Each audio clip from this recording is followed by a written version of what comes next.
now that it feels like I got a boogie, but there's no boogie.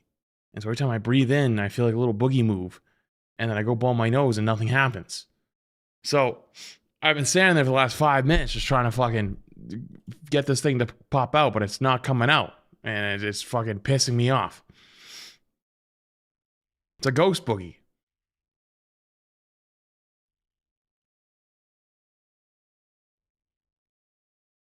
A ghost boogie sounds crazy, but it's a ghost boogie.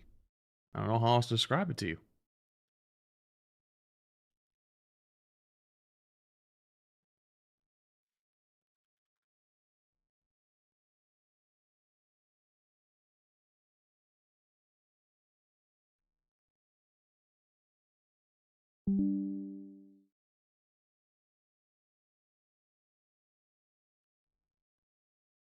Okay.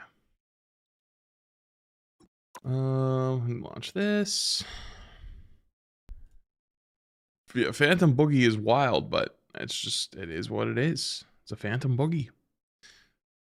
Okay.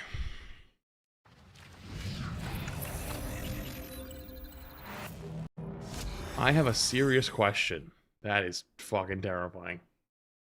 I don't think there's almost ever a time a Quit Chatter has said I have a serious question that has not scared me.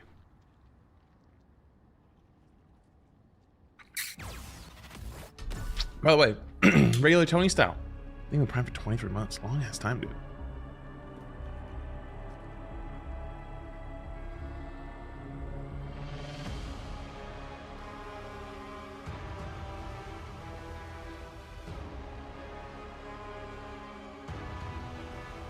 Okay.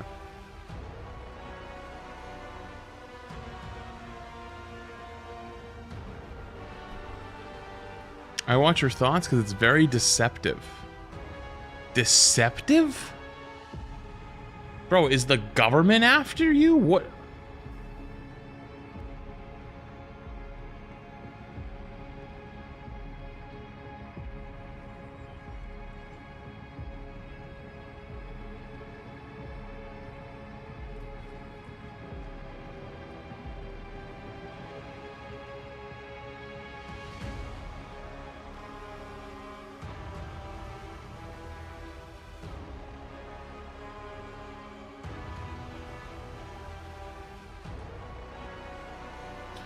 Alright.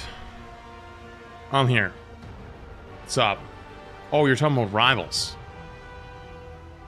What could be so deceptive about rivals? Also, sub YouTube.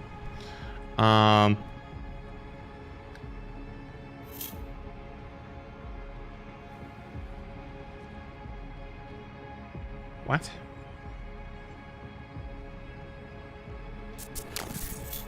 Dude, I was loading up TikTok and it removed me out of the ZZZ category yesterday and said, "It seems you're on a different topic.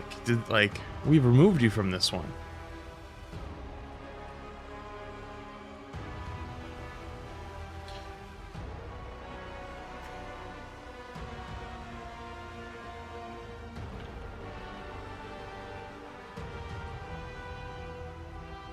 Stupid platform.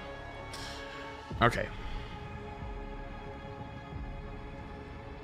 Alright, let me load this up.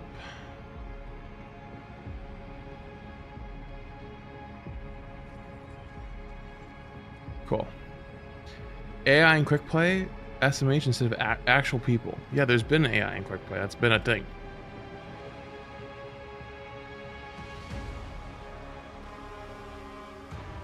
That's been a thing for a while.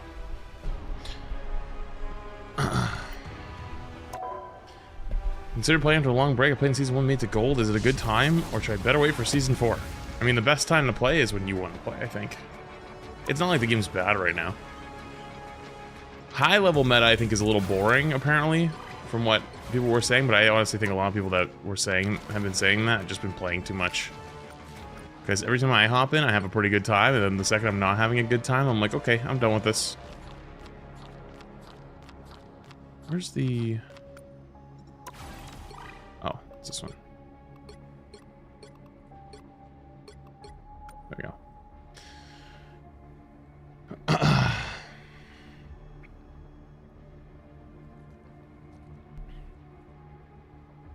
By the way, Wes, thank you for 40 months of tier 2. Holy shit, that's a long time. Appreciated.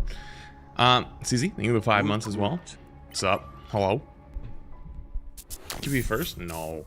Practice range first. You know how it goes around here. As long as there's still something worth fighting for. I'll have the front lines. Incoming. What's up, Charlie? One down. Yo, Flats. My shaker cup finally arrived. Yo, now I have even fuck. more motivation to hit the gym and touch grass. Here's to a good stream. Happy for you. Thank you for the 35 Yo, months. Flats. I finally got my gamersupps shirt, just in time for my birthday. But my wife won't let me wear it because she wanted for herself. Anyway, 35 months. That's actually kind of hilarious. Well, Wang it Wang sounds like it's her top shirt tier now. age bait with matchmaking discussions. Yeah, true. Think of 9 months.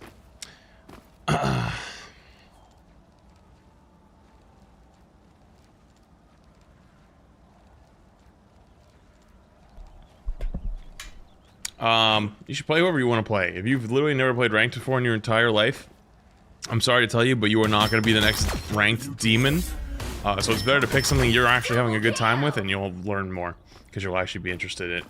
If you play what I tell you to play and you don't have fun, you're not going to stick with it for very long. Yo, Avatar of Kronos.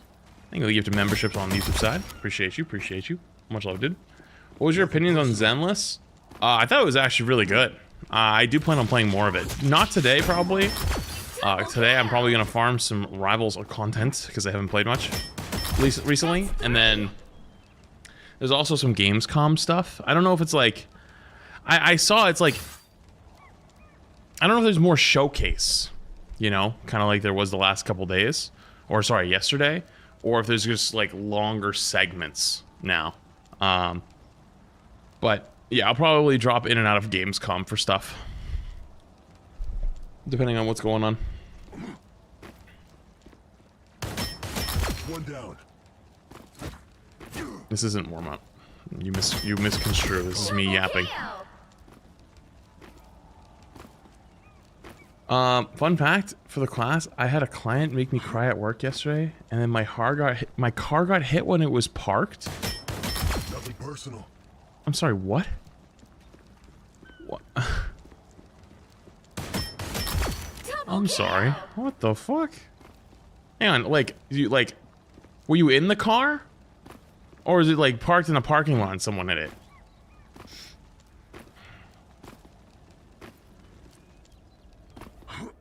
That's one hell of a wombo combo. Do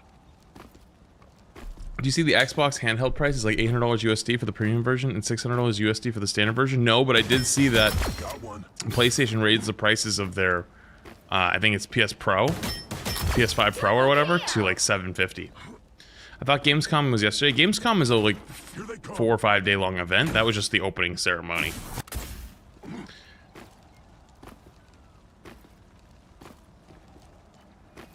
I used to hit parked cars and leave because I was scared my mom would get mad at me, and I didn't know it was a hit and run.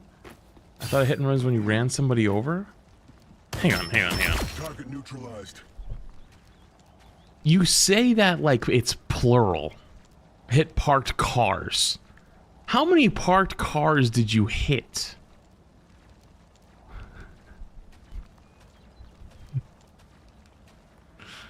At least 3? Wait, can I ask, how old are you? How old are you? Just curious. I want to know how many years has this like... You don't want to say that's fine too. Oh, it's whatever. I'm just... 27, I did it was 19. Oh, okay. I guess that's, you know, that's a long time, but 3 cars is a lot of parked cars. You weren't in the... Oh, that's good, Jody. I'm glad to hear that. Dude, hitting 3 parked cars? We've all hit a parked car before? No, we have not. I have literally never hit a parked car in my entire life. And I drive a fucking monstrosity. I have never hit a parked car. I have hit a telephone pole. I have never hit a parked car. We are not the same. All right?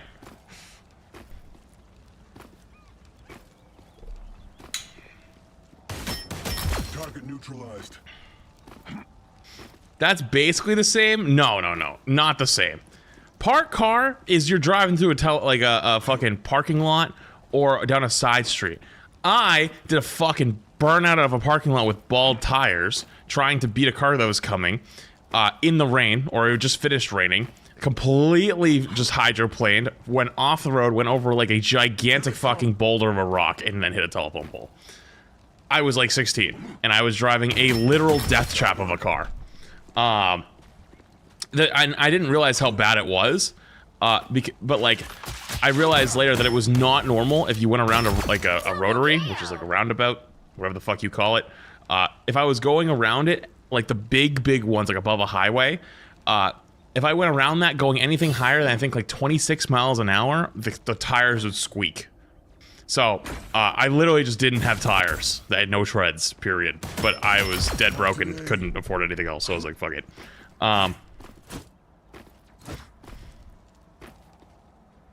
You hit a mailbox and also left. Jesus Christ! How many things have you hit?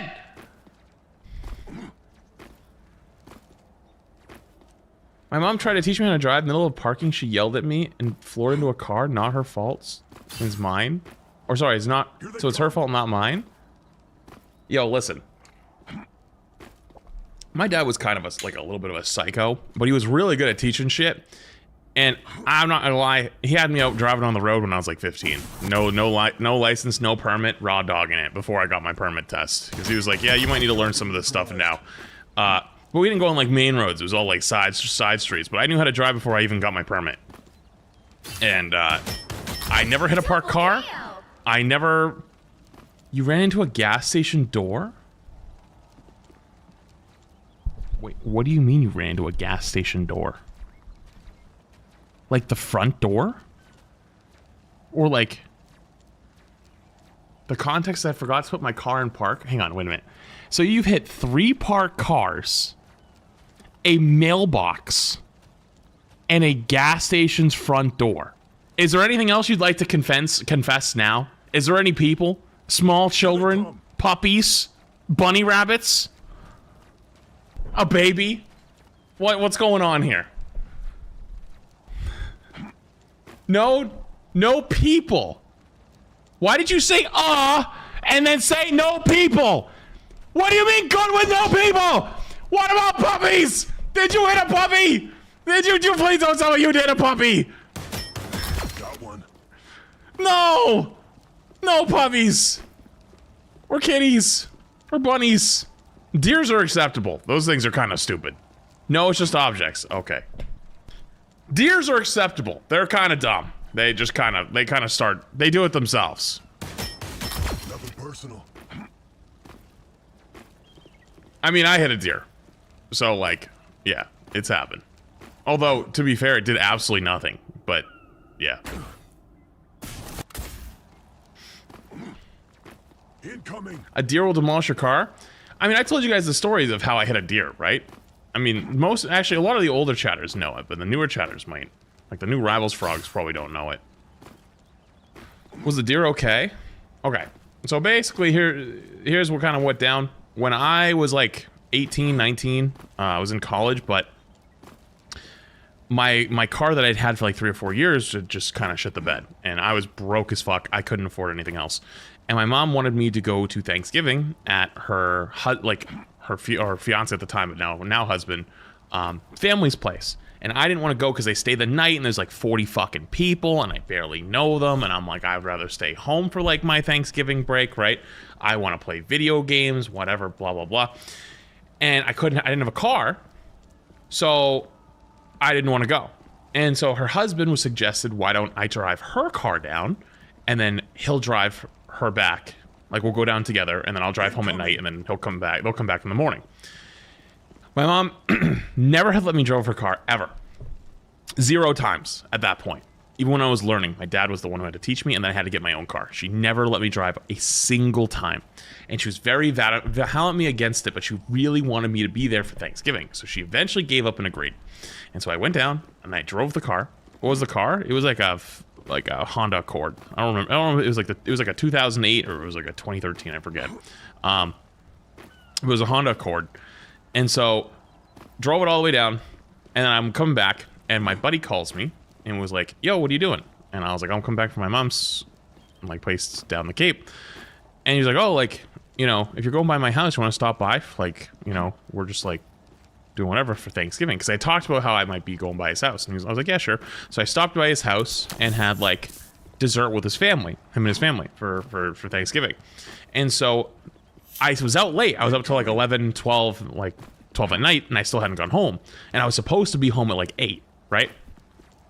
So I'm driving back, and it's like midnight, 12:30 at night, and I'm driving through like outskirts of Boston, right? But like it's like the wooded area, but it's still like Boston proper technically. And I'm driving down, and out of fucking nowhere, this deer comes fucking sprinting out of the woods and runs right in front of me. And I literally like stood on the brake to stop, but I still hit him, and he fucking did a barrel roll, and then he stood up and he ran off into the woods. And I was like, oh shit, you gotta be fucking kidding me. But I wasn't home, like I was close to home, and I was like, I don't want to deal with this. So I just went home, and then I got home and I checked the damage, and there literally was nothing at all. Not even a little, nothing, not even a scratch. I think there might have been like a little bit of fur in the grill, and I think I picked it out, and that was it. Not a scratch. Don't know how? Not a fucking clue. Did you tell your mom about this? I told her like 3 years later. And I found out that I told my dad like a few months after it happened, and he fucking snitched on me. He fucking snitched. She already knew. Wow, 4 in a row. I was like, you fucking piece of shit. Why did you snitch?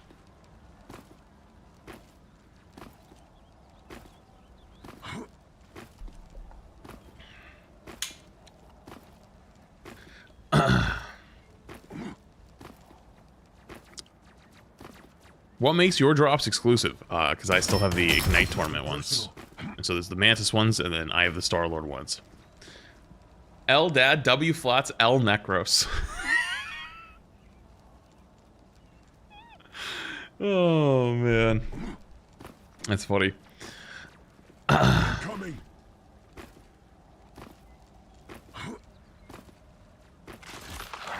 I had a cat once. The cat was fine. My radio, however, was not fine. The little shit cracked my radio somehow. What the fuck? It's the strongest cat known to man. All right, chat. Anybody else ready to confess their sins? Are you guys hitting parked cars? People? I don't know. Fucking igloos. Like, whoa. Anyone? Okay, like where you guys? Chat's confessing their sins. Double KO. Oh yeah, a moose would be fucking horrendous. I used to work in the roadside call center for AAA and would constantly get calls from members late at night saying they hit a deer. Oh, that's not that surprising, I don't think. I think that's like normal. What? Hang on, better question. What was the craziest one you ever got?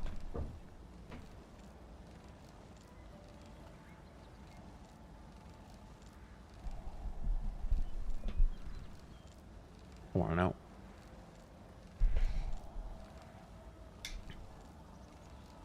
An owl swooped down from my truck and destroyed the radiator. Was no lying about it. I would ask, who hit me?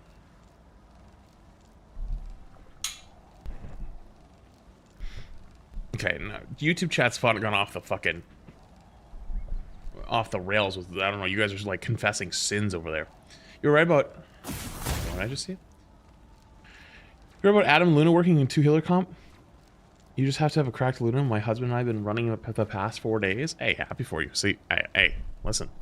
People are too scared to try new shit. Got one. You got the juice. Presley, thank you for the super chat. Appreciate it. Elduro, thank you for the prime. You've been in 2 oh, hang on. Actually, I missed the other. Wait. Hang on. What was the craziest AAA story? I might have missed it because I looked away for half a second. Send help, I got a JB. Scarlet, how dare you? Thank you for the 18 months. Congrats. The craziest was a couple ran out of gas and they were arguing while on the phone with me. And besides me not knowing where they were at, it sounded like I was gonna have to call the cops for a domestic dispute. Oh. Oh. Got one. That's kind of dark. Double KO. That's kind of dark. Shit. I was kind of hoping, like, I don't know, someone found a horse on the highway or something.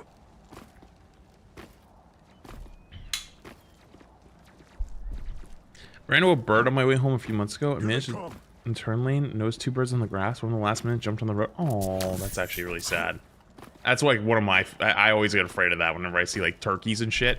Just Arling the Prime. You don't know about New England? Turkeys are fucking everywhere, and those little bastards are, one, suicidal, and two, fearless. Which is a fucking scary-ass combo to have as an animal. I actually did hit a bird too, but it wasn't my fault. I was literally driving, and it dive bombed my windshield my first week of driving. I was pulling out of a Home Depot parking lot. I was going about 15 miles an hour. I went, poof! It just fucking bounced off the windshield. I have no idea what happened to it. Could not tell you. I think it lived, though, because we stopped and looked, and there was nothing there. So I think it flew away, but it was just fucking wild.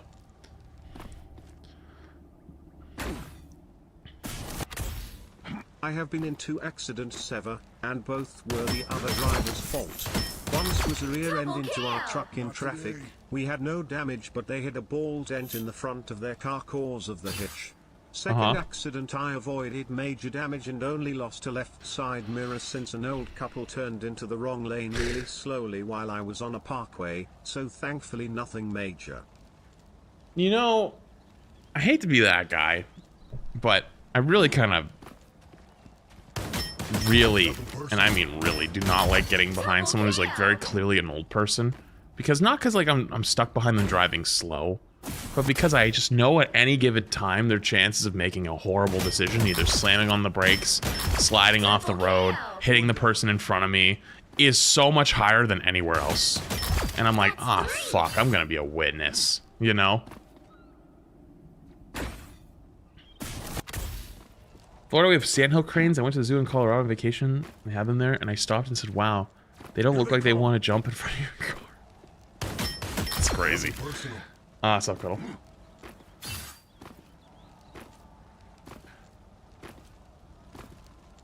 You're not going 5 over the limit, I'm gonna pass you. Yeah, but if it's a single lane, you can't pass them, you know. Not today.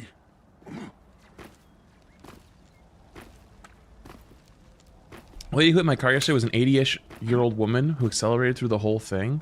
She killed her brand new Tesla.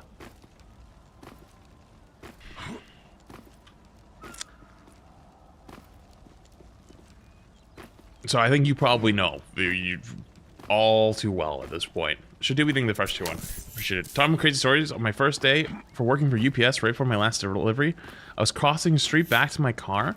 I got sideswiped by a kid who just got his license and broke my spine. Wait, he hit you? I thought he hit the car. Wait, he hit you? Incoming. What the fuck? On your first day? Nothing personal. That's crazy. I'm sorry to hear that. Holy, that's fucking terrifying. So not really a sin, but just bad luck as a passenger. When I was a kid, whenever we owned a Honda, it would get totaled every 5-ish years. I was in the car each time. When we switched to Toyota, no problems. So I did hit a car making a left turn during peak hours since people decided to be nice and let me left turn. Just make a right turn instead in the future. It's not worth. Well, I mean, I don't know about the people be nice part. I never trust anyone. Ever. So like, for example, like if there's like 2 lanes, right? And someone like slows down to let you cross and they flash their beams at you, I don't give a fuck. I don't move a fucking inch. Incoming. I don't move a fucking inch because you can't see the car behind them coming. And the amount, dude, I had someone legitimately get mad at me one time because I like they would like stopped and they flashed me to go. And I like moved like 2 or 3 inches. I gave them a little wave and I stopped. because I was like, no, hang on. I'm pretty sure there's a car flying behind because I couldn't like go straight in. I had to like kind of go in at an angle, and the car is coming up, and I see it going like 15 over the speed limit, and like, yeah, I could have probably floored it over, but I was like, nah. Like it was just further enough that like I wasn't 100% sure if I could make it, and the guy like puts his hands up and flipped me off and goes like, because like I was wasting his time, and then the guy fucking blows by him, and I saw him like grab the wheel and like look over, and I'm like, yeah, now you see it, you fucking ass, you know. And then the next car behind him was like a mile away, so obviously I went by. But I was like, yeah, dude, fuck you. Ever since that one moment, I think I was like 18 when it happened, I was like, no, I'm never trusting someone trying to be nice, ever. Especially if there's like another opportunity for someone to be behind them. Not doing it. By the way, give me a thank you for the 2 for 3 months in advance. Appreciate it. Thank you. Much love, dude. So yeah, I had to have a guest transported because he was drunk at one of the VIP tables.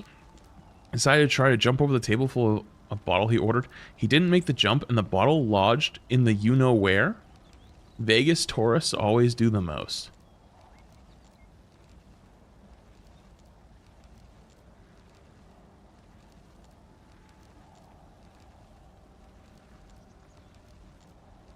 Imagine having to go to the doctor in the hospital and explain to them why you got a bottle of Grey Goose in your butt. And like, you can't move too much. Because, dude, on the way there, like, if you tilt too far, you're going to be hammered, right? There's no way. Wait.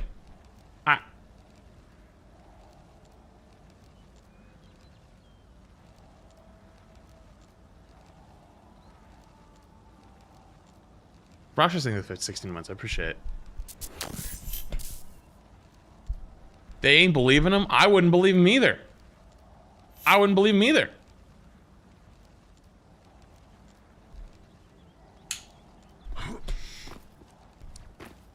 the fuck did I just tune into? I don't know, but we were talking about crazy ass stories, and someone was telling us how they work in Vegas and someone got a bottle stuck in their butt. On a super late night drive from Houston to home, an unknown predator tried to come across the highway at 80 miles an hour. Was flattened by my truck in front of it. I got ran down by a pickup truck while I was on a morning run. Bro was doing at least 90 when he rounded the corner, and I had the right of way. He drove off as I went flying into the middle of the road. Luckily, I just had a really bad limp for about a week, and that's it. They ran after getting in an accident at 90? How the fuck is that even possible?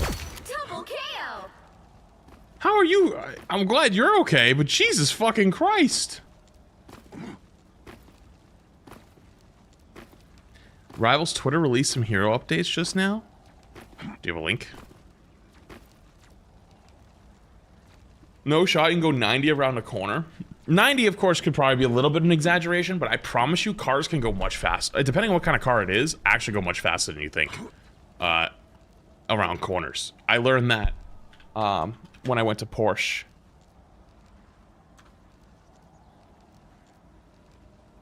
Here they come. I can't untime out both of you, sorry. Mods can get the other one. Okay. I'll look at that. Why is it 26 minutes long? What? It's an art vision. Oh, I think you linked the wrong one. Oh, okay, I see the balance post. Okay, I'll grab it in a minute. Okay. What was I gonna say? Yeah, when I went to Porsche, I ended up driving a Cayenne, which is the SUV. And I was taking turns going about like 60. Like that thing was fucking crazy. Actually, I thought for sure we were gonna flip, and the guy was so confident. He's like, "No, do it," and I'm like, Wow. "Okay." Like, all right, not my car, you know. And then it was fine. It was fine. Here they come. SUV at 60. That's dude. I'm not gonna lie. We were like, whoa, like, but it was very intense, but it was cool as shit. Prices of PS5 again starting tomorrow. Do you see the increase? That yeah, I did. I did see that. Someone with the Xbox handheld, and I saw that earlier. I was stopping the exit ramp, and traffic hit me so hard he went under me instead of crushing my back end. That's fucking wild. Yeah. Do you have a link? Do you have a link to the thing, Amity? I'll show chat. I saw it this morning when I was just scrolling.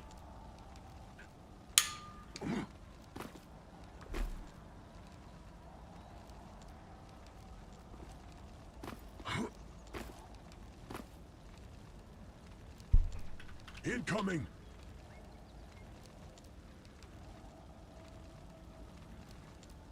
Okay.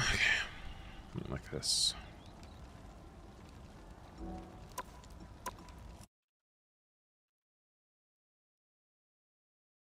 Yeah, I saw this morning.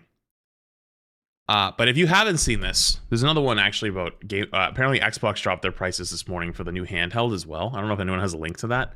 But prices on PlayStation hardware will increase $50 effective tomorrow due to tariffs and challenging economic environments. The base PlayStation 5 is going to be $549.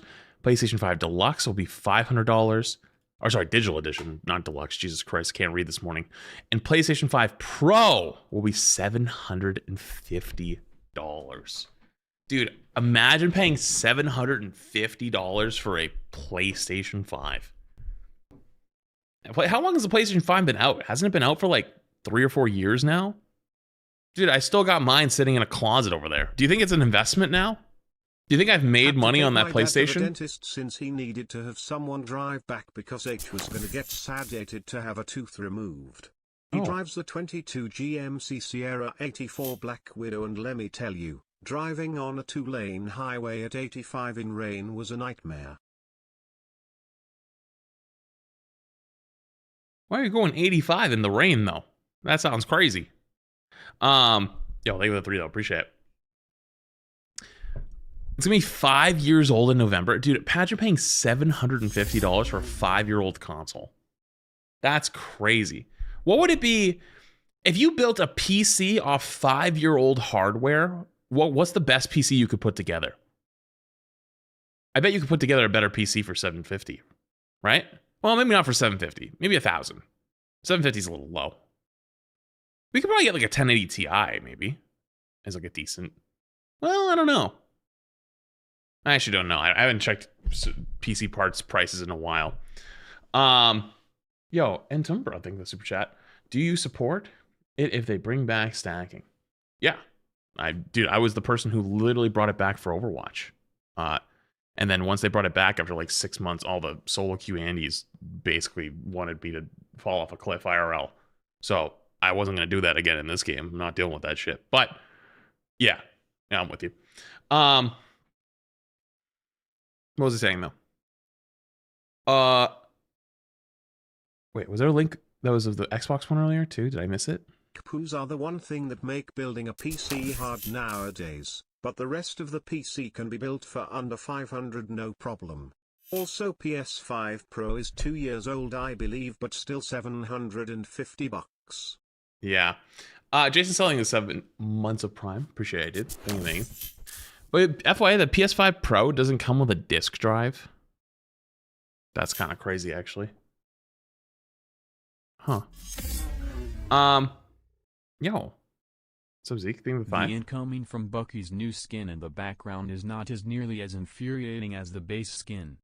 I didn't even notice it, honestly, so you're right. Thank you for the 5. Appreciate it.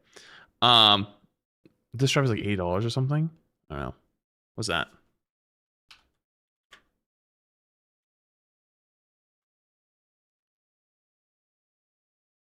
Oh, is this the other one? Aha, here it is. So, to go along with this PS5 price change. I remember this one time I was walking into a crosswalk at an I want to come back. I'm just going to mute it for alert. I promise I'll replay it. One second.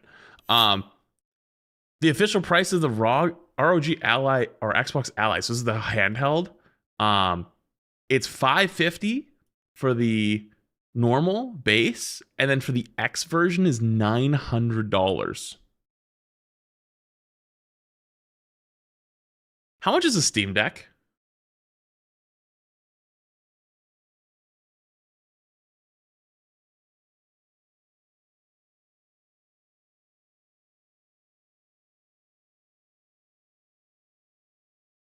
Steam Deck.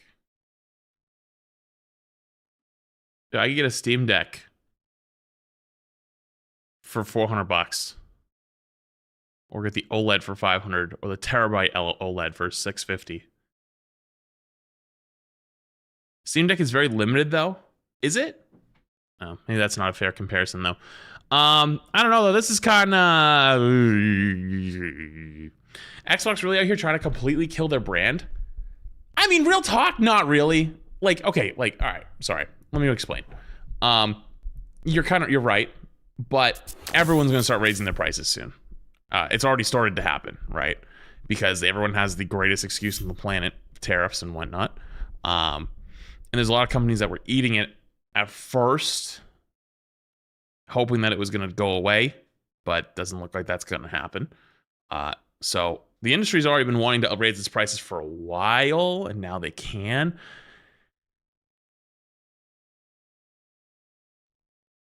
It is what it is, you know what I mean? It is what it is. I don't know. Also, let me unmute alerts. Sorry, let me replay your TTS. I remember this one time I was walking into a crosswalk at an intersection.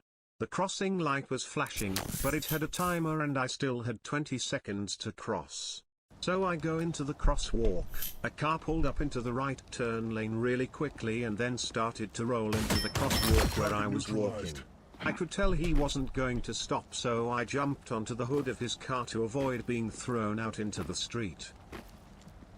Holy shit! Now in fairness, the Xbox Ally X can run Epic, BNet, Steam, Xbox app, EA app, etc. It's basically a mini Windows PC console.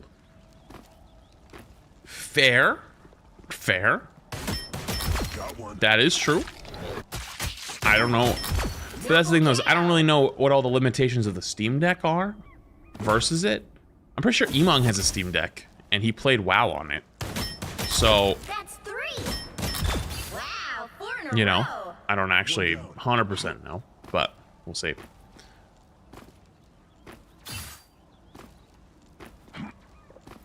Incoming.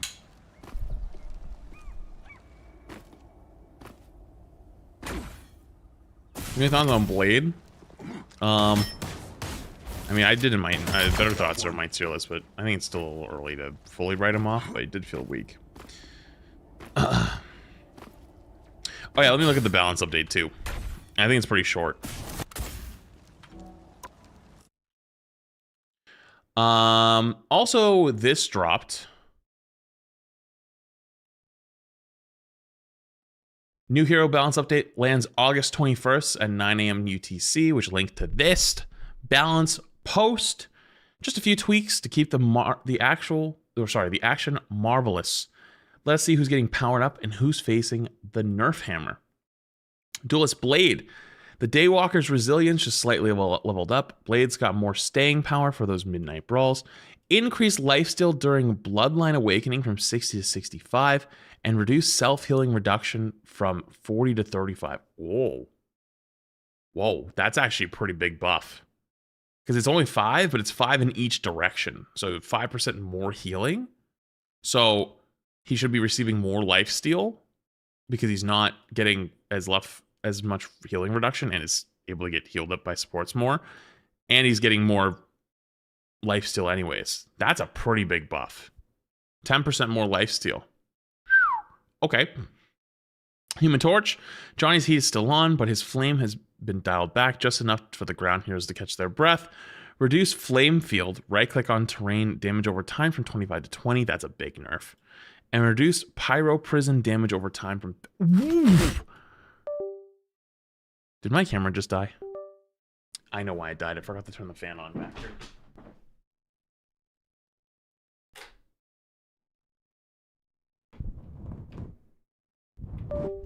I forgot to turn the fan on. Dude, I look so fucking locked in.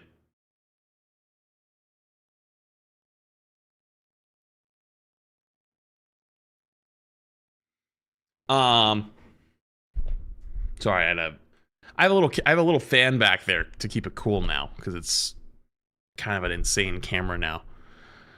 But yeah, we should be good now. Cool. These are actually really, really big nerfs. 5 less damage per second on the right click on the ground, and then the E connecting them all, 10 damage per second less. That's crazy. Yo, Gray Scarface in 4 months. And then the Loki thumbnail material. Someone tell Retro. Someone tell Retro. I don't think he's awake yet. Loki, god of mischief and illusions, are a tad less punishing, reducing mystical missile damage dealt by Loki and his illusions to enemies from 30 to 25. Healing for teammates remains unchanged. So small Loki nerf does less damage, but healing is the same. I don't know if that really is going to change him that much, but I guess that would make it so he doesn't build ult as quickly because he's doing less damage to the enemies with his clones and himself. So that is actually theoretically a pretty good nerf. I don't know if that'll knock him off though, just because the ult is the big one and being able to copy Luna ult, I think. But yeah. Roll the screen. Oh, you're on. Yeah, sorry, you're on TikTok side. You guys unfortunately always get like the shit under the stick. Sorry about that. But you at least could hear me, so there you go. Cool. All right. Any Rowlet thing, the Prime. What time is it? 1? How long have I been yapping for? It's only been a 38-minute yap. Oh, I still got time. Got at least another 15 minutes of yapping before we do anything. Andy throw the thing of Prime again. Appreciate it. Target neutralized.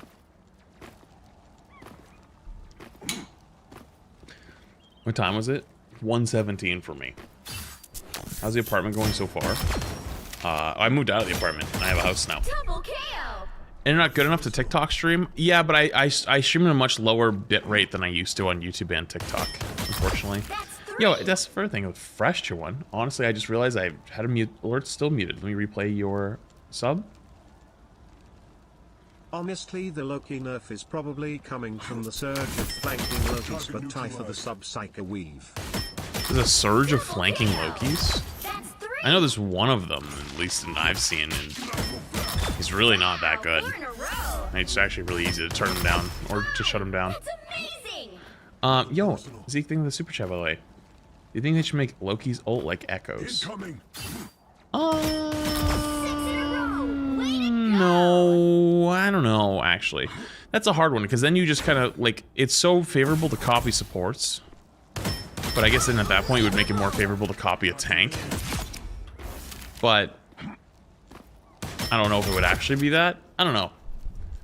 I don't think his ult, I think his ult is fine. I think that it's Luna ult that's broken with it. You know what I mean?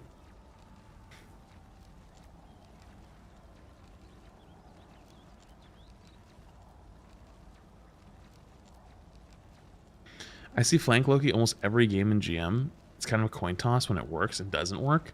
Yeah, you just have to pay attention to it. The bronze gamers are terrorized by it. I played with my little sister and saw 5 and 6 games of flanking Lokis. Or did the fucking Necros unranked to GM fucking support video finally make it around? Isn't that what he did in those? Just play Loki and go kill things? Did people finally figure it out? It took like 6 months. That's amazing. Not today. I think Aramori talked about it in her guide. Jay also did a video on it. Oh. Damn, I've been slacking. I have no idea how long the Overwatch 2 section tomorrow will be during the Xbox Gamescom portion, but today a lot of the games had at least 10+ minute sections, so it may be a good size. Who knows, Somi shrug. Yeah, we'll see. I don't know. I had to throw flank Loki today in GM2, and gosh, so bad he didn't throw his whole enemy team. I'm sad for them. That's tough. That's weird, there's so many of them. I guess I haven't played that much this past week. I think. I mean, the last time I played, I went on like a big win streak. Climbed a bunch, and I was like, yep, I'm good. I got my climb in. I'm feeling good. Support players bored out of their mind. Yeah, I guess that is fair, actually. I guess that is pretty fair. Support players don't get a whole lot in this game right now. Let me see. Which is unfortunate, but, you know, it is what it is.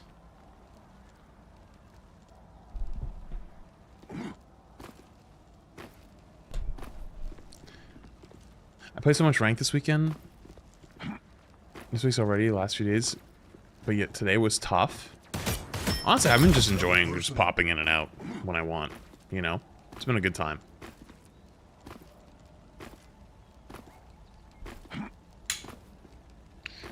Yeah, I read Passions already. They're only three. It's only 3 things, and it's small. It's really small. Rivals dropped an AI, or sorry, not AI, an art vision video. Yeah, I saw it. Someone linked me. They were linking me the tweet with the balance patch, and they linked me that by mistake. And it was 28 minutes long. I don't know if I want to watch that.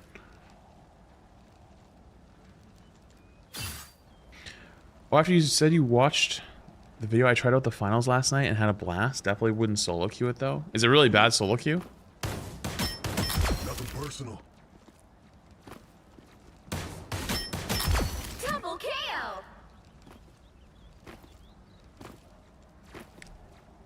I only play ranked Mondays and through Wednesday. Otherwise, the matches are miserable. Why? Because like kids are in school, or maybe? I'm not sure. I think like weekend queues can be kind of ass, but most of the time, I don't know it's a huge difference.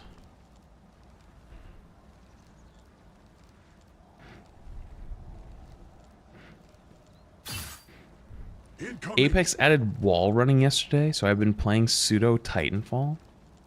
Wait, what? They added wall running? No way. Got one. Double How did I not see KO. that anywhere? Wow, I really don't see Apex news that often anymore. In their wild card mode. Oh, it's not like the base game. It's like a special thing, like a special event thing. Come back. Double KO.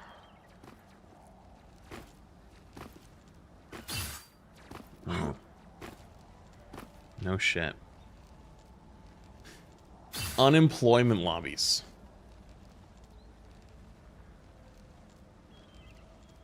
I feel like it's all superstition at the end of the day. Doesn't actually matter. You know, you can make arguments for why to play on every single day and not to play on every single day. Incoming. And when I'm playing a Loki that cost us game, we were crushing the other team and he started flanking and didn't even tell our team, so we were one support and lost. Well, I think the biggest thing is just like your support's not being able to patty cake is the big issue with that. Yo, I'm Conix with the 5 gifted. Yo, W Conix. Yo, he's actually 5 gifted, dude. Appreciate you, appreciate you. Much love, man. Appreciate it. Yeah, I didn't know this Loki flanking thing was becoming a trend. That's weird. I had only seen one person do it in my lobbies, and they were low-key trolling when they were on my team doing it. We stomped their team when he was doing it on the enemy team. All I did was just follow him around. Every time I knew exactly where he was going, he would TP. I'd see I'd see a clone appear on the top right behind my team, and then like the clone wouldn't shoot, and I go, okay, so he just went behind us, and I'd walk behind and I'd wait until he goes to try to kill one of my supports, and I just kill him. You know, like that was it. It was just GG. Flank Jeff actually was terrifying. Flank Jeff was an actual problem. That's literally why they changed him. That shit was legitimately broken. Double KO. It's actually really nice that the general player base never got to see that. a row.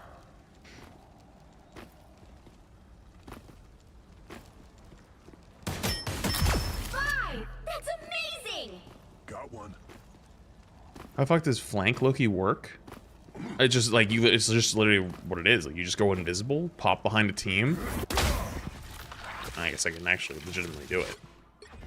I am wild. Just like sit invisible, right? And it's like wait for like you come up behind a support, like this fucking bot's a support. You go boom, boom, and then you I am delete him. more than just a trickster. You know. That's pretty much the play. Weapons keep getting better, but it's still the person behind them that matters most. Having so many of my games, I can't remember the last time a Loki healed me since season 1. Really? I'm surprised this is such an issue. I haven't seen this as like a big problem. I don't know.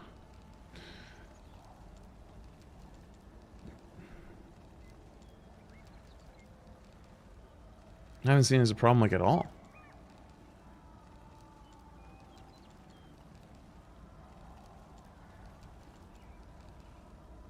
Okay.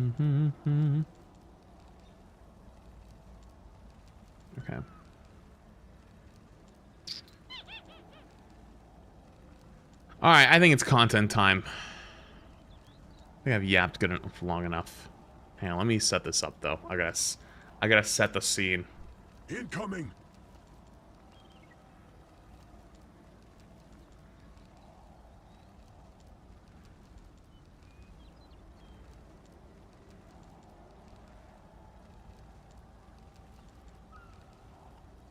I gotta set the scene here.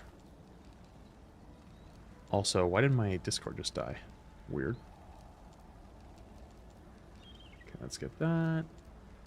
Whoops.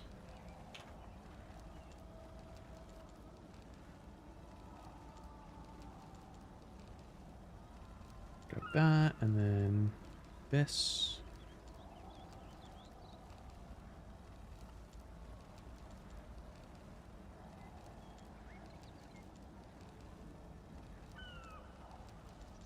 Oh.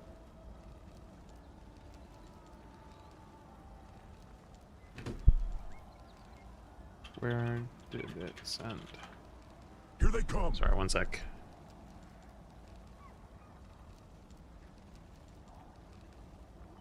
Well, it might be an email.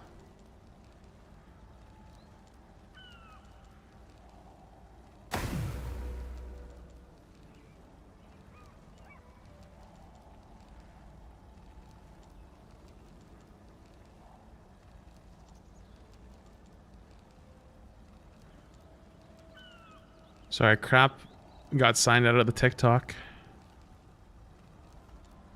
So I gotta give him the thing to log back in. Okay. Saw Yo! you all group up with Boger and you all are wrong.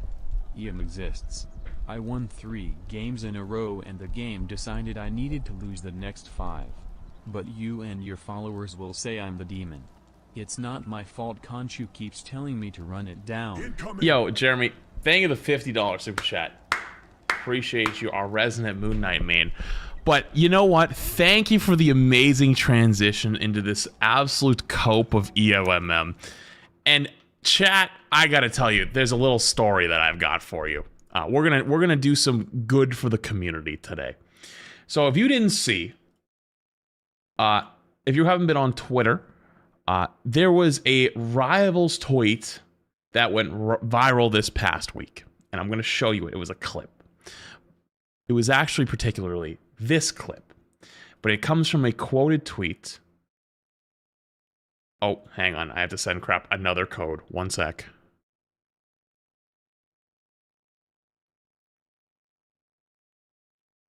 Hey, crap, I'm going to just send you a screenshot. I don't know what the actual fuck it just sent me. Here, good luck with that. Have fun. So, okay. Also, sorry, TikTok can't see my screen. Just realized. There we go. Couldn't see my screen. So there was this tweet that went viral, and it's a clip, and it's a quote of his original tweet. It said, "I don't care about skill issue this or whatever the fuck. This game actually has the worst matchmaking of all time. I'm not exaggerating when I say this is genuinely the only game I've ever played in my entire life where I feel like it wants you to quit and just play something else. I'm so dead ass when I say it feels like the devs hate you or something. This game is genuinely frustrating to play solo queue, and I have to stack there. Or sorry, I feel like I have to stack there isn't a choice in the matter stack or having fun guessing if you're going to have an okay team or not. And so they tweeted this clip quoting it and said, look what the fuck my healers are doing while in the middle of the fight. I actually haven't listened to the audio on this, so I probably should. I'm going to listen to it really quick. Let me mute.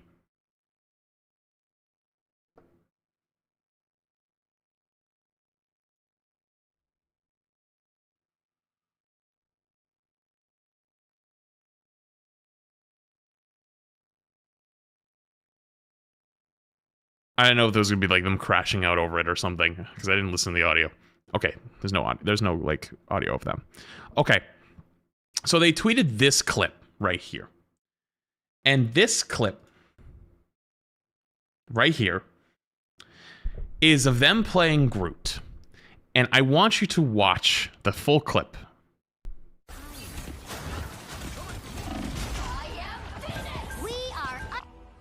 And so they die.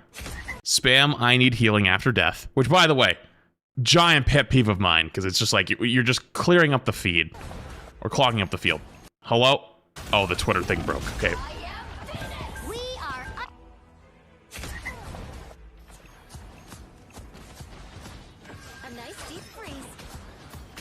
Wait, I think Twitter's breaking when I'm watching it.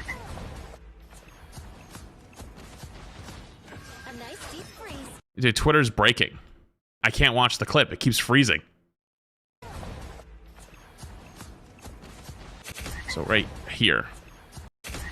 Wait, it's right here. Okay. So they die. And then it flips to their support doing this.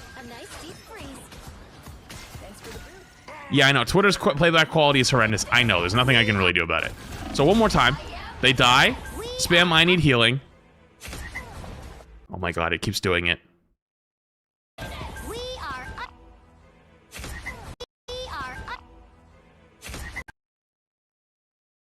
Please, Twitter, please fucking work for once in your goddamn fucking life. The most useless fucking platform on the fucking planet. Please, I'm begging you. I'm fucking begging you. There's so much clip in here, but it just won't load it. Anyways, you've kind of got the gist of it. You saw it at least once. I try to get another version of it.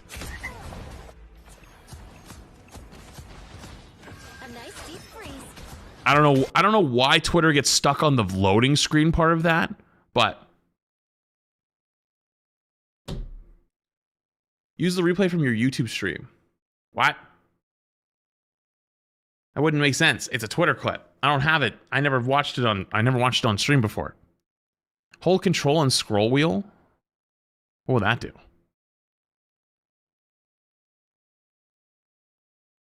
I'll watch it in this. Maybe this will be better. Oh, that is better, actually. You're right. Good call. Good call. So they spam the I need healing. Then it flips to their support, and they're doing this. They're like bouncing shots off the ceiling or whatever the fuck they're doing, right? And it's funny because they then tweet, look at what the fuck my healers are doing while in the middle of the fight. I saw this off stream, and I thought it was funny as shit. Because, granted, that is stupid as fuck. I don't know what the hell they're doing. But I watched the beginning. And I want you to watch the beginning one more time and tell me what you see. I'll tell you what I see. I watch him walk in 1v4, holding his wall up and exploding. So I went on the podcast the other day. And I talked about it. We were talking about EOMM. We were talking about this clip. And they found that they saw it and said, oh, nah, I ain't know I got traction like that. This is not how I want my name to be spread. I was mad frustrated at the point of the clip, so I would normally playing extremely sloppy. I promise I'm not that goofy normally. And here is the clip from the podcast. Of like a cloak and dagger shooting at the ceiling. Meanwhile, the guy who posted it like was on Groot, and he's walking into the point holding walls 1v6 like this. he's still holding it, just walking in, and he explodes, and then it cuts to the cloak and dagger shooting at the ceiling, trying to bounce shots down, blaming the cloak and dagger. I'm like, okay, yeah, don't get me wrong, that's fucking stupid. Well, what the fuck were you doing? You know, and it's like half the time the demons, they're you! You're the demon! Sorry, of like a cloak. Because it happens, right? Everyone has bad moments, and they said, well, I don't know what to be proud or embarrassed. So I saw this later, and I was like, okay, you know, I might have cooked them a little too hard. You know, it happens. Everyone gets upset, whatever. And so I quoted it, and I said, okay, I feel bad. I might have cooked you a little hard. Send a replay code of your IGN and gave it a longer length where you feel like you did well and still lost. I'll spectate. So this has all just been a large transition into, I'm going to do my first non-spectating rank 1, not spectating bronze, not spectating cheater, and actually help this poor individual, because unfortunately, there is a lot of people who are just like this person, who straight up believe the EOMM is holding them back, and there's nothing they could do. So we're going to watch a game where they think they played pretty well, and we can go through and see all the good and see all the bad, and it will become hopefully painfully fucking clear there is way more to it than you are giving credit towards, and you think it's a lot easier than it is. And it's also a team game. So I'm hoping this isn't a replay that doesn't work, because I haven't actually checked. Okay, it worked. They sent me a 2-0 where they played Iron Man. Oh my god, they sent me an Iron Man game. I was hoping they were going to send me a tank game. But let me just look at these really quick. I want to look at some of these. 1 and 2. Wait, how did you guys go 1 and 2 and lose? Wait, this game's only 4 minutes long? Dude, there's some... Brother, these are some interesting ass things in here. Oh my goodness. You know what? I'm going to look at the one he sent me, but I'm going to reserve the right to go looking because it's an open profile. All right. I said a game where you did well and lost. They did send me a game where they feel like they did well and lost. Although you can automatically kind of tell what happened here. This is one of those games where you just straight up have to go again because you have someone who's 5 and 3 on your team. Although, yeah, they're 5 and 3, played Widow the entire time. They didn't do anything. You have a game like that, it is what it is. But fuck it. I'm going to look specifically at the game you sent me, even though there's probably better examples. Because no matter how good you think you did, there are always ways it could have been better. 2, Wait. 1. Oh, they did send me a tank game. Motherfucker, you did not send me a game where you were AFK at the start. Get off your fucking phone. Why are you AFK at the start of the fucking game? We aren't even 3 seconds in! And you're AFK! Brother! Oh my fucking Christ. Also, second off, what in the actual fuck is this crosshair? What in the actual fuck is this crosshair? Brother, why is your crosshair this huge? It don't need to be this huge. Stop it. Also, let me unmute alerts. Sorry, I muted alerts while I was doing the intro because I wanted to. Yo. Sorry, I had alerts muted. My bad. Yo, Leon, thank you for the Prime. Yo, Dizzle, thank you for the 2-1. Melio, thank you for the Prime. Anything with bits. Vision 4S, thank you for the Prime. I appreciate it. Okay. Sorry. All right, let's roll. So, first things first. You are playing Thor. You are playing Thor. Thor has movement. Thor's movement is his shift. You are already fucking late. Why are you not shifting out of spawn to actually get moving a little bit quicker? You will have your hammers back in time. So you are late and you are not even doing your best to catch up to the fight. You are not even using your abilities correctly to walk out. You are losing valuable time. Get off your fucking phone. You did not just walk into a fucking rock. You want to tell me about the EOMM demons? Listen, lock the fuck in. I want you to pay attention when you play your games. You should not be walking into the walls. I'm going to be so hard and critical on you specifically because this is for love, okay? I'm going to take this and I'm going to crank it to 11. A lot of times nowadays, I'm actually a lot easier on the spectating bronze people because I know they're bronze. You are not bronze though. You are gold, and you think the demons are after you, so I'm going to be extra hard on you. Second off, why is your camera placement under your asshole? Nobody is going to be able to see anything from this POV. Ever. Why, like, you don't even move your camera from where it starts. You should be a little bit higher so you can actually see the battlefield. Your character model and cape are taking up half the fucking screen. So that's why you're walking into a rock, because you can't even see the corner of the rock. Second off, I still think you're on your phone because you're only moving and you have not moved your right stick or, quote, mouse, which you don't have a mouse in this case. Get the right hand off of whatever the fuck it's on and put it on the fucking controller, okay? Because there's other small min-maxes you can do, like jumping up and over. You know what you could also do? You can also shift over the top. So you're so far behind your team, they've already started the fight, but there are cases where you can catch up quickly because you're a tank, you're supposed to be in front of your team. You are so far behind because you started late. You could do little things to catch up faster, but you're not thinking. Your brain is not activated. You are going through the motions, my friend. Lock the fuck in. Okay, so now you're just waddling. Now what? So. This is the game you're proud of? Are we dead ass? Are we dead ass? I gotta make sure I have the right guy. It is. Are we dead ass? You just walked into the fights? The start of the game? After being AFK in spawn? And you just straight up, you don't even start reacting for like this type of asshole on our team. 1, 2, 3, 4, 5, 6 seconds before actually walking in and start doing anything? Wake up. You need to be awake. You cannot be this asleep at the fucking wheel playing the game and expect that you are supposed to 1, win, 2, climb, and 3, expect all your teammates to 1, be as good as you are, quote unquote, or better, or pro level players. Okay? You just walked past the fucking Venom diving your backline. Thor this season got some pretty good buffs. One of the best things about Thor, pre-buffs, like when Thor was like season 1, you used to be able to fuck up Hulk. And the reason you would fuck up Hulk is you could interrupt his jump, and you did big damage with your awaken form. You can kind of do the same thing to Venom. You're actually really good against Venom, especially if he commits his cooldowns to dive in. Guess what you're doing? Your fucking bum ass is walking right by him. Stood in a penny mine, didn't even react. And oh my goodness, you don't even go. Oh I'm gonna rage. This is gonna be a big one. This is gonna be a bad one today. I can feel it. So you start charging this thing up and then do nothing with it. Okay, so you proceeded to. By the way. Okay, I just want to do a damage check right here. Damage check.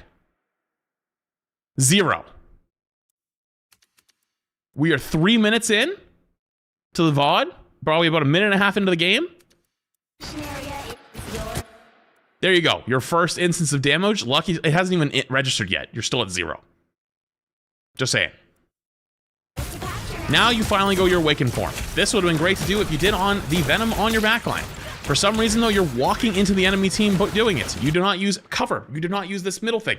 You don't even have to fight those guys. Literally turn around and fight this fucker. Where'd he go? I actually don't know where he went. Did he die? Did your team kill him? Where the fuck did he go?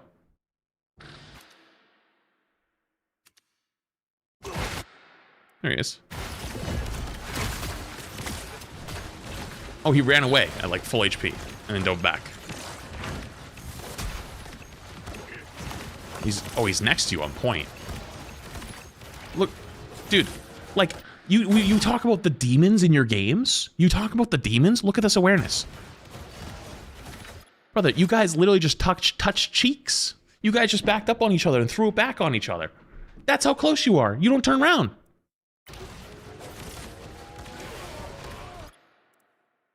Wait, why are you AFK for so long? I just realized. Wait, was that the same fight, or did we somehow get further ahead in the VOD and I didn't realize? Because you go awaken form right here, right? And you get a little bit of damage. Also, I don't think you have the mechanics to be shooting for backline, my friend. Did you cancel it early? I don't know if you canceled it early there. And then you just stand here. What? Why are you just standing there? Hello? Why you're going AFK for like 4 seconds? You were already late. Hello? Brother, you cannot. You cannot go and explain and talk about the EOM demons. You are the demon right now. Listen, okay? I understand you didn't have your awakened form, but you know what you can do? I'll explain to you, all right? We're gonna break it down. We're gonna make it real fucking simple. Boom. Okay, you have one hammer because that's the new buff. You throw your hammer, you miss, that's okay. But you could turn and actually hit the guy that's behind you, that you've literally not looked for a single time. That said, if you noticed he was there, you could actually pop your E as well, instantly get your Thor form back. Hell, you could just start left clicking, just fucking do something. He's right next to you. Oh my god, it's right fucking next to you! What is right fucking next to you? Can you react? React! Pick up the pace! Thank you. Okay, now you're doing stuff. Good. Listen, oh, he's here? Are you here? Listen, I said at the beginning of this, I'm going to be extra hard on you because you're not a bronze player. Okay? You don't get the bronze player kitty hands that you get these days, right? I'm a little nicer on the bronze players than I used to be because they're new. You are not bronze. You are gold. You've been playing this game for a while, and you believe that your teammates are the demons. So I am going extra fucking hard on you, okay? Because you're getting the first ever non-spectating bronze in Rivals or spectating rank 1. So congrats, you get me the first one, but you're getting the extra hard version. That said, you need to have some awareness. Your awareness falls beyond the choke. It doesn't exist. If the enemy is not standing in the choke across from you, you don't know what to do. You do not have spatial awareness. You do not have awareness of the enemies around you. Why didn't it back up all the way? Lock in. That guy literally is just standing there. You don't even react a little. You don't even swing your hammer. You've swung your hammer, I think, like one time. There you go. Why do you pop your E? You popped your E at full Thor force. So when you shift, your hammer becomes like awakened or enlightened or whatever. And so you use a Thor force, but the second you hit somebody with the left click, watch, boom, it instantly comes back. So if you shift into somebody and then left click them, you get that Thor force back right away. So you actually don't need to hit your E. You can just immediately go into awakened form right now, but you actually waste your E, which is how you get your awakened form back. And then you pop it. So you could have got 2 rotations in, but instead you only get 1, and you don't really get much damage in.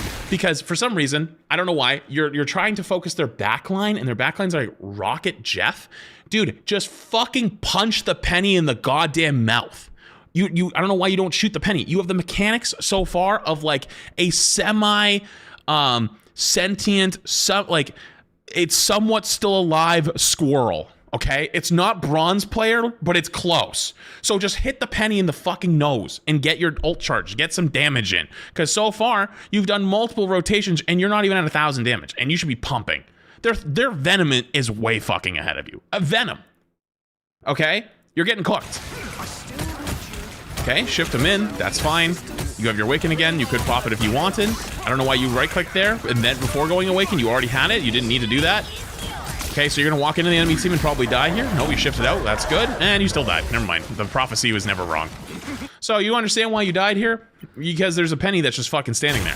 And for some reason, everybody in this fucking rank and all across the ranks give this goddamn character a 60% fucking win rate because they don't understand that you have to kill the goddamn penny mine thing first. And if you're like, well, Flats, I couldn't see it. Well, look at the floor and use context clues. You can see that there's a bunch of fucking webs on the left and not that many fucking webs on the right, which means that it's probably over here on the fucking left. And so if you come over at just a slightly different angle, you could pump that thing full of damage and it makes it go boom. And guess what? This character loses half its survivability. And then if there's any mines that are sitting under your feeties, you won't explode. But guess what? This penny is not stupid. And so it puts a couple mines underneath too. Why did it not go into the POV? And so you... Okay, this replay is pissing me off. You also overcommit so hard. There's no reason for you to overcommit this hard, and then you get comboed by getting damage from the venom, and also the penny, and also the storm shooting you. And so you explode. And you explode. What battle can continue without...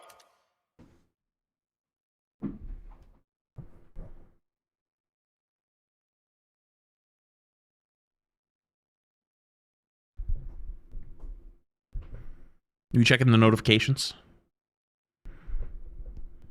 Did you check notifications? Did you check in to see if there's a new Tinder match? So now you were the first person to die, I think, or one of the first people to die on your team. This would be a perfect time for you to start shifting out of spawn, right? Start shifting out of spawn, going quick, trying to get back to your team quickly. So like, while your team's still alive fighting, you could get back kind of fast. Nope, AFK and walk as slow as possible. Okay, good call. Brother, you literally just used all of your awakening tools before using awakening. You were full force, you bubble, right click, and then start awaken form. You are supposed to do the opposite. You awaken form, then use your bubble to get it back, or your right click to get Thor Force back. You are using the opposite. You use all of your cooldowns, then use the cooldown that's supposed to be used first. You used all of your resource gathering cooldowns when you're at full resources. It doesn't make sense. It's backwards. And then you're like, oh, Flies, I'm just trying to get some extra damage. Why? This does 25 damage if you leave the bubble, and the hammer does like 40. They don't do shit. They're supposed to get you more Thor Force back. They're not about damage. I'm sorry. Did you not develop object permanence as a baby? Where are you going? Where's bro going? Where is bro go? Need to be careful, Dumplings resources or they'll start running.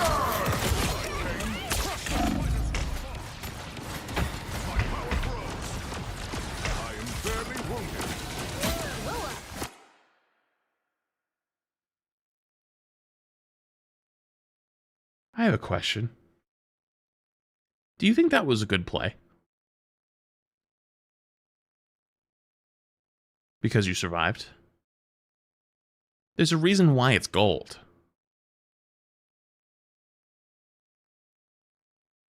The reason you lived is because it's gold. The fact that you even lived is mind-boggling to me. Let me explain to you how fucking dumb this was from the jump. So, enemy in backline. Enemy on team. Enemy on team. Still there, by the way. Enemy on team. Enemy on team. Enemy on team. Enemy on team. Enemy on team. Enemy on team. Enemy on team. Enemy on team. Enemy on team. Enemy on team. Enemy on team. Enemy on team. Enemy on team. Congrats, look at that. Your team finally killed the Venom. Your team finally killed the Venom. Good job to them. Because they played together as a team. What did you do? Ran into their team, blew your fucking ult, it somehow lived. This was the most mind-bogglingly dumb thing I think I've seen in a while. I've actually seen bronze players not do stuff like this. Unironically.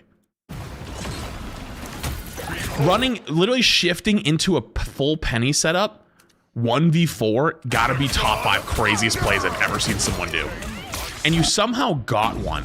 You should have instantly died right there. But lucky their Jeff is just like you and needs to go try to kill things and doesn't think about the people on his backline. Like, if their Jeff decided for 2 seconds, I'll literally show it to you. If their Jeff decided to instead shoot you, you die. Watch. You're less than 100 HP. If their Jeff isn't like just like you dead every time. So congrats, they have their own version of you. And this is why when I say, if you're a good player, right? Your team has 5 chances to have a good player because they already have 1. Their team only has sorry. Let me rephrase. That didn't make sense the way I said it. Your team has 5 chances to have a thrower / shitter, right? Like you can roll it for 5 different times to get one because you're good. The enemy team should have 6 chances. So they theoretically should have a higher chance of having a demon than your team. Because if you're a good player, you don't have to worry about your own self being a bad player, which means you have 5 chances to have a bad teammate. They have 6 chances to have a bad teammate. So theoretically, over time, they should have worse players on their team than your team, as long as you're good. Unfortunately, in this case, that's not exactly the case. I'll get $50 right now if you stream Subnautica. Well, what happens if I've already streamed Subnautica and the entire VODs exist on Moreflats? Do I still get the $50? Because, like, that's a thing. Okay. Well, sorry, let's continue.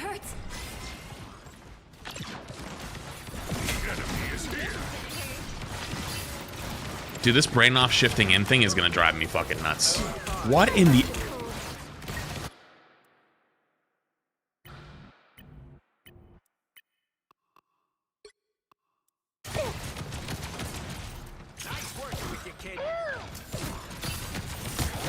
This is gonna hurt.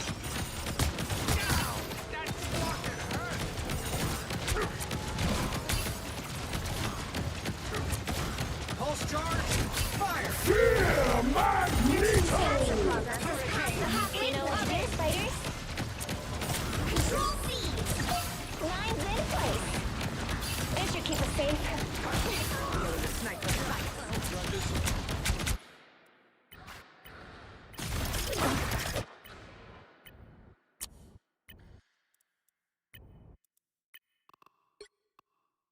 Oh, I see why you guys lost. How the fuck are you supposed to beat that?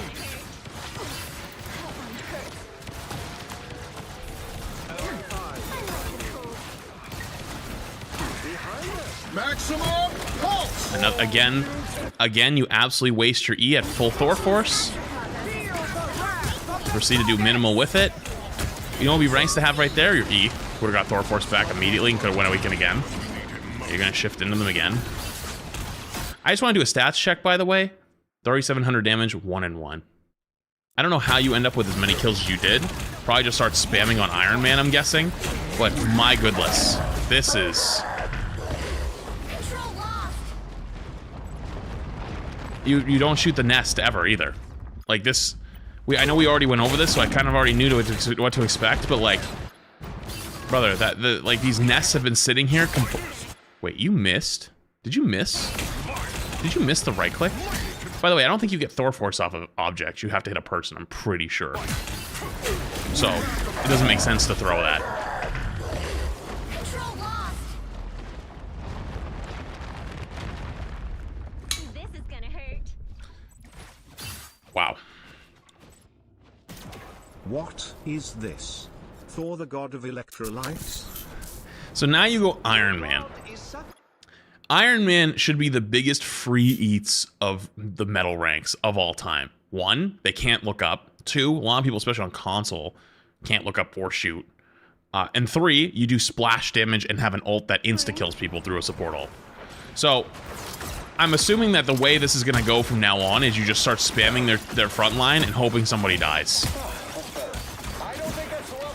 You don't even know how to spam correctly. Brother, you don't even know how to spam correctly on an AoE character. You are trying to hit the targets in the fucking forehead on a character that has splash damage. You should be aiming at the feet underneath them, so every single shot's a hit.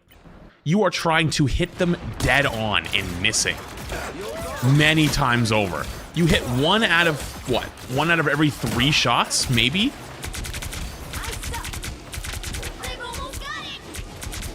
Oh, the tracking. Oh, brother, the tracking. Oh, brother. Oh, brother. What are we looking at? What are we shooting at? Your Jeff is the go. Okay, that Luna was fucking troll out of your team, but...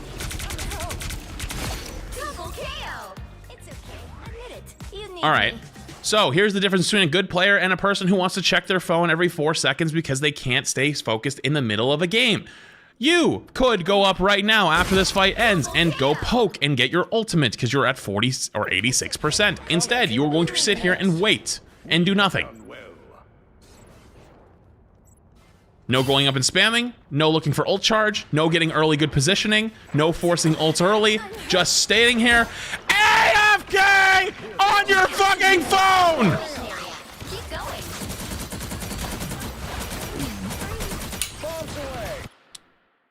Let me paint you a fucking picture.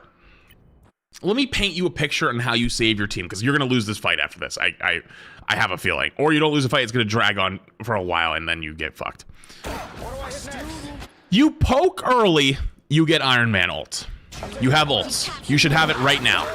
They're Jeff ults. You turn your fucking screen and look at your teammates. The second you see the shark appear on the ground, you ult his ass, and he goes boom. Right here. Maximum pulse.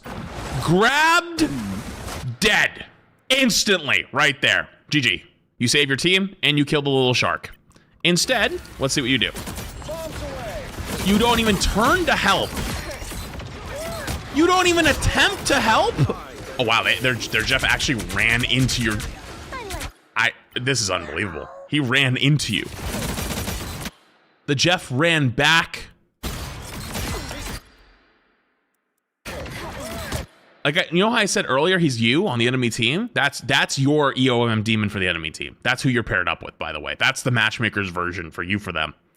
They ulted their team, and he ran into their penny alone. Stopped moving. Brother. You know what? I'm just going to let that guy go. It's not his. This isn't a spectator, that Jeff, but like... He doesn't know where the off the map is. He thought the off the map was that little spot, by the way. Are you lagging?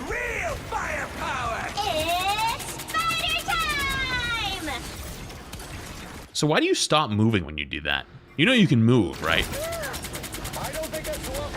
Like this is like what legitimate bots do. This is like actual bot gameplay. Like actual bot burger.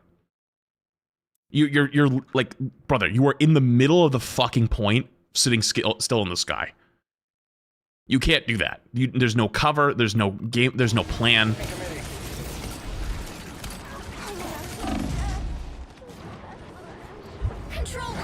You know what the best part of this is? If you had better positioning from the start and didn't just sit here in this corner or in the middle of the open, you actually could have, if you were around the pillars, you actually wouldn't have had to run like a little bitch from the other Iron Man. If you had good tracking, good positioning, and actual usage of cover, you could actually have jiggle peeked him and probably won. But instead, you end up on the fucking run because you're gonna die because you put no pressure. See the difference? He got first shot on you.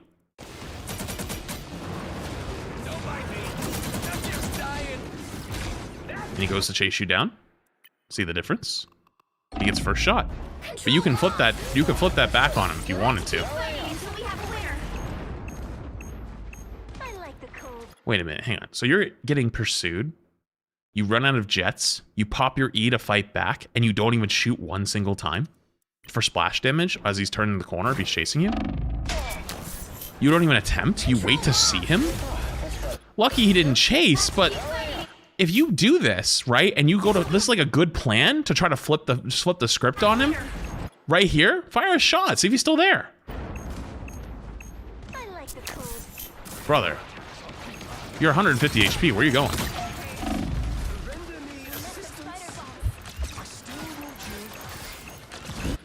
This is what I mean by you're too fucking reliant on everyone else. Like you are not the star-studded killer you think you are.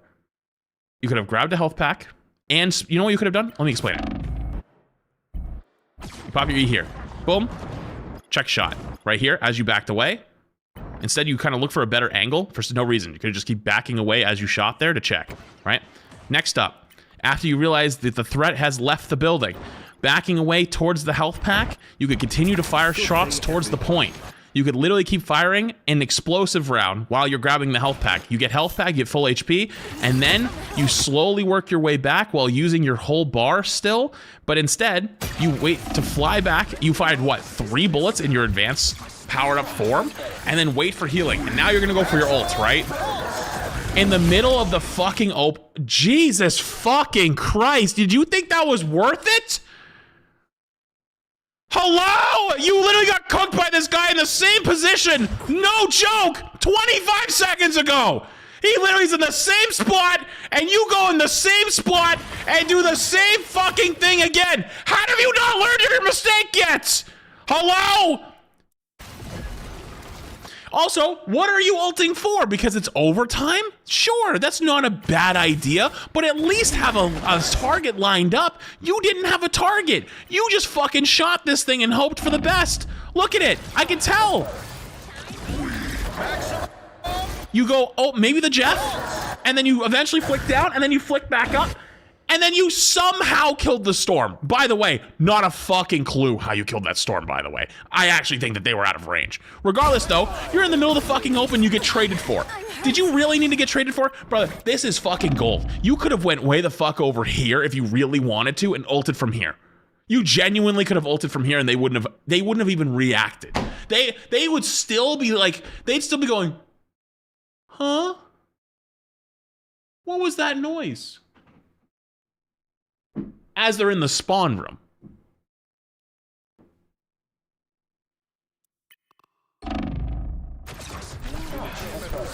Rat lung in 4 months. So you trade for no reason.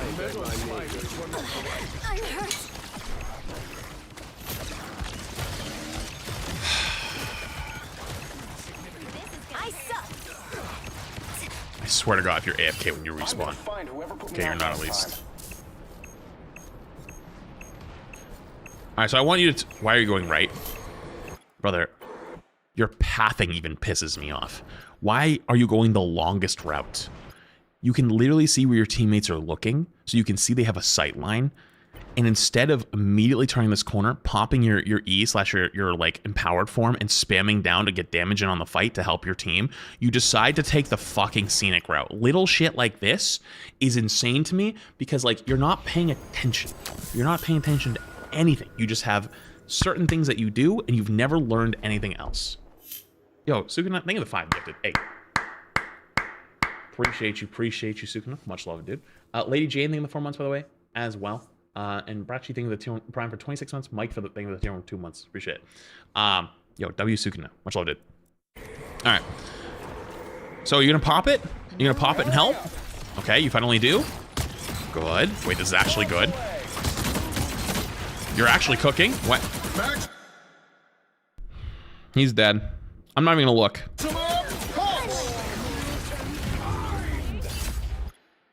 What happened?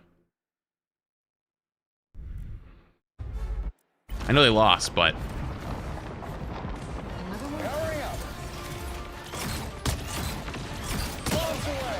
So, any reason why you decided to try to lick the point here, by the way? I know they end up C9ing apparently, but like, why do you try to go lick the point? Any reason?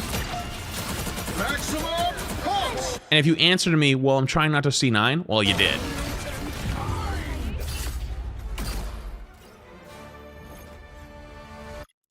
You did. So, there's no reason to be fucking trying to lick the point up here, by the way. At all. Third off, this Iron Man's been on this flank for about 4 minutes, and you have not even pressured him a single time. And guess what? He's the difference maker. He wins in the game.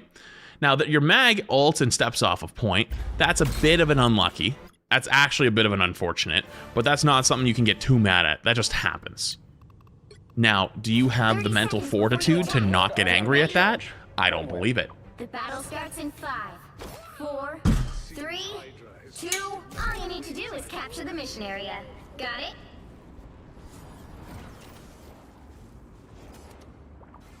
Why are you looking back looking for the AFK guy? Yeah, that's you.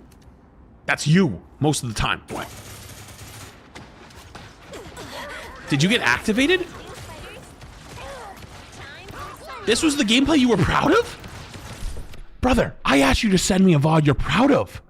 This is the one you're proud of? A loss where you felt like you did good? Did you get activated? Is this an actual EOMM demon activated in real time? What are you doing? What just happened?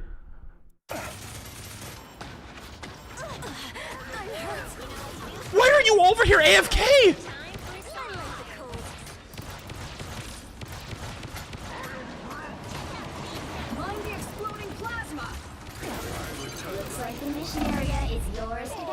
You are the biggest fucking bot. There's no way their Iron Man just flew up.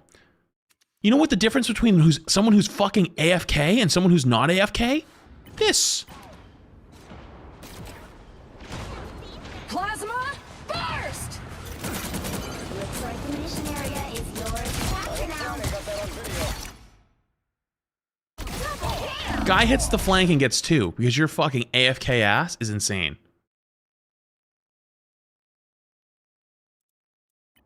I'm in actual disbelief. Fucking belief. You did not send me this as the proud one. Brother, I knew I was gonna be harsh on you for this. That's why I told you to choose a game you felt was long and you played well, so I could give you the best possible experience off of like your peak gameplay. And you sent me one where you've gone AFK multiple fucking times at the start of a game, one where you literally are in a corner, AFK at the beginning. What the fuck is this? Dude, this is horrible. You might even think, well, maybe you're being over dramatic. No, this is actually, like, I would report you potentially for this. I wouldn't actually report you because, like, I got better things to do. But, like, I wouldn't blame someone for reporting you for this. Because here's what you should have done. Okay? Instead of turning back and looking for your teammate who's AFK, you pop this corner, you pop your E / your like hype, like your hyped up form, spam this corner. Just start spamming it. Boom. Guess what? I bet that Jeff barely even fucking reacts. Free kill. Start doing damage here. Instead, you're on your phone. Dude, did you get a fucking Bumble notification? I'm in awe. What could have possibly popped up in the 15 minutes that this match is? There's no way there's something that important, right? I promise you. I promise they won't unmatch in the couple minutes it takes to respawn. What do I do for an encore? Feel the wrath of the goddess! So now your team's down 1. I'm back. Down 2, actually, because they got the Widow, too. Alright. Are you gonna make... You're genuinely pissing me off. And I know you're not out of jets. You can still keep going. You could fight back. You could get there quicker. You stopped when AFK? Okay. Alright. Now you're back. Spam. Okay, that's fine, but I'd rather see the splash damage because they're all grouped up. Your Jeff is legitimately the fucking GOAT. Like, you are the activated demon for your team this game. Your Jeff was on a win streak. Grab the health pack? Health pack grabbers? Yeah, I mean, it doesn't have to be that one. It could have been the other one. I'm just saying, like, you're struggling to fly in a straight line. It's... Hello? Dude, this Iron Man has legitimately got you bitch made. Unironically has you bitch made. This is crazy. Where are you going? You're on a world tour of the map right now.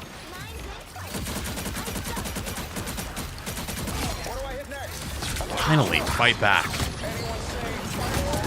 This is good. This is good. This is good. This is good. This is good. Where are you going? Why did you give up?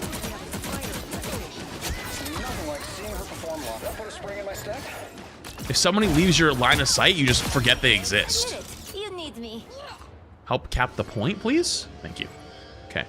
Listen, your decision making is very slow. It's like watching like a 65, 70-year-old person like have to make a decision. Like they still like they're not like senile, but like it takes them a minute, right? You're kind of at that level right now. Control seized. To be fair, he helped Luna. Listen, Luna's not in trouble. Okay? You know who's actually scary in this game? The big DPS hitters. You have one of them on the ropes hiding. You have splash damage. You finish your kills. If you notice something, the first fight they've had an impact on was that one because they killed the other Iron Man because the Iron Man stopped hunting him because he went on a world tour. By the way, when he went on a world tour all the way up here, you could have turned the corner, went right back in there, and oh, I clicked on my other monitor by mistake. You could have went back in there and grabbed a health pack there. You could have got a health pack before you even turned the corner, right? Like before you even came out here to get that health pack and then start the whole fight. There's many things that could have been improved upon. At least 6 that I can count. Okay. I'm hurt. So now, this is what I mean by being AFK and not actually playing the game proactively. You could be spamming out here. You could, you know what, even before you even saw them, right? You could have immediately, once the point is capped, start spamming this direction where they come back from spawn, right? Start spamming this hallway. So when somebody starts walking, boom, ult charge. But guess what? Then you see someone turn the corner. Oh my God, if you were spamming, you could immediately start spamming that guy. But instead, you don't even fucking react because you're off tech, you're fucking checking your fucking Bumble notifications. And it took you so long to lock back in. Dude, look at how long it took you to realize to start dealing. Okay, so at, let's say, you know what? I think it's 11:17, but I'm gonna be 100% sure. Okay, 11:18, you notice an enemy. You don't start doing something back until 11:23. It took you 5 full seconds to react to an enemy on the enemy team. 5 seconds. You wouldn't be allowed to drive a car if it took you 5 seconds to react to the things around you. Imagine it took you 5 seconds to hit the brakes on your car.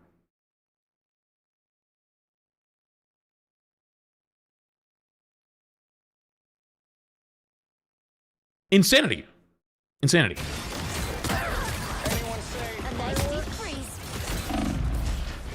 This Iron Man has got you literally bitch made.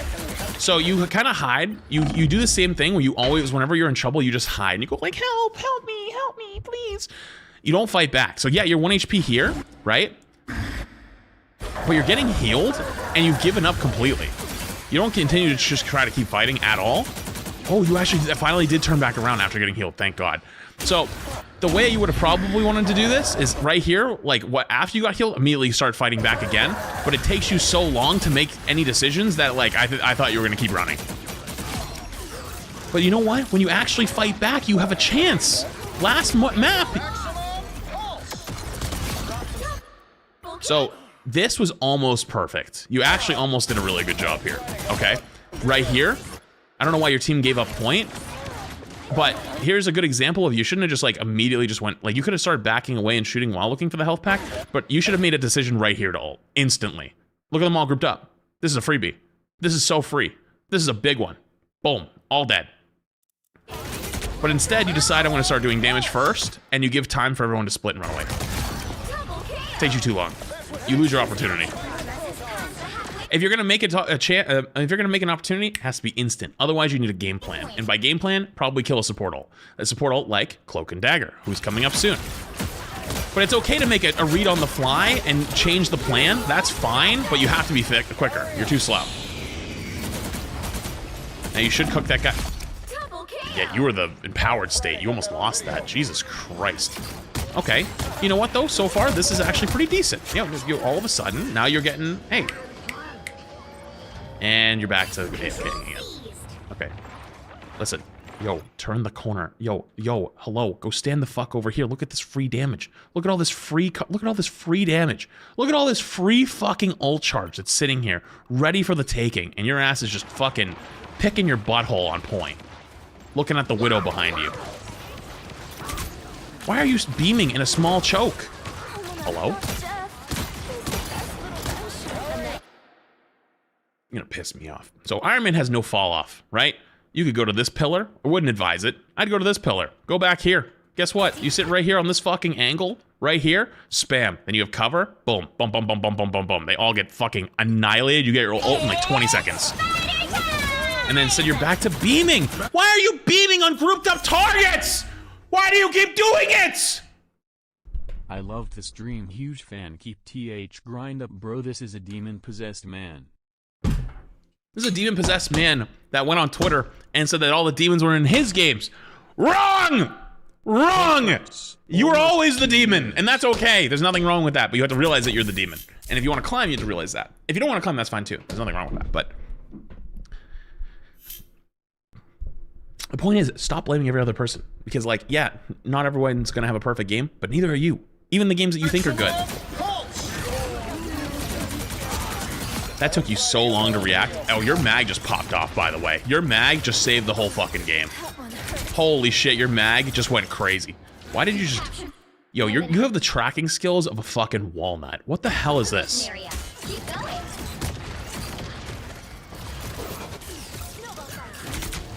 You fired like 3 seconds of beam, instantly went to reload, and you don't even look for him. That guy should not have got away for that long. That's controller for you? Yeah, well, figure it out. Figure it out. So I just heard the iron... By the way, this is what I mean about learning mid-game. You need to learn that. You need to learn. Like, as the play of the game, you have to understand when you make a mistake and learn from the mistake. You have not done that once. And what I mean by that is their Iron Man has come from the same spot 4 times in a row, and you just heard him flying. You should immediately be watching this window. Instead... Oh, now you... Why don't you pre-fire? Why don't you shoot this thing with a fucking explosive round and get info? Good lord, that's why, because they're going all on the ground. Alright, now... Oh, you're about to throw. You're about to troll. You're going way... You went way too hard for that. But luckily, that guy's an idiot. Oh, I forgot what rank we're in. If that guy actually doesn't do that and baits you really hard, I bet he flips that on you. But unfortunately, that guy's just a fucking moron too. But that's the point of these ranks of gold. Like, there's gonna be times where your teammates do stupid shit, but look at their team. Their team's doing absolutely fucking idiotic things left and right. Again, though, you're not really poking early and not really getting ult charge again. So that Jeff should be dead. Unlucky. Ult that. Ult that at the last one. Last dash. Last dash. GG.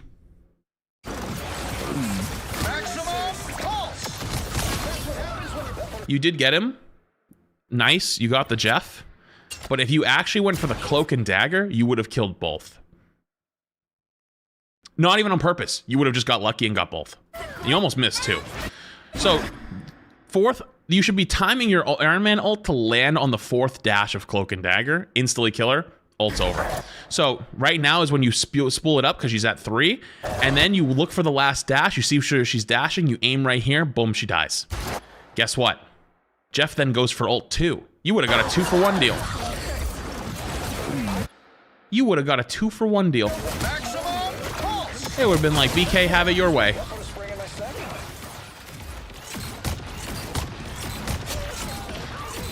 You end up getting the kill on the cloak. That's nice. Although I don't like you playing this close to the point over and over. It's kind of spooky. You don't even react. So, good example right here. You actually get away, which is good. But this right here is a prime example of why you need to have good positioning to start with, because you're gonna get punished for not having good positioning. So you're literally out in the middle of the fucking open. By the way, that's the guy who's done this exact same thing 6 times in a row now. He's just on Punisher now. So having good positioning from the start keeps you from having a situation like this where you have to run so you don't die. Now, this could have been good positioning if you went on the pillar, one to your left or to your right. And I don't know why you're so obsessed with always beaming. Kind of pissing me off at this point, but... Do you have ice? I just... Like... I watch him literally jump away with smoke, so you know he's going the other way. And then you fire like 2 or 3 more shots in the smoke. Like, I can see him over on the side, and like... you just don't even recognize it. You don't even react. He's still there. Wait, why do you just like stop playing the game? Hello? Oh. I'm just here. Are we spectating bronze?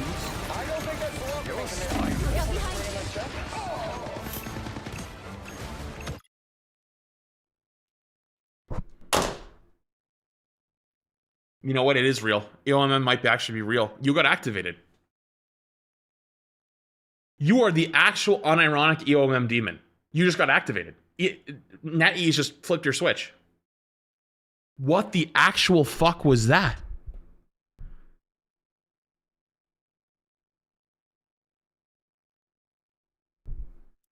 Brother, if you're confused on what just happened,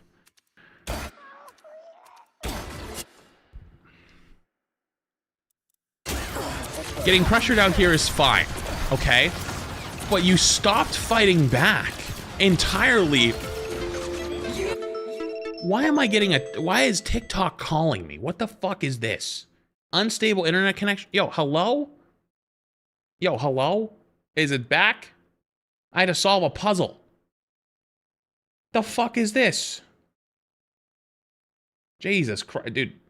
Sometimes TikTok does this random thing where it thinks you're AFK and then it just like starts calling you. Like, you guys don't hear the ringtone, but if you're on Twitch or YouTube, you can hear the fucking goofy ass ringtone it does.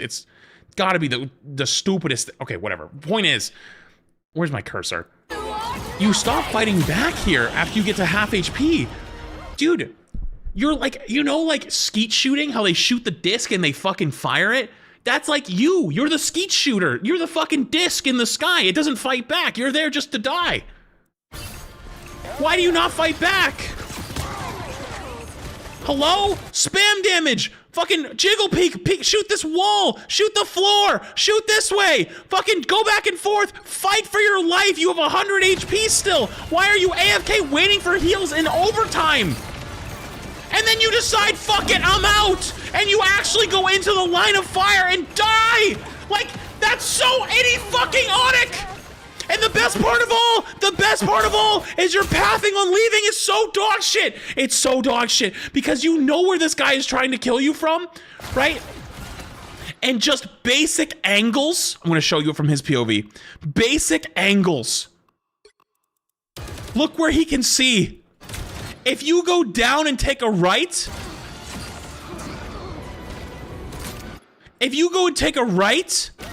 he can't kill you. But instead you go left.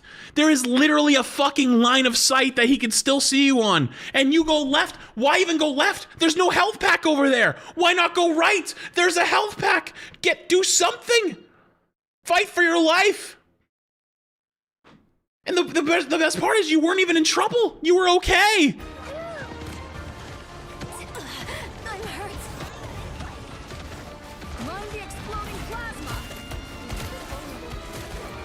Control lost. And now you have to fight to retake because you've lost the point. What are you doing? Yo, hello? Hey, move forward, please. Your team's still alive. Go help. Hello? So, if you were smart here, you would understand that this line of fire is going to be very dangerous. If you're going to do it, only poke with your left click. Morello is off the main menu. How would you like your course served today? AFK syndrome for the main course. Would you like that burnt or buried under magma? Jesus fucking Would Christ. you like a tank player for an appetizer? Dude, if you're going to do this, you have to spam your left click, empowered, and just get massive spam damage. Otherwise, go up in the window in the top left and get an off angle. Either one works. Instead, you fired 2 shots at their back line and hit 2 shots, and then shot your own mag. So, okay, now you decide to go top left. This is good. This is actually good. Where are you going, though? And back to beaming again. Oh my god. If you actually didn't beam, if you just stuck with the left clicks, you would have killed the cloak. You would have killed it. Why are you back beaming again? Oh my Christ. Oh my fucking god. Please. Why? Don't leave him there. Oh. My brother and goddamn motherfucking Christ, you can fly. You can literally fucking fly. You can fly. You can actually go in the window here and stop him from being in there. Why do you not deal with the DPS on the flank? You're playing DPS. You are literally the person that takes these 1v1s like this when you have opportunities like this. Not saying you just go fly at him and hit scan versus flyer, but you have so much cover and he's in a stupid ass spot behind your team. You are letting him go crazy on your team. He has ult now. Guess what? Your team's dead. You might genuinely be the biggest agent I think I've ever seen. You just flew into the middle of the fucking open while he's ulting. You don't even peek. Why do you not peek the corner up here? Why don't you stop on this corner, third person camera, look to see what's happening, and then jiggle peek your shots? You just fly out there and just fucking hope for the best. Your Jeff's got one, by the way, and your Luna got one. Isn't this crazy? If you legitimately did nothing, if you just sat on that window and didn't peek, you would have won because your Luna killed him. And your Jeff killed another one. And you'd still be here to fight. If you genuinely did nothing, it would have been better than what you just did. You seeing stars? Oh no, not Jeff. And then you lose.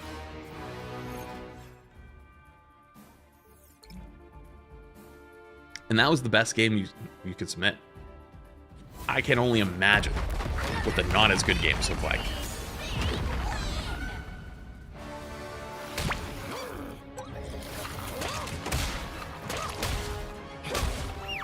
Stats? Oh, the stats make him look great. The stats make him look great. You want to see the stats? Here's the stats. 24 and 6 with 16 final hits. Stats make you look great. That's why you don't go off stats.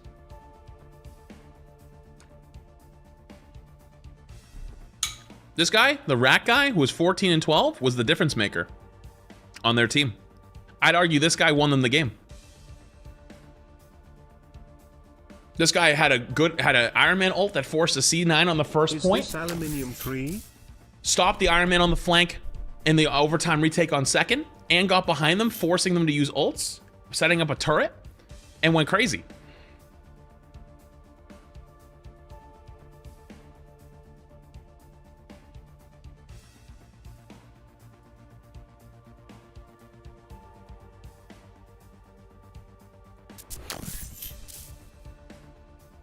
This is why you don't look at stats. And I'm gonna take it one step further, really quick. What level are you?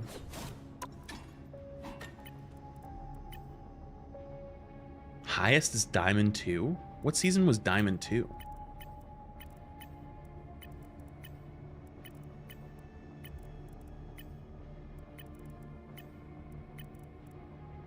Where? Silver, gold, platinum, platinum, platinum, platinum, 2.5, platinum, platinum. How did you get, what? I went to 2.5. 2.5 is right here. Platinum.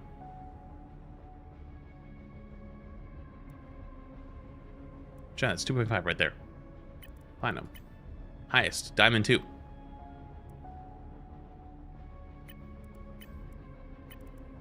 Oh, season highest is at the bottom.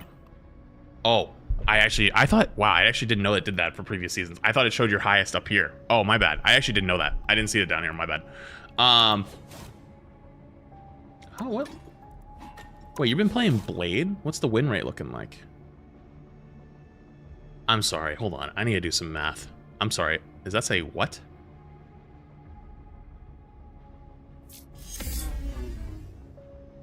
You have a 37% win rate on Blade. Hey Flats, what's harder to learn as a complete beginner? KBM or controller? Your most played character this season is Blade with 9.5 hours. 59 matches played, and you have a 37% win rate. Oh, it's quick play? Oh, it is quick play. Okay, let me go competitive. Sorry. It was all mode. It got worse.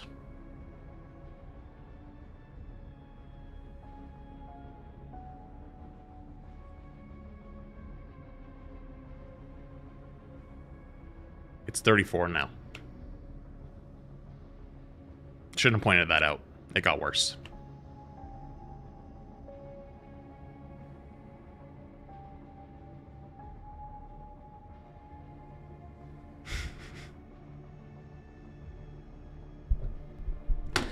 Can you, hang on, can you listen? Hey, come here for a sec.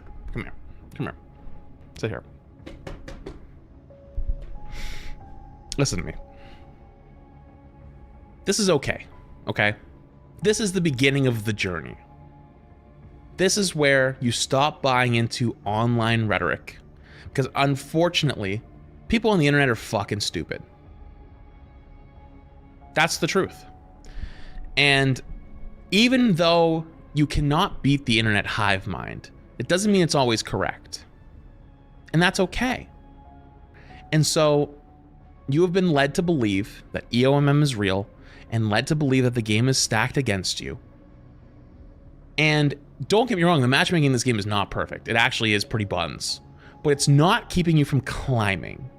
It's just maybe more streaky than it should be. But you're in the correct rank. If anything, you might be too high. And the way you fix this is by understanding that you are the only person you can affect in your own games. And it's time to start having the journey of improving mechanics, improving positioning, thinking about what you're doing, not being AFK, not looking at your teammates and doing other things, and focusing on yourself.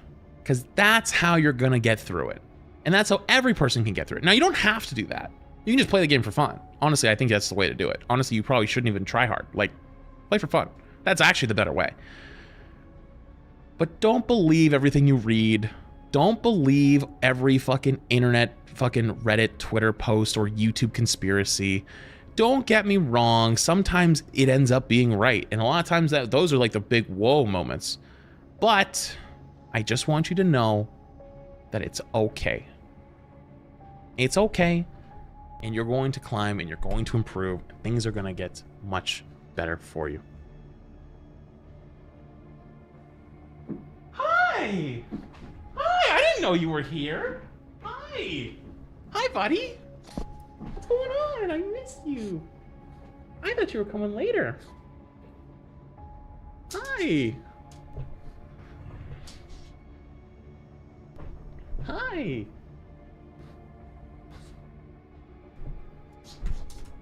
This is Gus. Do you know Gus? Hey, Gus, say hi to the camera. Hi. Oh, okay. He likes to stand on the desk. He likes to sit on me and stand on the desk. This is what he likes to do. Okay, I can see. If I don't move him, he'll just do this the entire time. Did you just sneeze on my mic? Okay, it's fine. Gus, you have any words of encouragement for Jota here? You got any words for encouragement for Jota?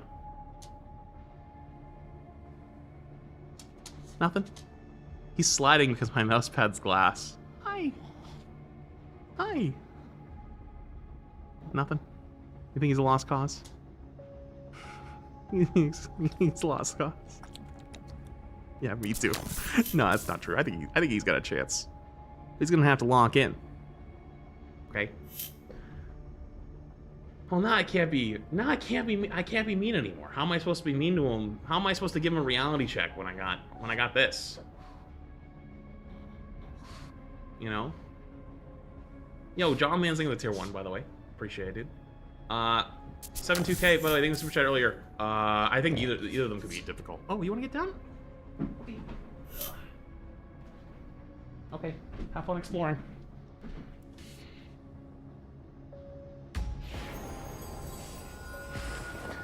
Yo, thank you for the 5 gift to John Mance. I appreciate it, dude. Thank you. I don't have his toys in here right now because I had everything cleaned yesterday. So,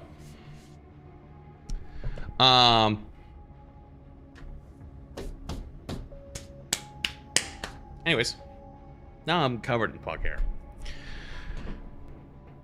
Regardless, I hope this helped somewhat. Can you spectate his Blade gameplay, please?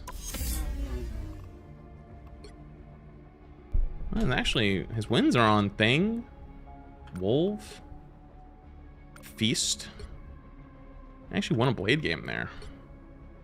Iron Man game. It's a Chrono Shield game? Holy shit, that's a Chrono Shield game. 4-2. How did you go 4-2 on Emma and lose? Where are the Blade games?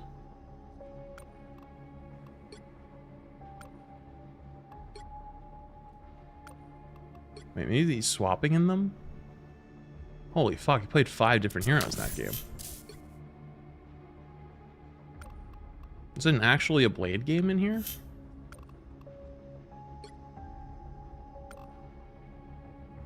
Yeah, I think he's swapping a lot. Oh my goodness, you went on a fucking loss streak and a half. Oh my goodness.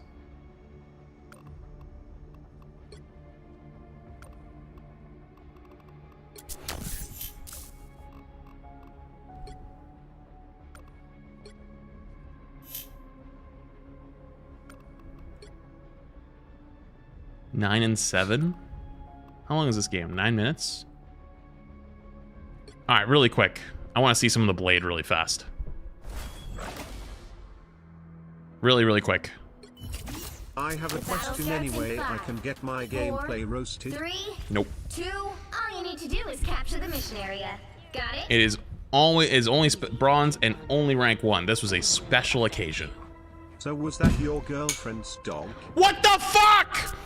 I found a random ass game of yours and you're AFK again! At the start again! Gosh, look at this shit. Okay, he's gone. Dude. I found a random game of yours. Not even one that you sent me. I found a random ass fucking game and you're AFK again. Are you shitting me?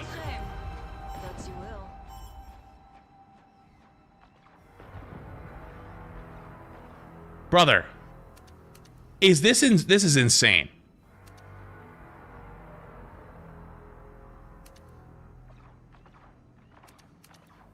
You are the demon, by the way. Okay, so 2:58. The game started at 2:30. You've been AFK in the spawn for 30 seconds. 30 seconds. And now you have to walk there, and then you walk into a wall. And now you have to walk all the way there. You stopped again. Why do you have the sword out? Why don't you have your gun out?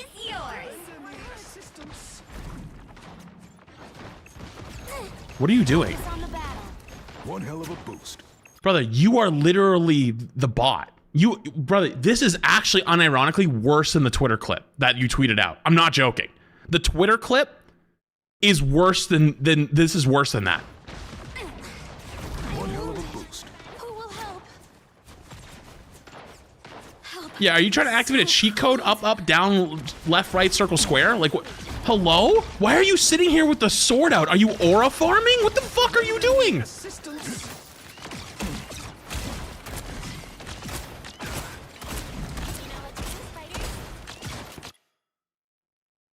You are an anomaly.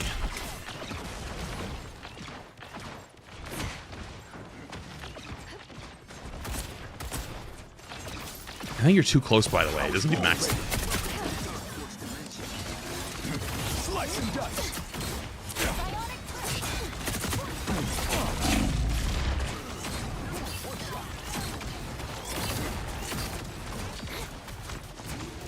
I think Flats got trolled by this guy. I asked him to send me their best game that they was a close loss. This is a random game I found on their profile. I don't know how I would possibly get trolled by it. I found this on my own, just scrolling. You've captured more than half of the mission area. Keep going. 1,000 gods! Here comes trouble. I'm not even gonna give blade tips because I want to save that for a spectating bronze. This is. Back in the game. I honestly don't even want to give tips because I don't feel like you're trying.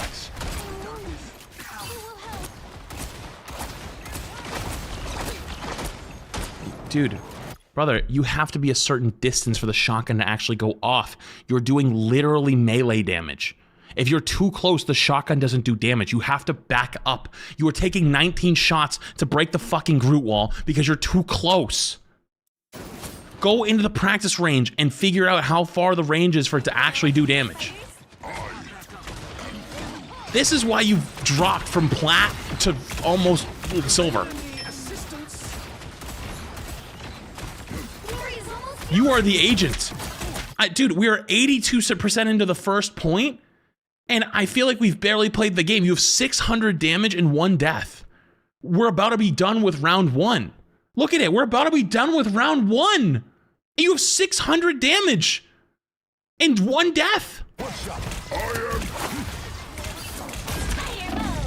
And you didn't hold the block the whole way. You used it for like a half a second because it has a 3-second cooldown. You didn't even use it properly. He's spectating the game too. We're honestly both spectating right now. We both have about the same amount of impact. And then you go squirrel. But like, is it because you think the Groot walls? Keep fighting until we have a winner. Brother. It might be like, oh, well, I'm getting more damage now. I can kill the Groot walls. It's like, well, yeah, I mean, everything is greater than 1 or greater than 0, you know? You were at 0 before.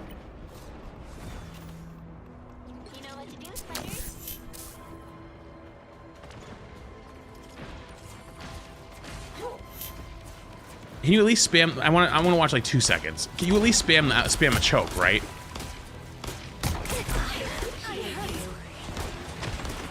You can just spam them, right? Like you know how to do that?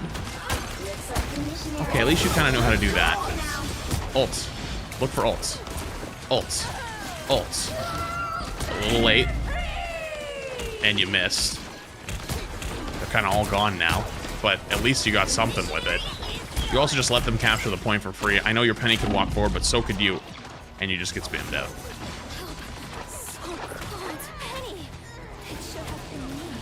I'm not... do you swap characters? You swap characters one more time, maybe. Okay, I'll stay for one more. So this is your pocket pick. Iron Man. This is your pocket pick.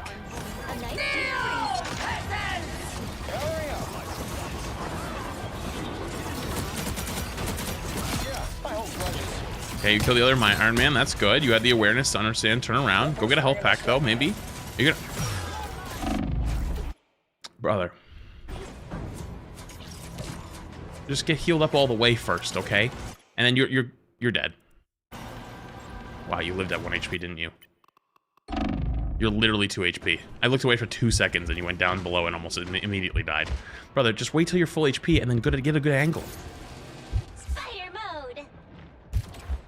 This is why knowing where the health packs are, chat, is important. Don't end up like this guy. This is why knowing where they are is important. Don't end up like this. Keep going. Us against the world.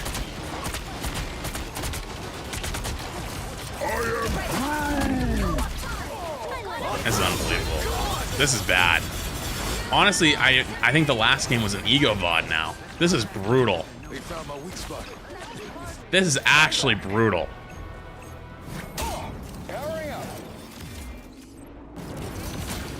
Control lost. Hey, Mr. Stark. But you're... Oh, they TP'd? So, you can't break that wall, by the way. Quick tip, you can hit B to see what walls can break.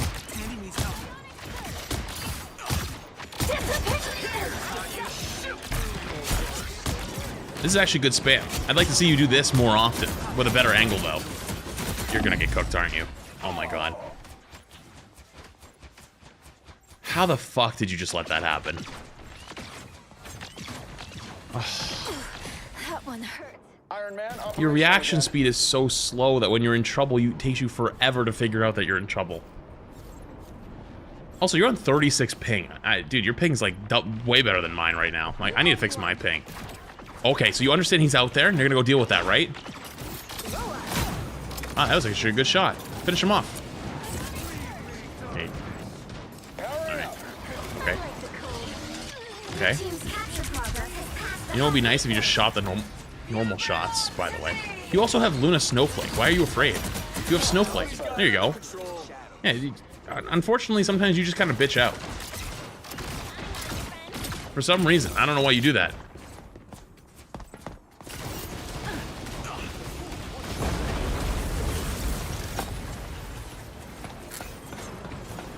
It's not my router settings, it's my internet. Why are you in here?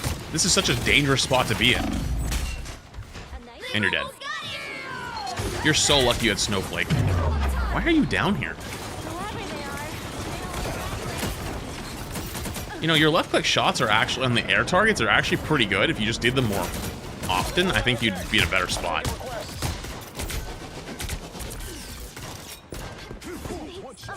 You gonna run? Okay, you ended up winning, but like that was wild. Your Iron Man is definitely your best character by far, but it's not by a lot. Like, it's not like a good thing. All right, I think that's enough of watching that. It's just more Iron Man. Regardless, though, hopefully this helped you, and hopefully this helped put to rest a little bit of the demons are in my games. No. That's not true. Okay.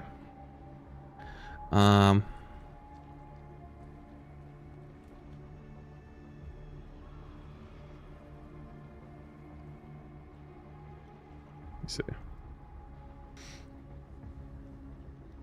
All right, cool.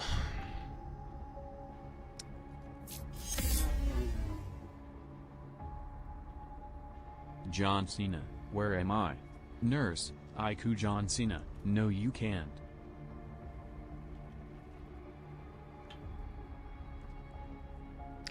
Boom. Yo, Kagan, by the way, thank you for the 5.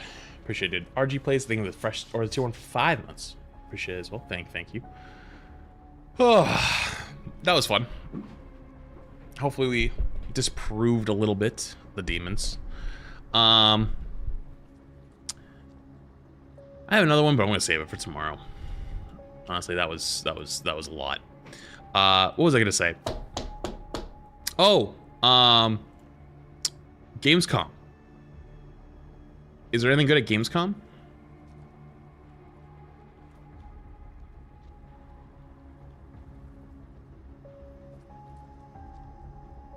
From today? Not yesterday. Like I saw yesterday's. I'm talking about today.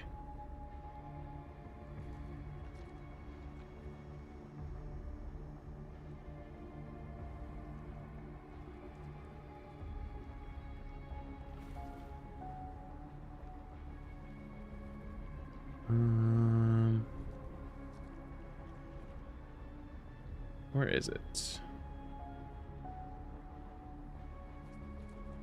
Where is the Gamescom stream?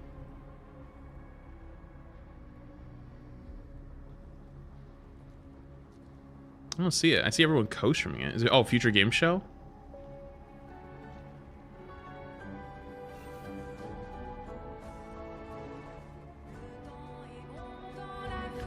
All right, you want to watch a little bit of Future Game Show for a bit? Let's do that. Okay. Shit, I need to change my Twitch category. Let's watch it for a bit.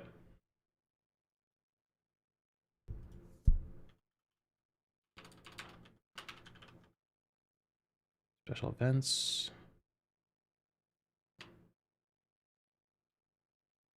Cool. All right, if you're on the TikTok side, by the way, TikTok does not like when you co-stream events kind of like this. So, unfortunately for TikTok, I'm gonna probably end you guys, and the Twitch stream and the YouTube stream will keep going. Don't get mad at me. They just don't like when you do like events like this for some reason. They think it's unoriginal content, and my account gets like flagged, and it gets mad at me. And I don't really want to deal with that for the future because I like doing the TikTok streaming when I'm playing games and stuff. So if you're on the TikTok side, follow the stream or come join us on the Twitch/YouTube side, and we're gonna be watching some Future Game Show. And otherwise, I'll catch you later. All right, TikTok. I'll catch you later. Bye bye. Your fellowship. This okay, sorry. I feel bad having to end them, but like the last couple times I streamed any game shows or stuff like that, like my account got flagged and I got like shadow banned at one point for it. So I don't want to deal with that.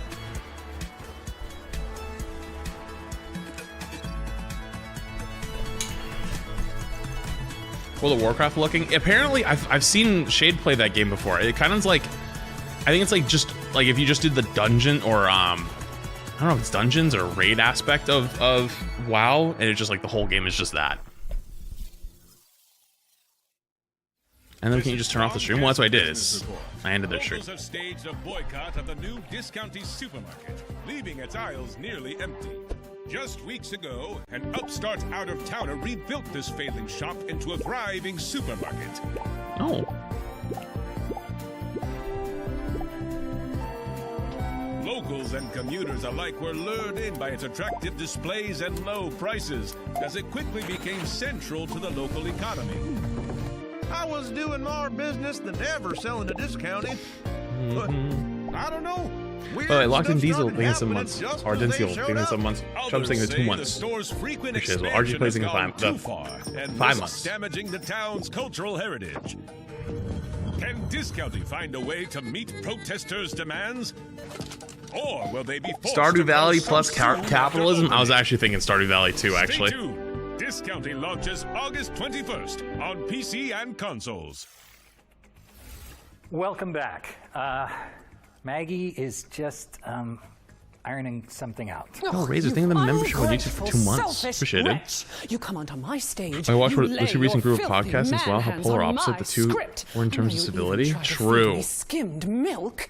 How honestly, dare that's you. kind of a reflection of how the games are, in a way. Okay, you all good? Oh yeah, no. I was just dealing with some riffraff. Sure. Yeah. I don't think they'll mess with me again. Just wanted to make sure you were okay. Yeah, never better. All right, here's the latest on Dual Effects throwback survival horror shooter, Tormented Souls 2.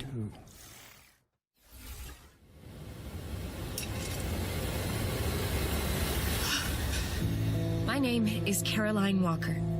I came to this town to find help for my little sister, Anna. She does this thing where she draws terrifying images and somehow they become real. But it was all a trap, and now they've taken Anna. Caroline, are you there? They have me locked up in this Huh. Is that a pig? What happened here?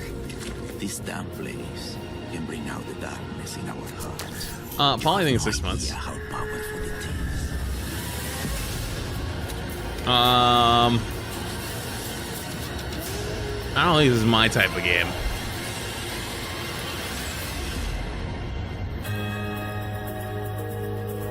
Not for me, but the aesthetic was cool. Tormented Souls 2 is coming to PC, PlayStation, and Xbox on October 23rd, Has your 2025. rival skills improved Okay, Maggie, now that it you is own that land? time Holy again. shit, We've that's a got throwback. another In 3 world months. premiere. I Action no, I RPG think it's the with opposite. Innovative extraction mechanics. Sounds amazing. Let's see it. Make your choice.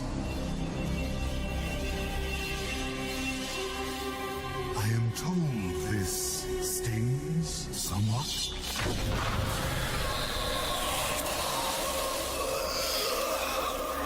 Yeah, it looks like it would sting a little bit.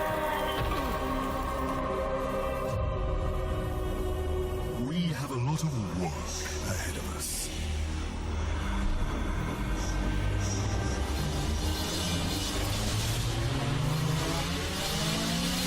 So a future game show is the one that's always kind of like the smaller games, right? Rise, Reaper. Prepare yourself. When I play ZZZ today, Your initiation begins now. I don't think so.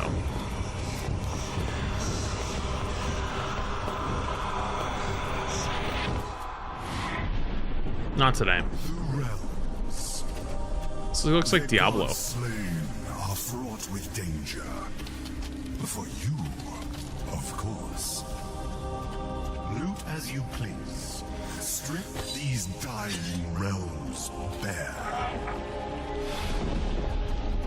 The denizens of this world have not taken kindly to their gods' demands. They struggle. See the horror movie trailers that's starring a dog? No. Remains, unaware that their time has already passed. If you told me to tell you the difference between this and Diablo, I don't think I could tell you. To each other, so long as you return with your and my mission accomplished. You are Legion, an instrument of a larger plan to rebuild my domain. Your sanctuary will become a new. Oh, thanks, Pillaging. What we build now will restore the balance, restore order. My. I'm gonna go pee while I have a second. This isn't totally my type of game. Give me 2 minutes, all right? You know, you're on YouTube feature. What does that even mean?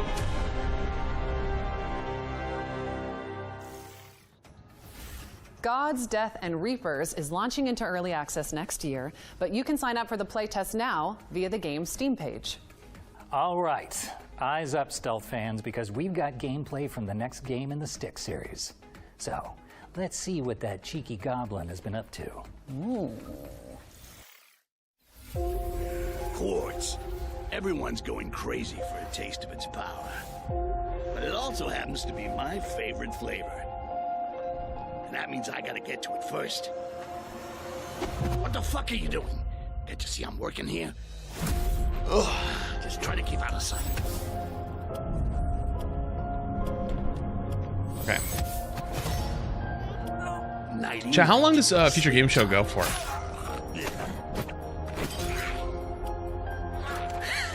Bet you wish you could do that. Tasty. Now comes the fun part.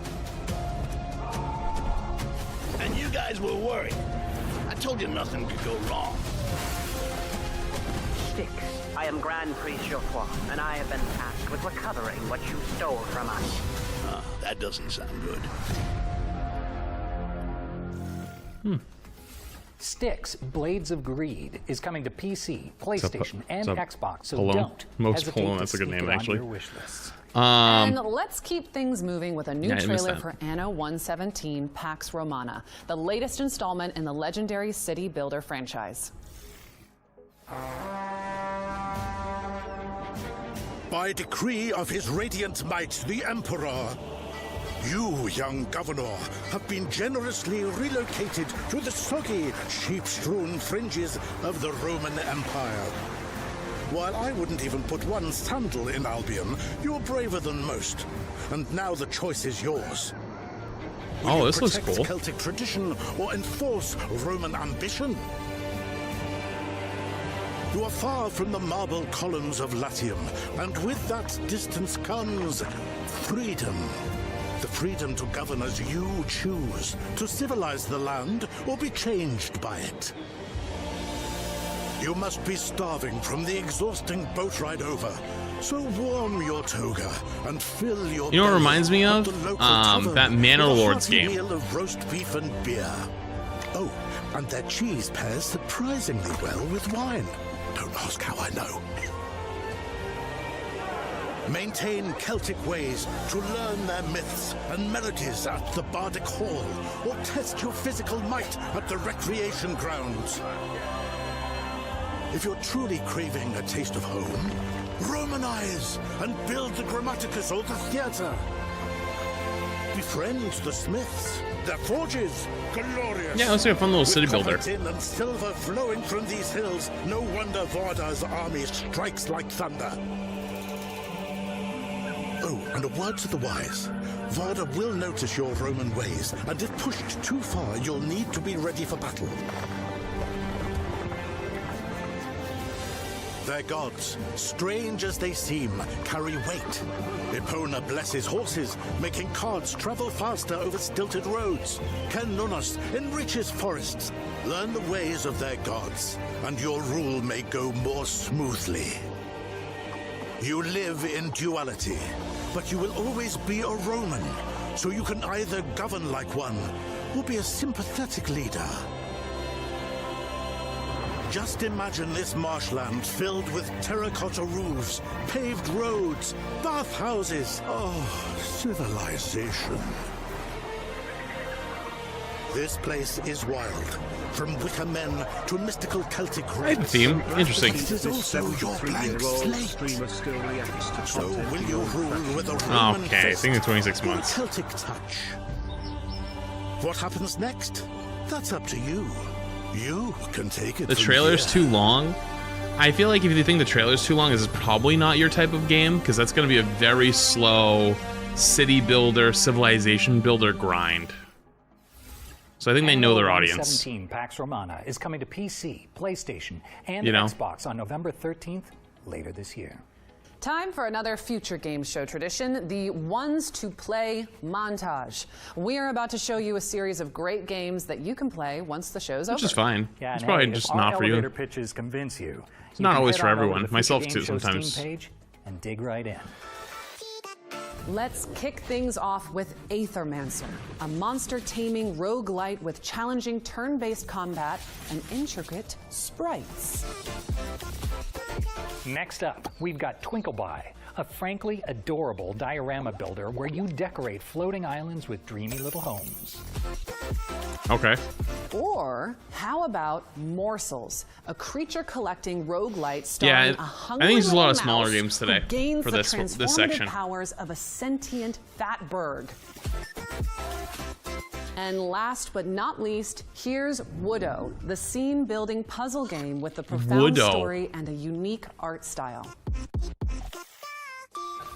That was our Ones to Play montage. Remember to follow up on anything that caught your eye. Now, let's take a moment for a quick PSA. We here at the Future Games Show recognize that gamers have diverse perspectives on what constitutes a good time.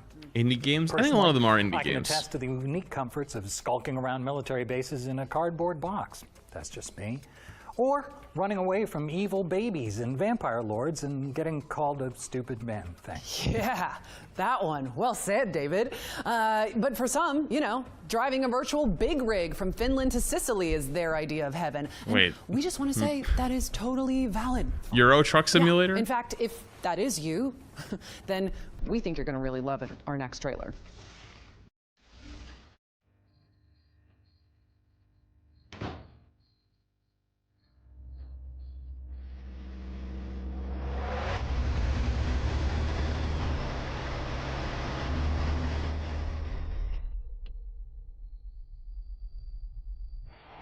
Hell yeah, brother.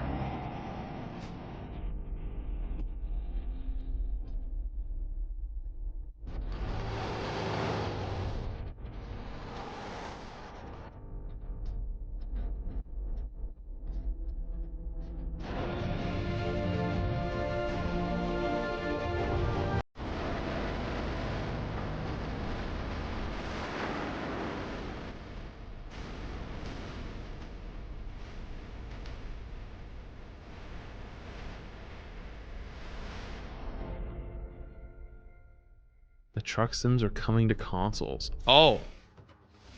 Can't get much better than a trailer full of Wait, trailers. is that the second one that Update your wish lists because SCS Software is bringing already Euro out? Truck Simulator 2 and American Truck Simulator to PlayStation and Xbox. Now, during our spring showcase, we were pleased to reveal the War Sales DLC for Mount and Blade 2 I thought it was gonna be a new one. Bannerlord, which will bring a Viking-inspired faction to the game. And now, thanks to Tailworks Entertainment, we can show you a closer look at what to expect from this hotly anticipated expansion. Peggy 16.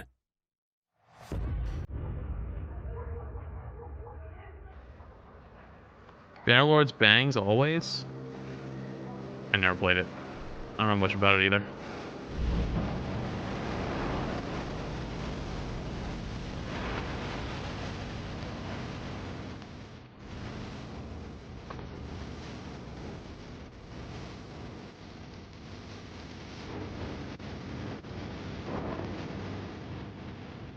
Tail Worlds are probably gonna think of the L with this DLC? What does that mean?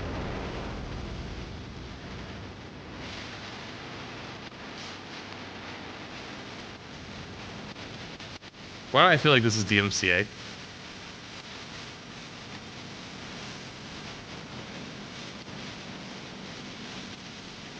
It is? Oh, lovely.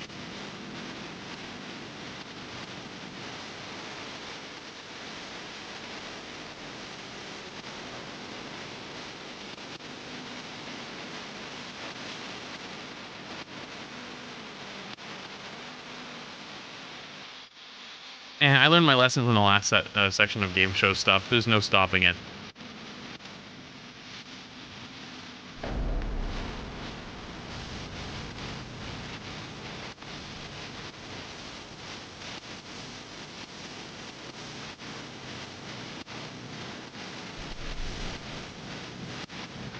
It is kind of a banger, though.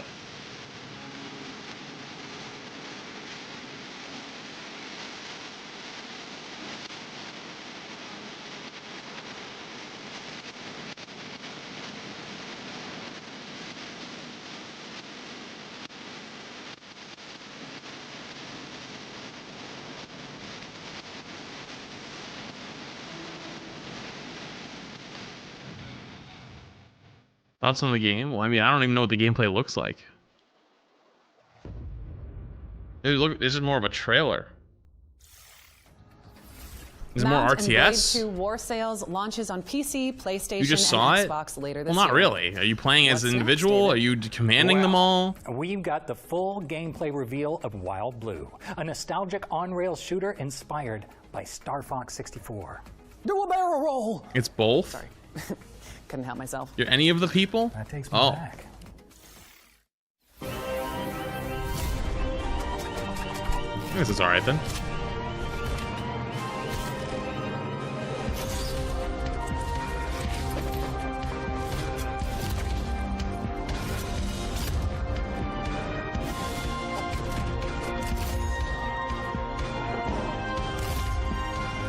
Chuck.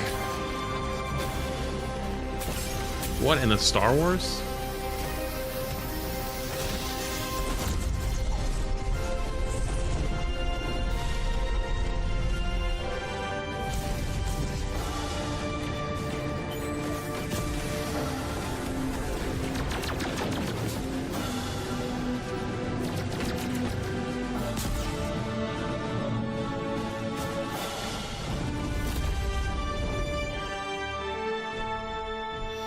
Okay. Cool. That I guess. was your first look at gameplay for Wild Blue, which is coming soon to PC. Now let's check in with Windstorm, the Legend of Himori. Is this Furry Flyers 2? Is there a Furry Flyers 1? In 13th century Mongolia. Why do we Mongolians never stop writing?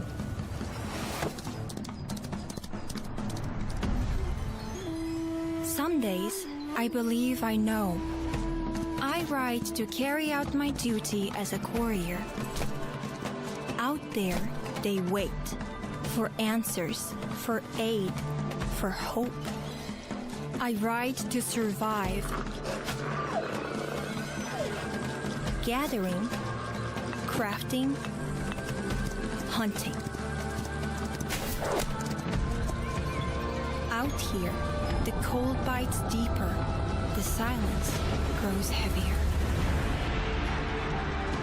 I ride to remember where I come from, to care for those who carried us here, and to raise new strength. Oh, you can raise the horses. But other days, I ride simply to follow the wind, to hear its songs beyond the horizon. It actually looks pretty good. The Legend of Himori. Wow. Windstorm, the Legend of Himori, is launching into early access, so quit horsing around. Actually look pretty good. David, we talked I haven't seen any games that I thought looked interesting until that one. Base building mech western Bounty Star is up next. Specifically, we've got an update from Dino God about when you can expect to embark on this post-apocalyptic adventure. The next Xbox stream is tomorrow morning at 9 AM EST, and supposedly an Overwatch 2 section somewhere during the 4 hours. Did Junkie Mark II, also Silk's primed to be the foundation of a legitimate operation. Was there anything interesting that dropped today? Because if there's nothing interesting that dropped earlier today, I'm assuming this is probably kind of eh. Start pouring in. Wait, oh, I got...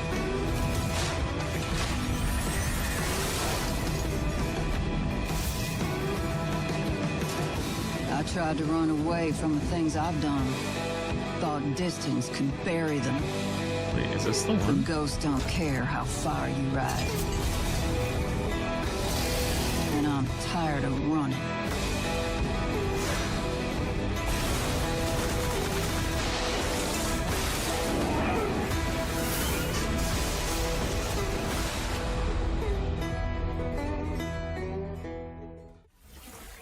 Suit up and build your homestead in Bounty Star, which is coming to PC, PlayStation, and Xbox. Oh, I But while could we're still here, let's keep things I moving. got an and offer check to out do Toa a and the Guardians sponsor of the for them, Sacred and I turned Tree. it down. This is a mystical anime That's what it looks roguelike like. where Whoops. you fight to protect the future of a vibrant village. Whoopsies.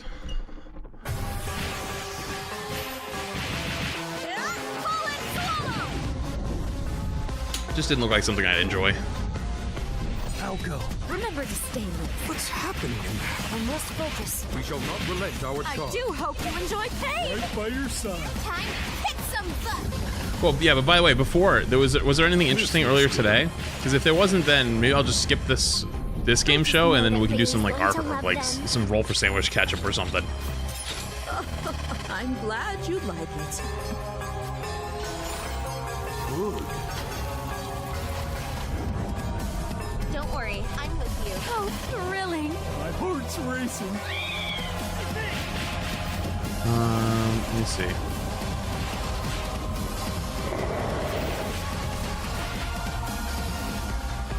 I guess there wasn't anything crazy today, huh? Other than the Call of Duty one, I guess. Toa and Guardians of the Sacred Tree launches on September 19th for PC and consoles. Chat, type 1 if you want to watch the rest of this. Type 2 if you want to do Roll for Sandwich catch up. A MOBA Or catch up. roguelike fusion, You know what I meant. where you fight through procedural worlds with highly customizable character builds.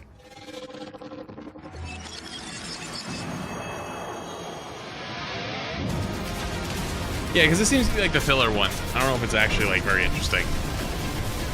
Which is okay. It is what it is. Okay. I agree. I want the sandwich.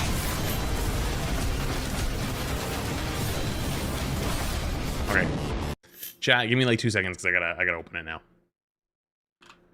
And I gotta go into just chatting instead of special events.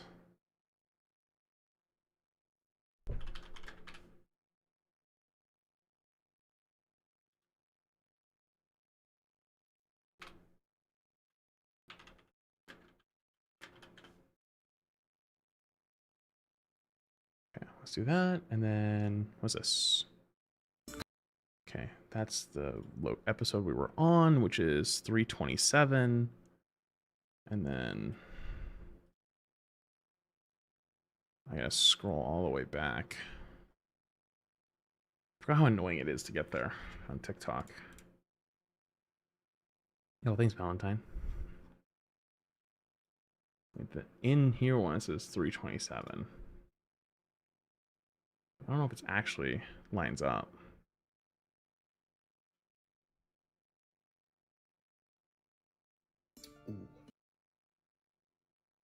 Good afternoon, D&D. Okay, that says 331. We're on 327.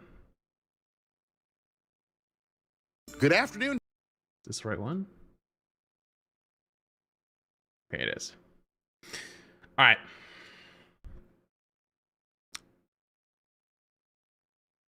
Chat. It's been a few days. Well, actually, it's probably been about a week since we were last here.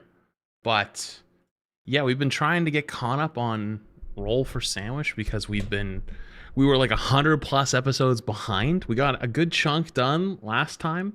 But I figured, fuck it. We got some time today. There's not a whole lot going on today because Gamescom stuff is like the kind of the boring day of Gamescom, and we have rival stuff at the end of the week. There's nothing really going on this week, so it'd be a good time to get a little caught up and see how things have been going. So, all right, let's go. Episode 327 of Roll for Sandwich. Good Let's get it. afternoon, D&D, TikTok, and beyond, and welcome to Roll for Sandwich, the series where I let fate decide my lunch. Let's go. Sure. But first, a quick word from my friend and fellow TikToker, Meg. Take it away, Meg. Oh. Hi there, my name is Meg's Mashables, and I would love to introduce to you the next 2 Mashables that we're going to have available for pre-order over on BackerKit. This is the Cactog, which is a cactus hedgehog. Rotund, drought-resistant friend. This is the Snurtle. Hi, how are you? Which is a snake turtle, shellment. You can adopt them over at BackerKit. Snurtle. And without further ado, let's roll for bread, shall we? Cactog's gonna roll for bread. Oh. Excuse me, Snurtle. Wait, that's cool. It's a 4! And if you know anything about my work, I hope that you choose the butt of the bread. Have fun! Well, Meg, a 4 is Italian bread. I do not understand the reference, but my mom loves the butt of the bread, of any bread ever, and I was always like, here, you can have it. I'm good. I don't know if you've seen the Italian bread on my show recently, but butts are definitely on theme. We're going to go ahead and toast up these butts using our toast bread cantrip. Having these toasted will give us a little bit more stability and hopefully set us up for a good sandwich. Next up, let's roll for Maine. 8, Mortadella. Mortadella is like the grown-up version of bologna. It's a sausage made of finely ground cured pork, usually incorporating cubes of pork fat, which is the white that you see. Not a bad start today. True, Next but up, I let's like roll for bologna cheese. still. I don't mind. I 3, like it. Parm crisps. These snacks are made of oven-baked I used to love aged these. Parmesan. They're very salty and the flavor is very concentrated, and they're quite crunchy. They will definitely be an interesting addition to this sandwich. We'll see how it goes. Next I used up, to let's love roll those. for roughage. 8 tomato and 10 pickles. It's the middle of the tomato harvest for our garden, so we've got a garden fresh tomato here. One of the few that my kids didn't just eat straight off of the vine. Tomato's a good addition to a mortadella sandwich and should be complemented nicely by the salt and those parm crisps. Definitely could have rolled worse there.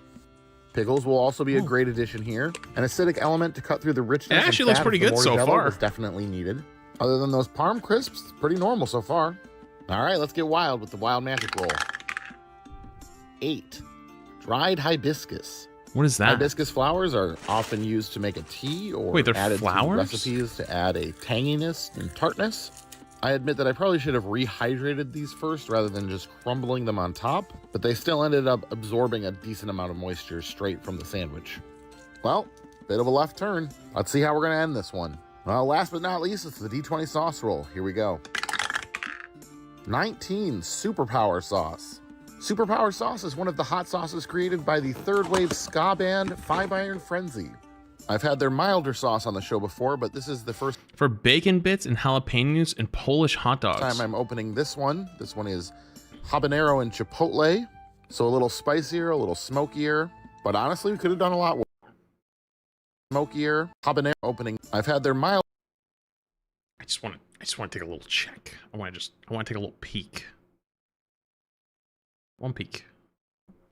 Little peek.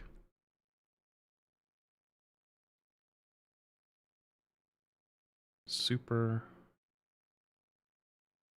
power sauce.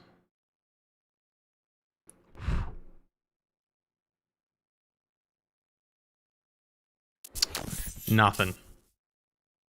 Not available. Elder sauce on the show before, but this just is the getting the first Prime. time I'm opening this one. This one is 4 months away. habanero and chipotle. Damn it. So a little spicier, a little smokier, but honestly, we could have done a lot worse. Let's go ahead and get our sandwich closed up here. I'm thinking like a 9.6. Get our toothpicks in to hold it together, and let's get it cut in half. It's a good looking sandwich. 9.6. And let's take a look at that cross section. That doesn't look too bad. Well, definitely a bit of chaos today, but considering how things have been going lately, not that bad. Let's give it a taste. Really? This one's interesting. There are some conflicting flavors and textures. Oh, maybe the Interestingly flour? enough, the hibiscus kind of goes well with the pickles. Also doesn't pair too badly with the hot sauce or the sharp bite from the Parmesan. I think I would have preferred a normal cheese, but the crunch is kind of nice. Unfortunately, we're just a few steps away from something really great. Still, I've had some real stinkers lately, so I will count this as a win. Sometimes just like an okay 8? is all you can hope for. I'm going to go ahead and give this one a 6.9 today, and I'm going to call it Nice. the Flower Power. Thanks so much for stopping by and hanging out with me today. I hope you have a great day, and I will see you again. You know, I thought that was a pretty good looking one. I mean, like, other than the hot sauce, I guess, and the flowers, pickles, tomato, cheese, mortadella, toasted Italian bread, I thought it was a good making. Good afternoon, D&D, TikTok, and beyond, and welcome to Roll for Sandwich, the series where I let fate decide my lunch. Let's go. Today we're going to be using these dice that are not filled with real human teeth that were made for me by Whitney at Smoking Glue Guns. Thanks. Let's get things started with our roll for bread. I have a question. Did anyone here have their parents save their baby teeth for probably an uncomfortable amount of time? Never thought about it until right now.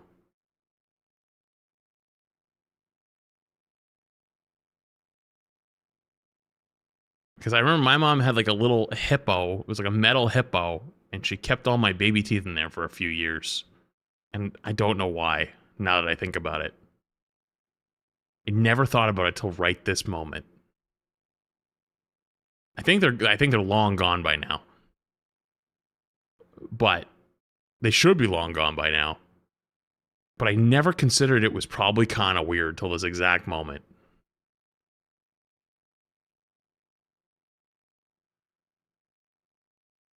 Huh. Okay. 2 freezer ends. Today from the depths of my freezer come 2 slices of gluten-free bread. Oh. It will be nice to get these out of the freezer, but it does mean today's sandwich will be small. We're going to use our toasting cantrip because the bread is frozen, and also in my experience, gluten-free bread is better toasted. And now we have our 2 little croutons to make a sandwich with. 2 little croutons. Next up, let's roll for main. 8 mortadella. Mortadella for the second sandwich in a row. The name Mortadella goes back to the Latin word for I feel like that was way more meat than normal. finely ground Am I crazy? pork used to make it. Let's roll for our cheese. 1 Carolina Reaper Jack. Unfortunately for me, I still have a little bit of this spicy cheese. Being such a small Hey, sandwich, spicy I cheese know is I pretty could good. justify using only 1 slice of cheese, but I'm not going to do that. Oh. At least this way it'll run out sooner. Next Really? up, let's roll for roughage. 6 green onion and 9. Completely off topic. I was watching your tier list at 3.5, and your comment about Adam working in 2 sports is true, but it only works with Adam Luna. Well, that's kind of what I was inferring because of the team up. Makes them really, really good, but yeah. 9 Peppadew. Grunions have been a popular choice of the dice lately, and I'm honestly fine with it. They generally enhance anything that they're on without adding too strong of a flavor. They should pair quite well with what we have so far and add a nice splash of green.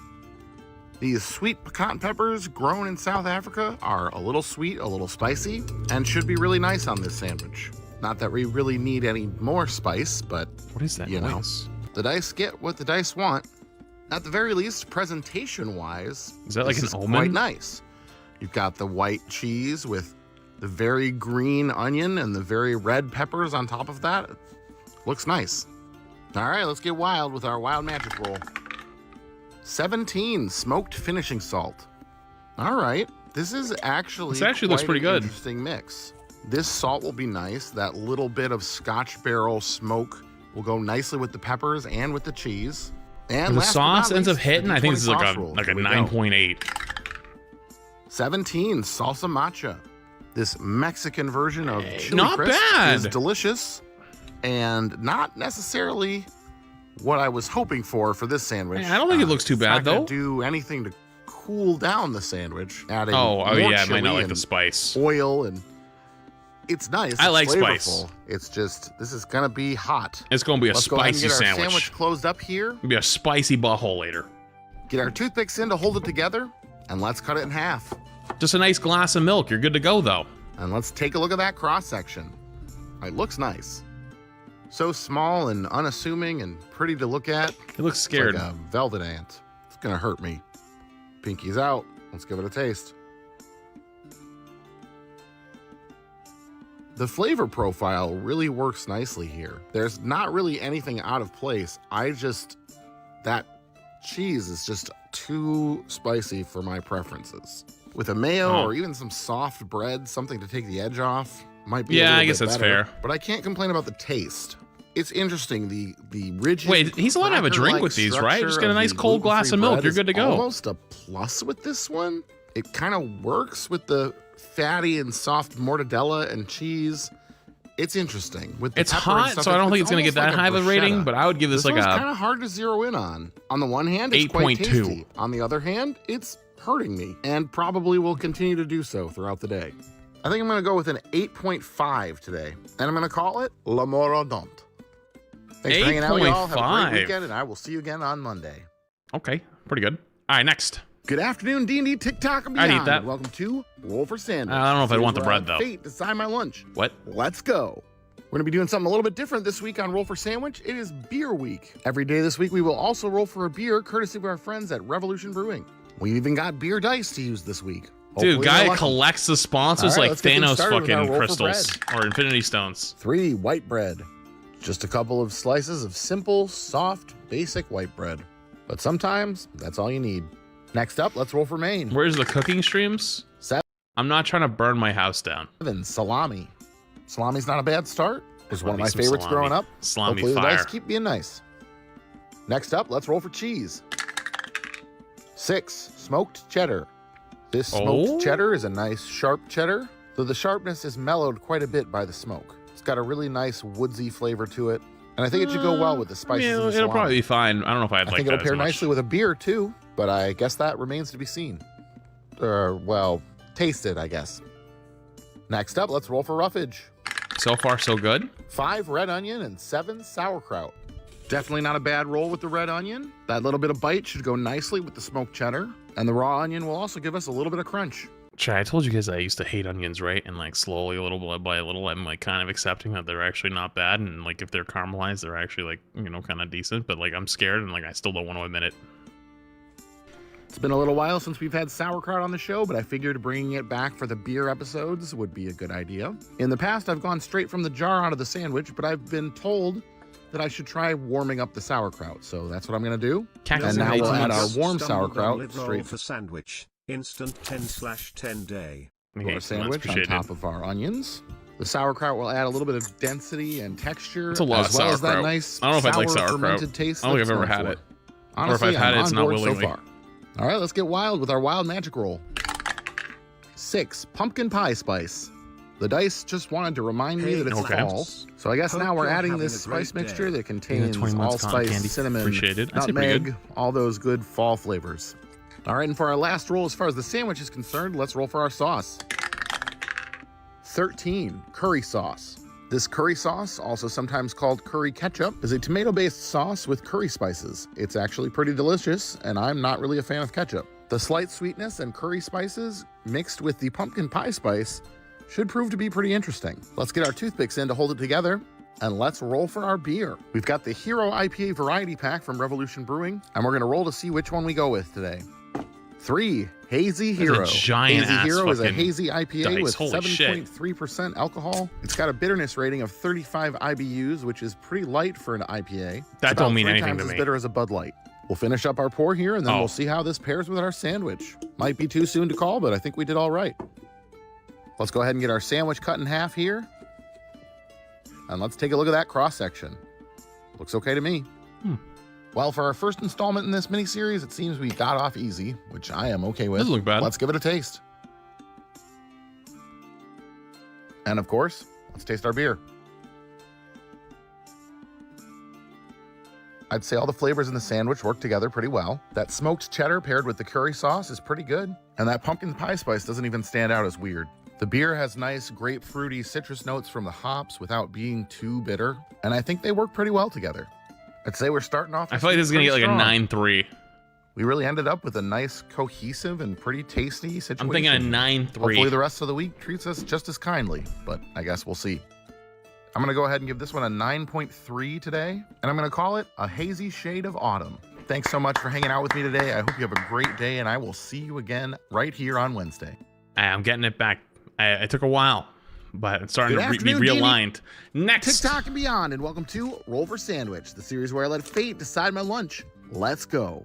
Back again today for part 2 of our Beer Week collaboration with Revolution Play the Brewing, lotto. in which we are rolling for a beer along with our sandwich. Oh, that's a good idea. Our beer dice treated us well yesterday. Hopefully they're still in a good mood. Let's get started with our roll for bread. 5, German Pumpernickel. I've had the American version of Pumpernickel on the show many times, but this is the bread from which it gets its name. It is It's so an long. extremely dense, dark rye bread that has a bitter and slightly sweet taste. I'm going to be honest, it's not really my thing, but I'm going to withhold any judgment until we have the full sandwich. Next up, let's roll Dude, for it looks Maine. like 2 pieces of cardboard. 8, Braunschweiger. While in Germany, Braunschweiger refers it's to just a the German variety of sandwich now. Mettwurst. In the United States and Canada, it refers to this smoked liver sausage. It has a creamy, almost spreadable texture and a high iron, protein, and fat content. The flavor is rich and slightly bitter. Seems to be a theme. Next up, let's roll for cheese. 6, smoked cheddar. The smoked cheddar did us well yesterday, and it's back again today. Smoked cheese to go with our smoked Maine. The dice definitely True. seem to have something in mind today. And so far, I can vibe with it. But then again, we're only halfway done with our sandwich rolls. I feel like you're gonna need like lot of places this could go. really good sauce, or this Next is gonna be up, like a let's roll 7. for roughage. 4, radish, and 11, none. But I'm also a These big radishes sauce come guy. straight from my garden. I was Uh-oh. trying to give them a little more time to get bigger before the winter came, but the dice have demanded there be radish. This variety is called a watermelon radish, and you can see why as I start to cut it here. Green on the outside and red in the center. Radish is actually a super fitting roll for this, as in Germany, radishes are eaten as a side with beer during Oktoberfest or otherwise. Let's get wild with our wild magic Who cut the roll. bread that way? They went the long way? 14 rye It's chips. German bread. Apparently, having our Dude, sandwich what is with on the authentic German pumpernickel was not enough rye for the dice today. So Dude, we this will be better get, adding like, these rye chips to the center all of our the sandwich, sauce, and at whatever least we'll it get a is. crunch out of them. Literally And just now to cover finish it. our sandwich off with the sauce roll. 5, milk. I just had to say that the rye I literally was about to say, why is there milk at 5? I just saw it and then it landed on it. Why the actual fuck is milk on this? Brother, what the fuck? Chips would be crunchy. Because, well, dude, I love we all know milk. what happens. Like, this is a trap. This is cereal sits in milk. Okay, well, that happened. Let's get our sandwich closed up here. Get our toothpicks in to hold it together. It just became like an actual zero. And all right, it's time to roll for our beer. Once again, rolling for an IPA from this Hero IPA variety pack. Is it better than straight water? Was water one of the options? Is water a sauce? Chicago. You know, each of these variety packs come with a free Jackbox game code. That's pretty cool. You know, I'm a big fan of Jackbox games. I love Quiplash. Anyway, enough delay. Let's roll for our beer. It was? I didn't see it. West Coast Hero. West Coast Hero is a West Coast. Oh, we need a hero right now. A fucking insane hero. ABV. It's also about twice as bitter as yesterday's beer with a 62 IBU rating. Bitterness seems to be the theme of today. Oh, well, that's okay. Dude, look at it. Dude, it's like fermenting. Let's go ahead and get our sandwich cut in half here. And let's take a look at that cross section. Okay. The dice really thought they had something there and then threw me milk. Let's taste it. Why is milk on there, though? And of course, we got to complete the experience. Give our beer a taste here. Ah, yes, my milk and beer. That is definitely a I am such a milk enjoyer, too, but this is too far for me. A little more bitter than I typically go for. The meat, the cheese, the radish kind of work together, but the milk absolutely destroyed the other elements. The pumpernickel bread is falling apart completely. With all the bitter elements in the sandwich, rolling the most bitter beer that we have as an option was not a great pairing either. And the milk also completely killed the crunch from the rye chips. Milk on cereal? Sure. Milk on sandwiches? No. 1. Giving this one a 5.1, and I'm going to call it the 2-drink minimum. Thanks for hanging out with me today. I hope you have a great day, and I will see you. Okay, 1 might have been a little bit harsh considering some of the things we've seen in the past, but a 5 is crazy. Next. Good afternoon, D&D. 5 is crazy. Welcome to Roll for Sandwich, the series where I let fate decide my lunch. Let's go. All right, buckle up for our third and final installment of our Revolution Brewing Beer Week. We'll roll for our sandwich, and then at the end, roll for a beer to go with it. Our beer dice were a little less kind on Wednesday. Let's see how they're feeling today. Let's get things started with our roll for bread. This one's a little quieter. Polish hardtack. Hardtack is a dense biscuit or cracker that's been around. That is literally a cracker. Since the 11th century. It has an incredibly long shelf life and thus has commonly been used as sailing or military rations over the years. This specific hardtack was sent to me from Poland and contains rye flour and caraway seeds. I will definitely not be toasting it. Next up, let's roll for Maine. 5 leftovers. The leftovers I have for today are smiley potatoes. What the fuck, man? Until we had these with dinner this week, I hadn't had these since high school lunch. My kids thought they were pretty fun. Next up, let's roll for cheese. 2, feta.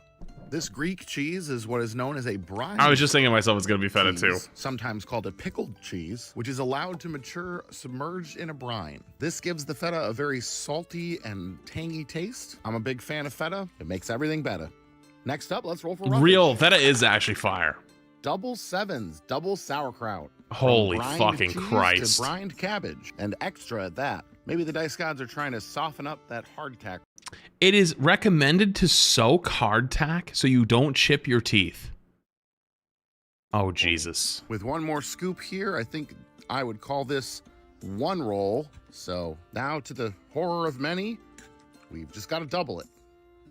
Holy fucking Christ. The sauerkraut and the feta will be an interesting combination. Both kind of sour. All right, let's get wild with the wild magic roll. 8 Radler.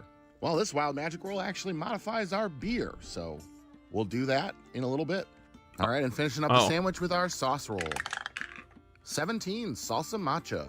All right, that's a very interesting roll for this one. I don't know about that one, but mound of sauerkraut for it to soak into. I can see the little bit of spice that this brings going kind of well with the sour flavors that we've got going on already. Could be worse. Let's get our sandwich closed up here. And then for the toothpicks, I literally had to like drill them through the top. It took a while. The literal screwing it is all right, insane. Once again, rolling for a beer from our Hero IPA variety pack from Revolution Brewing. Each pack comes with a free Jackbox game code. All you need to redeem it is a so what did the other thing Let's cost? see what our beer is today. 2 Infinity Hero. Infinity Hero is kind of a mix between a hazy IPA and a classic IPA. Sports a 7% I don't remember what ABV, the magic, IBU wild is magic 50. thing was. Now, if you remember, our wild magic was to affect the beer today, and that is by making it a radler. A radler is a beer mixed with juice or lemonade, though in the States we call a lemonade and beer a shandy, so I had both. Wait, that's on the called a list. In shandy? this case, we're mixing it with grapefruit juice. Our Oh, sandwich that sounds is already delicious, cut in actually. half, so here is the cross section. Okay. Well, this is definitely an interesting way to end beer week. I don't have a ton of predictions about this one. Shandies Guess with we're just gonna have lemonade? to I'm sure taste it. grape juice Here is we go. fine, but you're probably right. Holy shit, that looks painful. Yeah, hardtack is definitely hard. This Infinity Hero works pretty nicely as a radler, though. I do not recommend making a sandwich with hardtack. It is difficult enough to bite through on its own. But honestly, we got kind of a best case scenario as far as what we put on it, I think. The hardtack itself and the smiley potatoes don't have a ton of flavor. So really, we just have flavor from the feta and the sauerkraut and the salsa matcha, which honestly tastes kind of nice. Kind of tangy and spicy. Goes with the tangy grapefruitiness of the beer. It is treacherous to bite through, though. Honestly, by itself, though, I would snack on that hardtack. It's got a nice rye flavor. I'm going to give this one a 6.2 today, and I'm going to call it Jake's Hard Canapé. Have a great weekend, y'all. I'll see you Monday. Oh, actually, hey, not too far off. Next. Oh, Good Next. afternoon, D&D, TikTok, and beyond, and welcome to Roll for Sandwich, the series where I let fate... yeah, I don't know if I'd want one of those. Those kind of look decide my awful. lunch. Let's go. Today's episode of Roll for Sandwich is sponsored by Ackroyd's Scottish Bakery.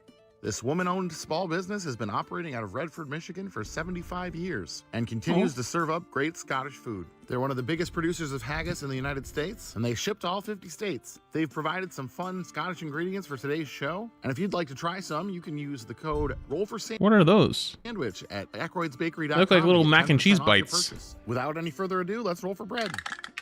5 Aberdeen Butteries. Aberdeen Butteries are kind of the Scottish version of a croissant. Ackroyd's Scottish Bakery is the only bakery in the United States that ships Aberdeen Butteries. These flaky, savory roll pastry hybrids are perfect with jam or made into a breakfast sandwich. Today we're going to make I'm skeptical. It looked good at first, but now I'm see just what skeptical. kind. Looks a Next little up, dense. Let's roll for Maine. 2 Black Pudding. Black pudding is What? a blood sausage commonly eaten at breakfast in Scotland Oh. and across the UK. Ackroyd's makes theirs with a mixture of beef blood, pork fat, Oh. oats, and spices stuffed in a natural casing. I have long been aware of black pudding as it's part of a full English breakfast, but this will be my first chance to try it. As instructed, I will be frying the slices in a little bit of butter until they are crisped up a little. Technically, the sausage is already cooked, but I figured warm was the better way to try it the first time. Now that our black pudding is warmed up, we're Okay. gonna arrange Do you as take the many as we skins can off? here on our buttery, which Okay, looks those to look be like about hockey 4. pucks. Next up, let's roll for cheese. It's not that bad. The second he said it was an English breakfast, I'm already shitting my pants. 5 honey goat cheese. Oh. All right, not too bad of a roll in my I opinion. need to get more goat cheese. I actually fucking decimated my goat cheese this morning with some crackers. While room temperature goat cheese may have been spreadable in this instance, this came straight from the fridge. So I'm just gonna do my best to cut it up here in small pieces so that I don't crush my buttery trying to spread it. Flavor-wise, I think the tanginess and slight sweetness of the cheese will be nice with the buttery. Not sure how it'll go with the pudding. I guess we'll find out.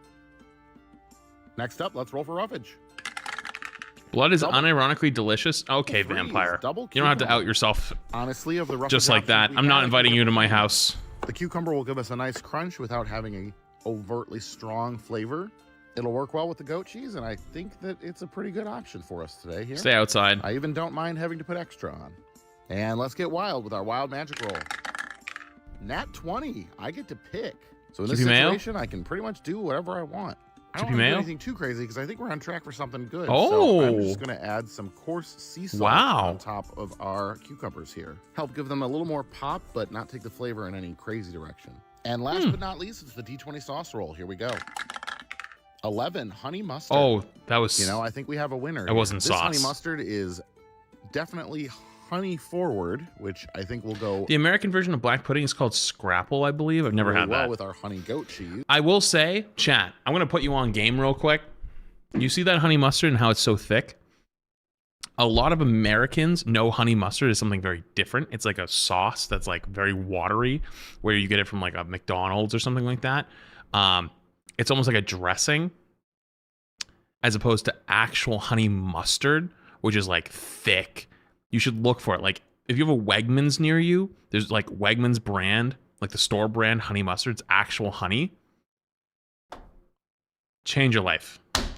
Change your fucking life. It's so different than what you know as honey mustard. The vibe we've got going all together here. Let's go ahead and get our sandwich put together here.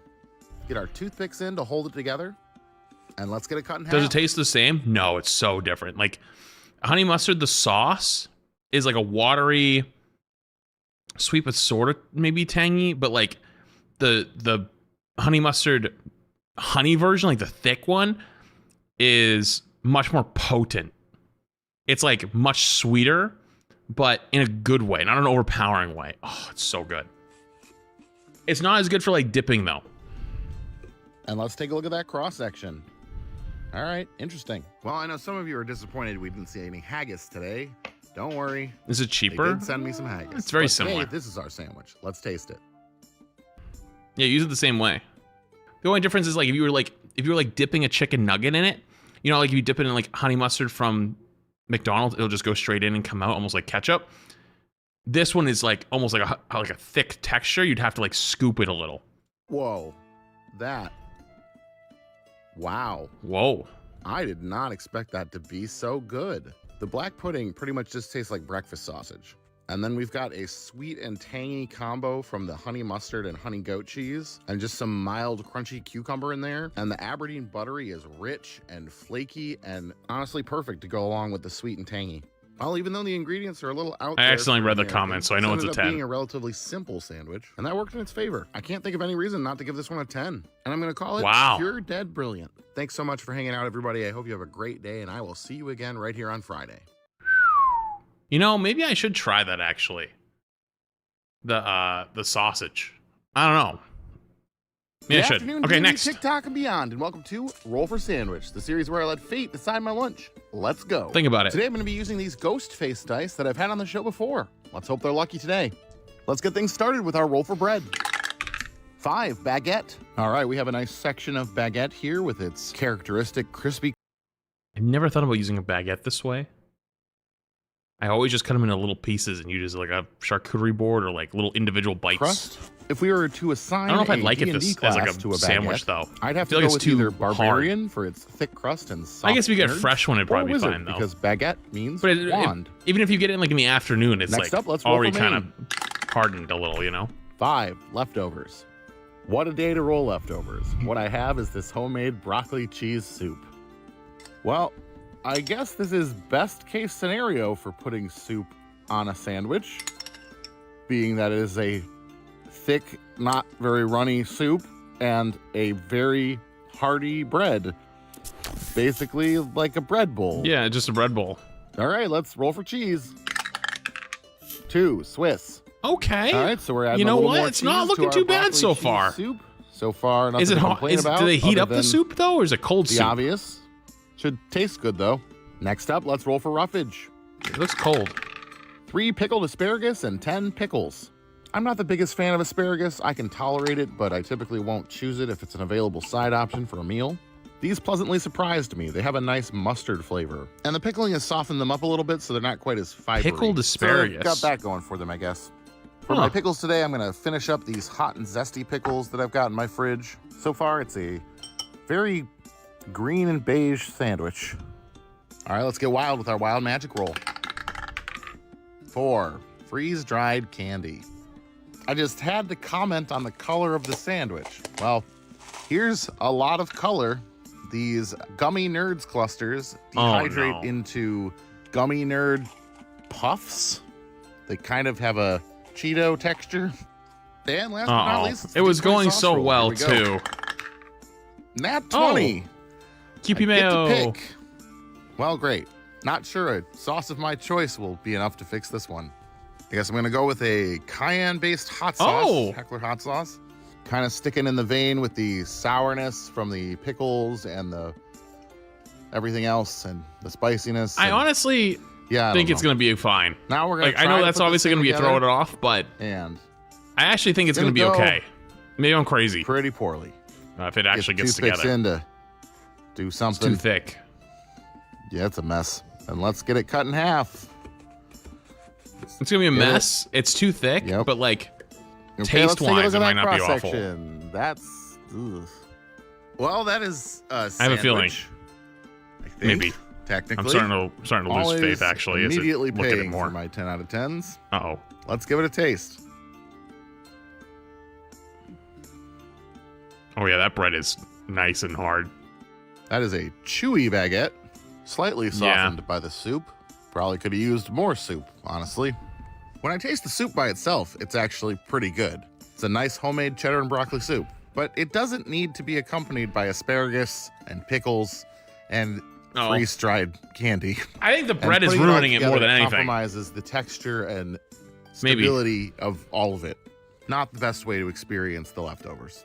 This one was just 3.8. a mess. I'm gonna go ahead and give this one a 2.8 today. Wow. And I'm gonna call it the superhero. All right, here you go, Earl. Eat up. I actually thought it wasn't going to be that bad other than the little gummy pieces. Thanks for hanging out with me today. That bread did look awful to rip. That might be, you know, listen, this might sound fucking crazy, but I feel like a baguette, if it's getting a little hard, as long as it's only like a day or two, like you can just kind of like pop it in the microwave. Softens it up. Microwave, little wet towel on top. Or paper towel. That's the way to do it. Good afternoon, D&D TikTok and beyond, and welcome to Roll for Sandwich. There's baguettes. Let's fate decide my lunch. Let's go. Today I'm going to be using this white set of dice that was sent in by a viewer. Thanks. Let's get it started with our roll for bread. 4 white bread. White dice and now white bread. Sounds a little quiet again. But not for long, since I'm going to toast it. We're going to go ahead and use our toasting cantrip here to crisp up our bread a little bit. Hopefully make it a little more sturdy. All right, that looks good to me. Let's keep going. Next up, let's roll for main. Funny anything, the prime. 7 salami. All right, always a good day when we roll salami. Love me some salami. Rich, fatty, and salty with a nice tang from the fermentation. Sounds like a winner to me. Next up, let's roll for cheese. 6 within smoked 28 months. cheddar. Smoked cheddar is a perfect accompaniment for our salami with its rich, I think you got a new earthy, mic. smoky flavor. Sometimes it's quiet, Things are sometimes starting it's off not. Suspiciously well today, especially for a Monday. Nah, it's gonna go off the may be rails. in danger. Next up, let's roll for roughage. 4 pickled asparagus and 5 green onion. Back Actually, at it so again far it's with our fine. pickled asparagus, which I enjoy slightly more than just plain asparagus, though still not super high on my list. The first So time I much bought cheese he pickled puts on. asparagus, He I puts was on frightened by these tons of every small topping. Like gray look flecks at that what I this. found on the stalks of the asparagus, What? thinking that it was mold. Thankfully, it's just a crystallized protein called rutin, which is plentiful in asparagus and drawn out by the pickling process. Oh. And with the addition of green onion today, both of our vegetables are long. I would have thought and that's green mold and too. stand a fair risk of I was gonna say rolling he just off he our puts a lot of sandwich. Nevertheless, I toppings, think the like green when he onion gets will to like be the a nice addition roughage. here, adding a little bit of freshness and spice. Let's get wild with our wild magic roll. 9 cowboy candy. Well, the packaging here says campfire candy, but it's the same thing. These are candied jalapenos. Oh. A sweet and spicy. That's probably fine. Jam, relish. I think. Sort of a mixture of the two. I think this is a pretty lucky roll for wild magic. It's probably spice and fine. Sweetness should pair well with the smokiness of the cheese. It's not like actual candy. Got a nice balance of flavors here. And last but not least, it's the D20 sauce roll. Here we go. That was kind of fire. 18 Kewpie mayo. Loves Always it. a good day when we roll Kewpie mayo. I think this will go perfectly here. I think that'll actually be. I think it's gonna be pretty good. Helping to balance out that sweetness from the cowboy candy. Definitely takes it up a level here. Let's go ahead and get our sandwich. I'm thinking like this is closed gonna up be here. like 9.8, Toothpicks in to hold it together, 9.6. and let's go ahead and get it cut in half. Looks really good. And let's take a look at that cross section. I think the one thing that might be the looks pretty good. asparagus. In past years, the week of Halloween has been pretty chaotic, so not sure if lucky or just. Holy being shit, we're at rolled with a Halloween false last sense of year. I don't know. Let's taste Holy this one. fuck. Yeah, that's honestly pretty good. Got acid from the salami and the asparagus, which blends really nicely with the sweetness and spiciness of the cowboy candy. You've got the richness of the mayo and the smokiness of the cheese. It's pretty tasty. I'm glad we toasted it. Probably would have got kind of soggy otherwise. Still not a huge fan of asparagus, but honestly, in this context, can't really taste much more than just pickle. Well, it seems our first sandwich of Halloween week ends up being a treat. I'll take it. Gonna give this one an 8.8, and I'm gonna call it the Rootin' Tootin'. Thanks for hanging out today, y'all. I hope you have a Surprised. great I thought it'd day, be a and little will see higher you than again that, back but here on I mean Wednesday. that actually looks really good. You know what I kind of want to try though? For wild magic. Jam says campfire candy. Campfire candy. I want to look that up. Hold up. That looks fire.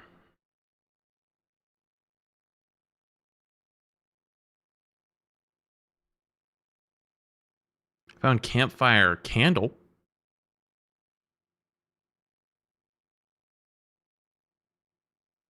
What was it also called? It was called campfire candy, but it's also called what? It's like 9. Get outta here. Cowboy candy. Cowboy candy. Cowboy candy.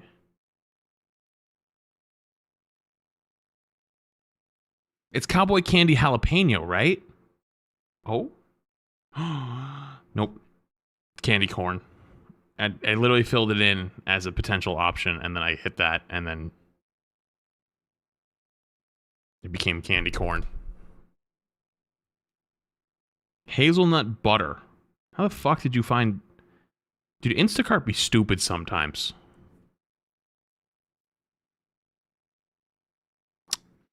Unlucky. Nothing. Okay, next. Good afternoon, D&D TikTok and beyond, and welcome to... Good afternoon, D&D TikTok and beyond, and welcome to Roll for Sandwich, the series where I let fate decide my lunch. Let's go.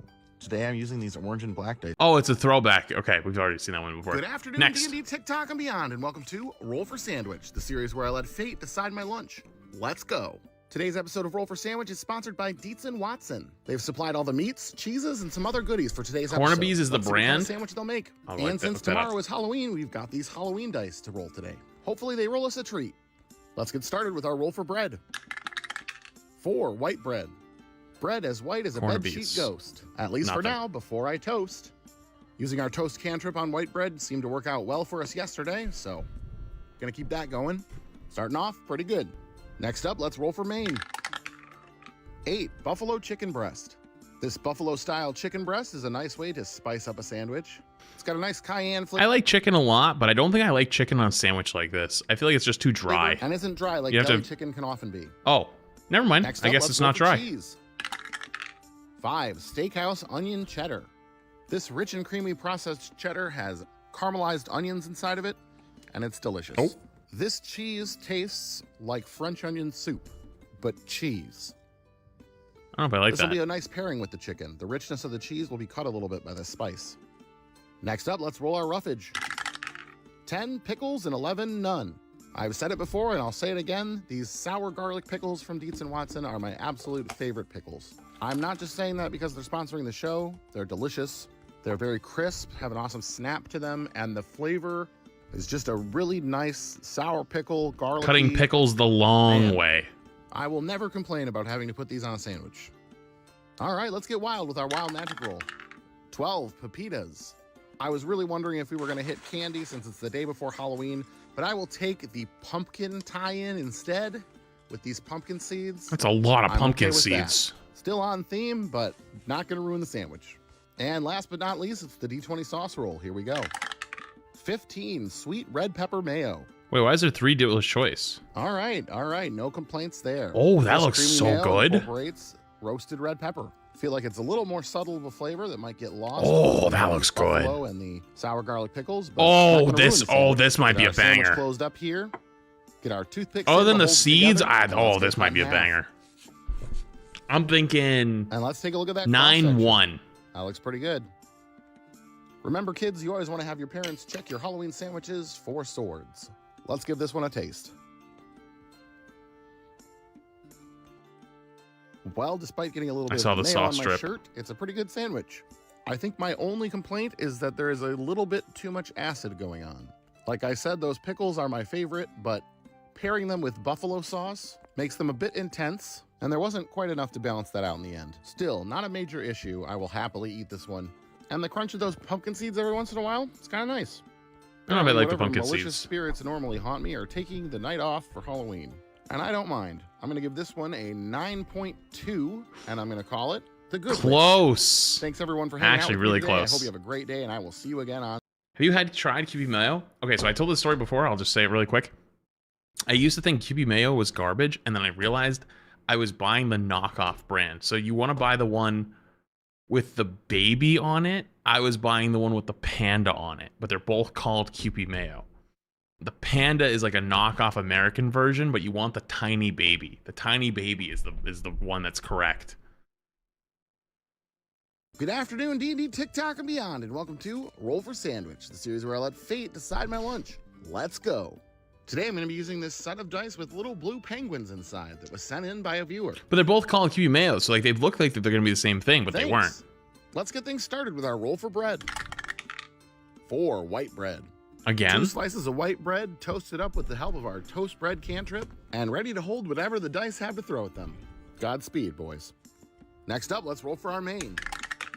3 peanut butter. It's been a while since we've had peanut butter as a main. It's honestly a nice neutral protein, and it can go a lot of different ways flavor-wise depending on what it's combined with. I was actually just on the Sandwich Talk podcast talking about weird peanut butter sandwiches. Sandwich if this Talk. one's good, maybe we'll have to add it to the list. But that still remains to be. Chad, do you like chunky peanut butter or smooth peanut butter? Type 1 if you like chunky, type 2 if you like smooth.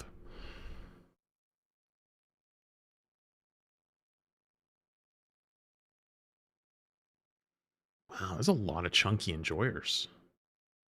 I had a chunky arc where I dabbled in my chunky peanut butter, and then eventually at some point you just go, yeah, the smooth is better. To be seen.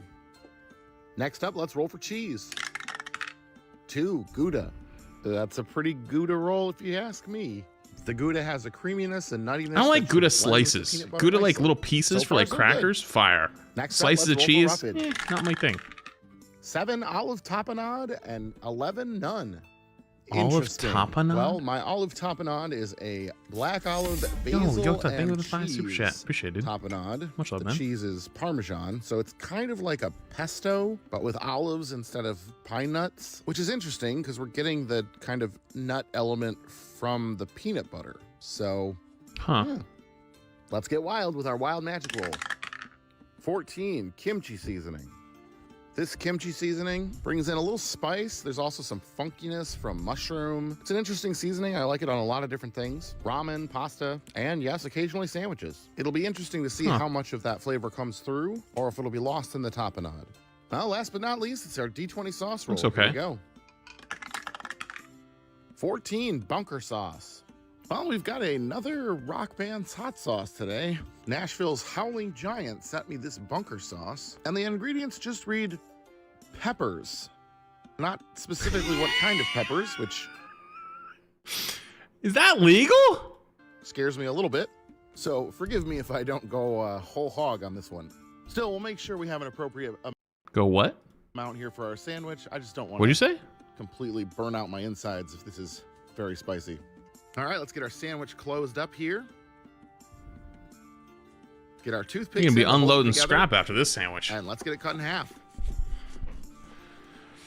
And let's take a look at that cross section. All the things are brown. Well, we ended up with a sandwich mostly made of spreads, so kind of like a tea sandwich almost. I feel like this is gonna actually be pretty decent. Like maybe like an 8-4. This is 8-6. Interesting. I feel like it's really trying to be something.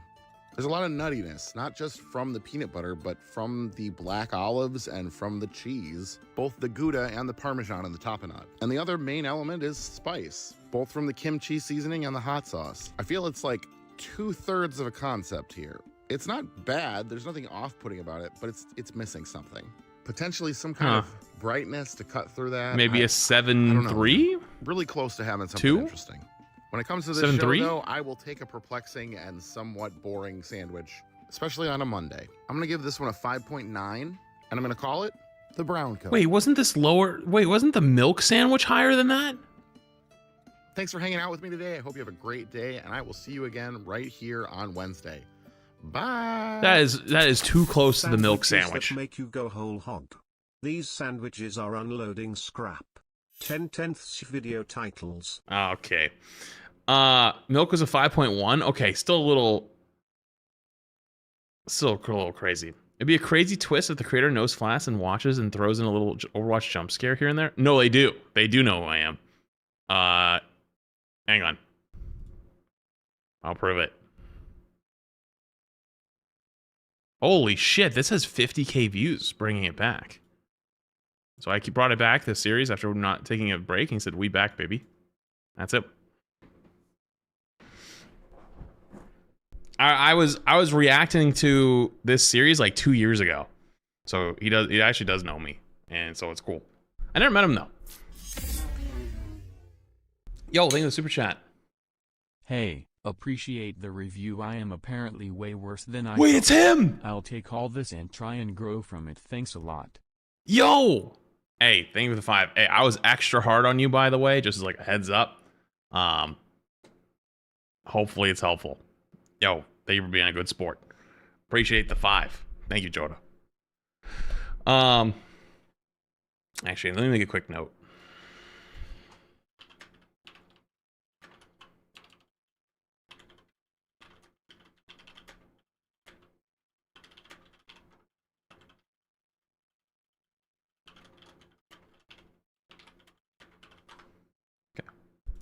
Lacresta, thank you the Prime.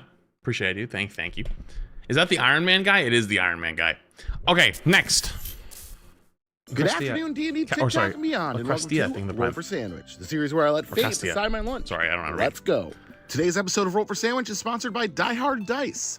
They've sent me a couple of their new dice sets to check out, including this Dark Nexus Hexbreaker set and this Skyforge Hexbreaker set, which we'll be using to roll our sandwich today. Right now, Die Hard is running a promotion through the holidays where you can unlock different tiers of free goodies the more you spend. Head on over to dieharddice.com to get yourself some shiny new math rocks and maybe a Christmas gift or two. Without any further ado, let's get started with our roll for bread. 1. Freezer ends. From the depths of my freezer today, I have this sesame seed topped brioche bun. Gonna toss it in the toaster to bring it back to life using our toast bread cantrip. Got maybe a little darker than I was going for, but you know what's funny? I actually just bought a bunch of brioche hamburger buns, and I ain't gonna lie, I feel like I used to like brioche like 4 years ago, and now I'm like, I don't really care for it. Can work with this. Next up, let's roll for Maine. 6. Roast beef. Nothing wrong with some nice hearty roast beef on a I'm not gonna tell the story again. Cold November day. Definitely one of the better options we could have rolled, especially for, you know, maybe one of these days I'm gonna go get more roast beef, and I'm gonna get over that. We're putting on to a you know, it's a new fridge, it's a new house. You know what? I don't gotta be afraid. Fun. Apologies to those of you who don't like change. Apparently, I'm building on the left side today. Next up, let's roll for cheese. 3. Swiss. Roast beef and Swiss is a pretty classic combination, and still definitely fitting for fall. If Swiss cheese were a D&D class, it'd have to be cleric. It's holy. Next up, let's roll for roughage. 3 cucumber and 9 gold dew. I think cucumber is a really nice accompaniment for roast beef. We'll add a cool, mild flavor and a little bit of crunch. It'll be a nice, refreshing addition here. Gold dew peppers are another pepper grown by Peppadew in South Africa. They're a little larger than the red sweet piquant peppers and don't really have much spice. They do have a nice aromatic, fruity flavor and come pickled in a nice tangy brine. We definitely needed something with a little acid and a nice punch of flavor to go with the roast beef here. This is a great roll and should definitely kick things up a level here. Not to mention their nice golden color sticks with our fall theme. All right, let's get wild with our wild magic roll. 3, candy corn. Oh. Dice, when I said fall theme, I didn't mean... Yo, what is that one? That's the world's biggest candy corn. That's not even a candy corn, that's a candy pumpkin. Like that. Not like that. Candy corn is holy a shit! Love it or hate it confection that rears its head. Oh, he didn't actually put it on. Around this I wouldn't either. I put that thing fucking in the trash. Now. That thing's a mutant. Well, last but not least, it's the D20 sauce roll. Here we go. 16, champagne dill mustard. A nice mustard is a great way to close out a good roast beef sandwich. Looks like a Dijon. A not as good roast beef sandwich, but I will take this delicious I think it's gonna it's gonna be ass over many of the alternatives. Let's close our sandwich up here. The candy corn cooks it, but get our toothpicks. I mean, it could be savable. The rest of it, and it might be like a 6. Could be like a 6, maybe. And let's take a look at that cross section. Oh boy! If I just pretend they're carrots, well, this sandwich kind of ended up like a marathon runner whose legs gave out 10 feet from the finish line. Let's give it a taste and verify. You love candy corn? Banned. For those who have never had candy corn before, candy corn is awful. It mostly just tastes like sugar, which honestly I could get past if it weren't for the texture. It has a very distinct waxy texture that is not great when you encounter it randomly sprinkled throughout your sandwich. Flavor-wise, 90% of this sandwich goes together pretty well, but the candy corn... You know any games that use 20-sided dice? Definitely a case BG3? of Buddy the Elf makes a fall sandwich. Still, could be worse. I'm going to give this one a 6.2 today, and I'm going to call it... See, it was a 6. It was a Heads 6. Up, I leave for Iceland tomorrow, and I'll be hosting a meetup in Reykjavik on Saturday night. So if you're in Iceland, I'd love to meet you. Is it like an event? I feel like he travels for events a lot, which is cool. Okay, next. Good afternoon. I hate traveling, unless I have to. And welcome to Roll for Sandwich. I mean, I want to change that someday, but right now, like, I haven't traveled for a while, and every time I ever do travel, it's always work stuff, and it's like, it's never been as fun. Decide my lunch. Let's go. Today I'll be using this green glitter set of dice that I bought for myself. Thanks, me. Let's get things started with our roll for bread. 5 rye bread. I've got some seeded Jewish rye bread. Personally, I'm a fan of the caraway seeds, even though I know some people don't like them. We're gonna go on toast. Not for me. Next up, let's roll for Maine. If you weren't moving houses, would you have traveled for Ignite? Potentially. They gave me a really generous offer. The only problems for me was 1, I was still signing and finishing my house and moving. 2, I also needed to get a passport and a visa. So the thing with that is, like, if I had to get just a passport, I think that would have been not that bad. A passport and a visa and moving, too much. Plus, it looked like it was like for apparently a lot of people, it was like a 20-hour trip. I would have probably died. 10 ham. I've got an uncured honey ham today. So nice probably and not. salty and fatty with just a little bit of sweetness. Should go nicely with our rye bread. Next up, let's roll too for far. cheese. 1 Limburger. Technically Limburger spread, originally named for the Belgian Duchy of Limburg. This cheese is stinky. Oh, not stinky In fact, it's made cheese. using the same bacteria that makes your food Not stink. stinky. Kind of an acquired Oh, taste. God. Not required, really. Not a big fan. Oh. Next up, let's roll for roughage.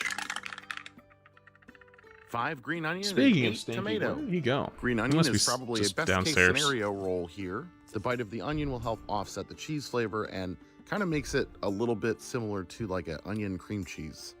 This tomato is from the last harvest of my garden for the year.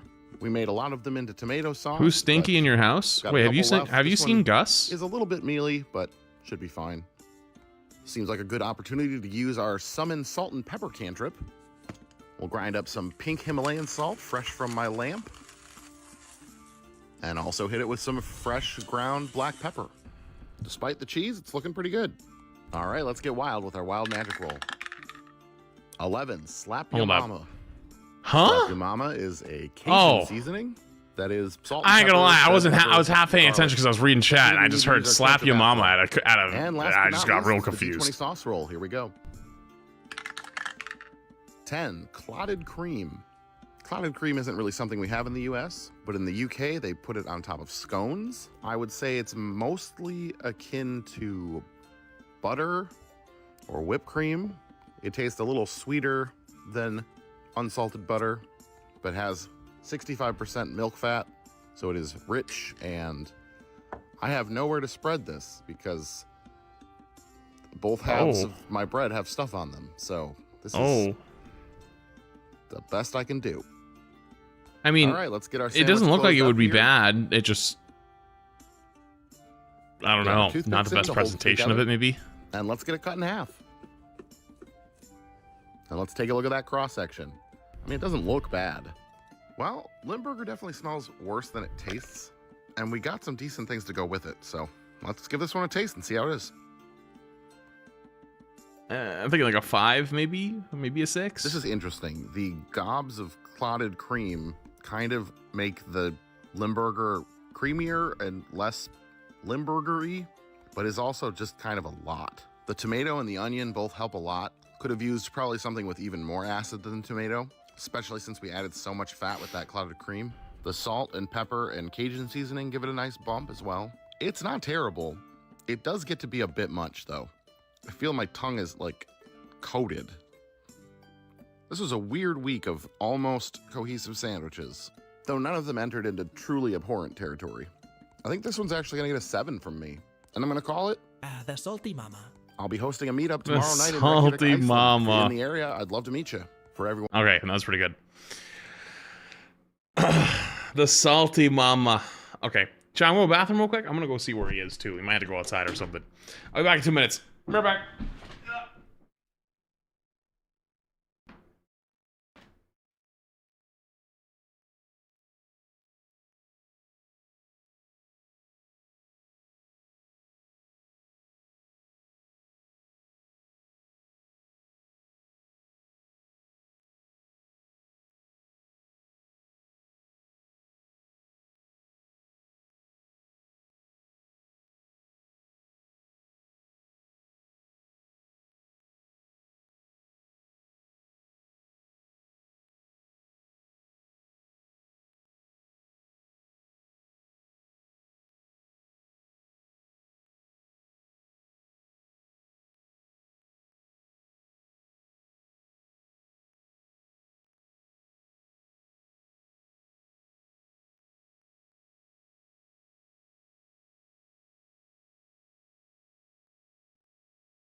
Want to say hi? Come.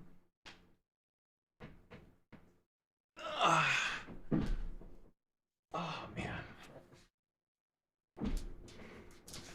Hi, Gus. Want to say hi?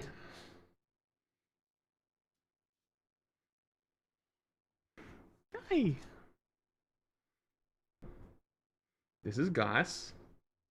Hi, Gus. Can you say hi to them? I know you love standing on my mouse pad, but...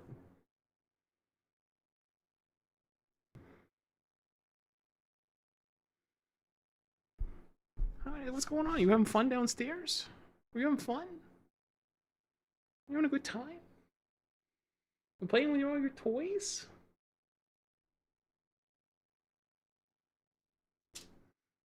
Such a good boy. Hey, he's on a diet. Leave him alone, okay? He's on a diet. I already got in trouble looking after him last weekend.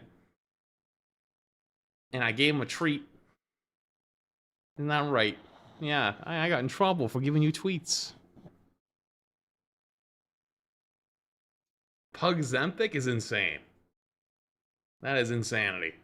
Okay? He is perfect, just the way he is. Right? You're perfect just the way you are. Yeah. You're a perfect little boy. He's perfect. Okay?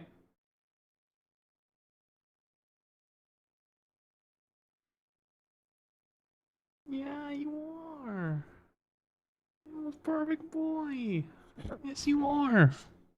Okay, you want to get down? I know you like standing on my mouse pad, but... Ugh. Okay. I know you have a hard time standing on it because it's glass. It's slippery. I know. I know. Okay. His favorite thing to do is to sit on someone. He likes to sit on you. Oh god, my whole mouse pad is literally just Gus. Oh. I closed all my chats. Everyone else, thanks for watching. I hope you have a great weekend, and I will see you next time. Good afternoon, D&D, TikTok, and beyond, and welcome to Roll for Sandwich, the series where I let fate decide my lunch. Let's go. Today I'll be using this green glitter set of dice that I bought for myself. Thanks, me. Let's get things started with our roll for bread. Oh. 5. Did I accidentally... Shit. Was that on the same one? Did I just restart the same one? In Reykjavik, Iceland. If you're in the area, I'd love to meet you. For everyone else, thanks. He's just looking after him. He's a good boy. He's a good boy. Okay. Next up. Let's go. Oh. I'm gonna try. Oh. Good afternoon, D&D, TikTok, and beyond, and welcome to Roll for Sandwich, the series where I let fate decide my lunch. Let's go. Today I'm going to be using these re-roll dice from Die Hard Dice. They're made using scrap plastic from other dice projects that would have ended up in a landfill. That's pretty neat. Let's get started with our roll for bread. 3, Pickle. I hereby bless this pickle in the name of all things good and pickle. All right, so wait, the bread is a pickle? Today. We're gonna cut it in half, and I'm gonna use this melon baller, well, I guess in this case, pickle baller, to scoop out some of the insides of the pickle. I may have borrowed this idea from a certain sandwich chain that has 2 first names, but we're gonna see how Roll for Sandwich does a pickle sandwich. What's a sandwich chain that has 2 first names?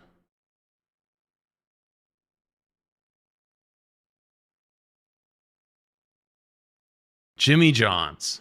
Oh, Jimmy John's. Next up, let's roll for Listen, main. I don't really like pickles, and pickle sandwiches is crazy. Butter the bread and re-roll. All right, pickle people are crazy. Yeah. All right, that's that it. Figures that I would roll butter and re-roll. We try to steer clear. Actual bread. This butter does not want to stick to the pickle in any sort of way, even at room temperature here. So I'm doing my best. Butter and a pickle. Chaos on all fronts today. All right, let's re-roll for our main. 12. More butter. Apparently the dice didn't think that was enough struggling today. So, yeah. Well, we've got a lot of butter on this pickle. Oh boy. All right, rerolling for main again. 9, pepperoni. I'm just glad it's not butter again. And these small pepperonis will actually fit pretty nicely on this pickle. So we've got something going for us. Let's roll for cheese. Buttered pickle. Holy shit. 2, Gouda. All right, nothing wrong with a little Gouda. I'm gonna break one slice in half because this is a little bit smaller than a regular sandwich and it'll be essentially the same as what I normally do. Let's roll for roughage. 3 cucumber and 10 pickles. Apparently, hey, cucumber and pickles actually works perfect. Pickle sandwich ever. Cucumbers, aka proto pickles. Just if it didn't have a pound of butter, some more pickles might be okay. I'm gonna use just a pickle half sandwich. Of the last sour garlic pickle that I have. This is hilarious. Like I really can't believe how much pickle we have going on. All right, let's get wild with our wild. This is the average pickle enjoyer's dream sandwich. You've got to be kidding. Oh my God. 18 pickle spritz. Y'all, I promise this isn't rigged. This is ridiculous. We are gonna spray pickle juice on our pickle that also has pickles and cucumbers on it, because of course we don't have enough pickle already. All right, and last but not least, it's the D20 sauce roll. Here we go. 18 Kewpie mayo. All right, savory Japanese mayo. Normally goes great on a sandwich. I guess. Should be fine here. I don't know. Let's get our pickles in your closed up pickles here. with your butter. Get our toothpicks in to hold it together, and let's get it cut in half. Let's take a look at that cross section. I mean, it doesn't look terrible. This might be a simple midnight snack, and I'm here for it. What do your midnight snacks look like? This episode actually did something. Oh, it's very. Dude, it's leaking. It's very wet. Let's give it a taste. I mean, it tastes like pickle, and I like pickles.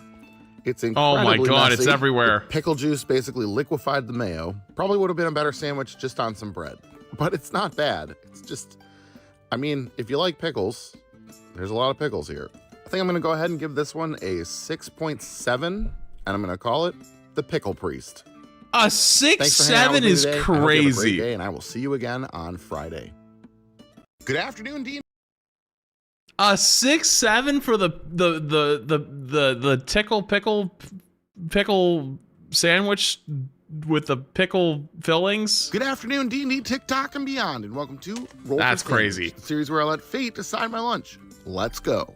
Today's episode of Roll for Sandwich is sponsored by Dropout. Dropout just relaunched their merch store just in time for the holidays, with a ton of new stuff, including holiday sweaters, dice trays and dice sets, emotional support dice plushies, Fantasy High miniatures, and the 2025 Worlds of Dimension 20 calendar. Head on over to store.dropout.tv to get your hands on some awesome merch. Pennies and to Dallet sign up after for the Pickle merch Take, newsletter to get you notified can't about handle the upcoming truth. Sales. Now, without further ado, we're going to use this Starstruck Odyssey set of dice to roll ourselves a sandwich today.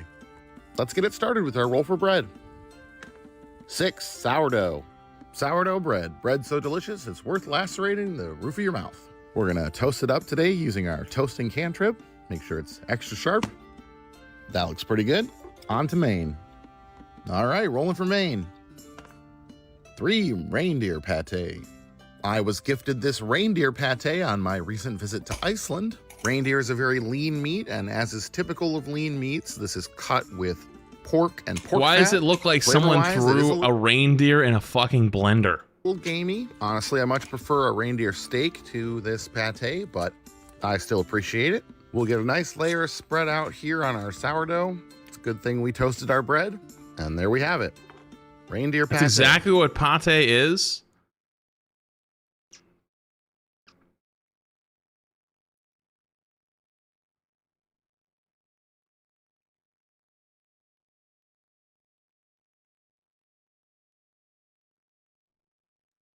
Thanks, I hate it. Next up, let's roll for cheese. 6, dill Havarti. Havarti is a creamy and tangy cheese, and dill is a perfect. This is the same guy who said, thanks fucking giving dinner is mid at best. Accompaniment It for is. that. It has a pronounced flavor that I think will help us with the pate here, possibly cover up some of that gaminess. Not a bad roll for this particular sandwich. Next up, let's roll roughage. 3, You also cucumber got and 5, green onion. Cucumber will be a fine addition here. We'll add a little bit of crunch and should go great with the dill. But I think the green onion is more of a standout addition. That oniony flavor. I've had turkey at many people's houses. And both of the roughage additions will add a nice freshness. Ham is OP. Let's get wild. Ham is better. 5, ranch seasoning. Honestly, with the cucumber and the dill and the cheese, ranch seasoning is not a bad roll. Not bad. It'll bring in a little bit of savoriness, that nice creamy buttermilk flavor. Works for me. And of course, a sauce roll needs to be a Box of Doom roll. Last but not least, it's the D20 sauce roll. Here we go. Nat 20, or in this case, a nat right on. So I get to pick today. Well, today I'm going to go with this extra hot German mustard. I think we need something bright and strong. That looks good. Kind of help with that gaminess. And the ranch seasoning kind of already brings us flavors of like a mayo or something like that. So the German mustard, I think, is a winner. Let's get our sandwich Spicy mustard? Hell yeah, I'm in. Get our toothpicks in to hold it together. And let's get it cut in half. And let's take a look at that cross section. I mean, it looks pretty good. From a pickle sandwich to a reindeer sandwich, a short but strange week. Let's give this one a taste. I think it's gonna be pretty good. Maybe like a... Yeah, it's not too bad. I'm not a huge fan of the flavor of that pate. It's not bad. I can tolerate it, but it's not something I'm it's like be craving anytime soon. The hot mustard and the dill have already really helped here, though. That acid is pretty much necessary to cut through the gaminess. And the cucumber and green onion were fine choices, but I'm even wondering if some raw white or red onion would have been better. This is a sandwich ready for strong flavors. Not the worst, but not one I'm champing at the bit to repeat. I'm gonna give this one a 6.2, and I'm gonna call it Reindeer. Close. Thanks for hanging out with me today. Holy shit, getting close. I will see you again on Monday. All right, next we go again. Good afternoon, D&D, TikTok, and beyond, and welcome to Roll for Sandwich, the series where I let fate decide my lunch. Let's go. Today's episode of Roll for Sandwich is sponsored by Melinda's. Wait, hot sauces fire that prioritize sponsor. Flavor over spice. They've recently released their new Asian 6-pack, which includes their green sauce. I see this at Walmart all the time. Sauce, their Thai sweet chili sauce, gochujang, sriracha,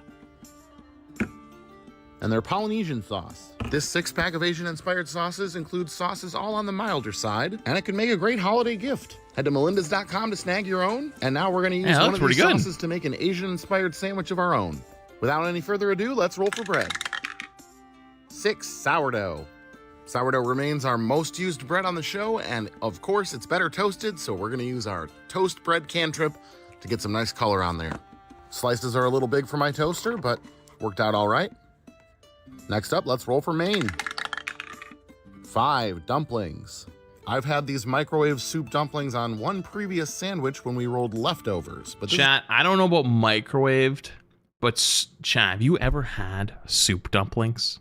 Like real restaurant soup dumplings? Oh my...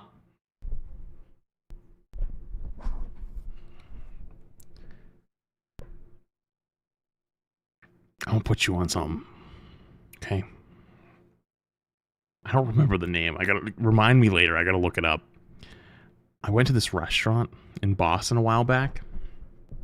It should be my... If someone ever asks where to go, this might be my spot. It's kind of expensive though. It's like a nice high-end place. You want to go there for like, you know, special events, right?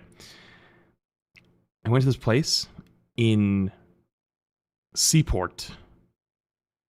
Oh my god, fuck, what was it called? I gotta look it up. I have it written down. But I got Wagyu soup dumplings. And chat, I almost left the planet right there. I think it was actually top 5 food I've ever had in my entire life. I would have ordered 10, but they were like $35. So we only got one. But oh my Christ. I cannot tell you how... No, it was like $35 for like 4, I think. These ones are from Costco. Are they good? For 4? Yeah, because they're Wagyu. They were like Wagyu meat. incredible. Was it in Moo in the seaport? It was Moo. Wait, you know. Wait, you're in nowhere. Wait, you're in nowhere. It was. Yes. It was Moo. Oh my God. It was so fucking good. I think I've had dreams about it since. I can't explain it. You just... Sorry. Anyways, let's continue. This is the first time they've been on the list in their own right. Actually, real quick. Have you guys had these, the Costco version? Are they good? Are these worth buying?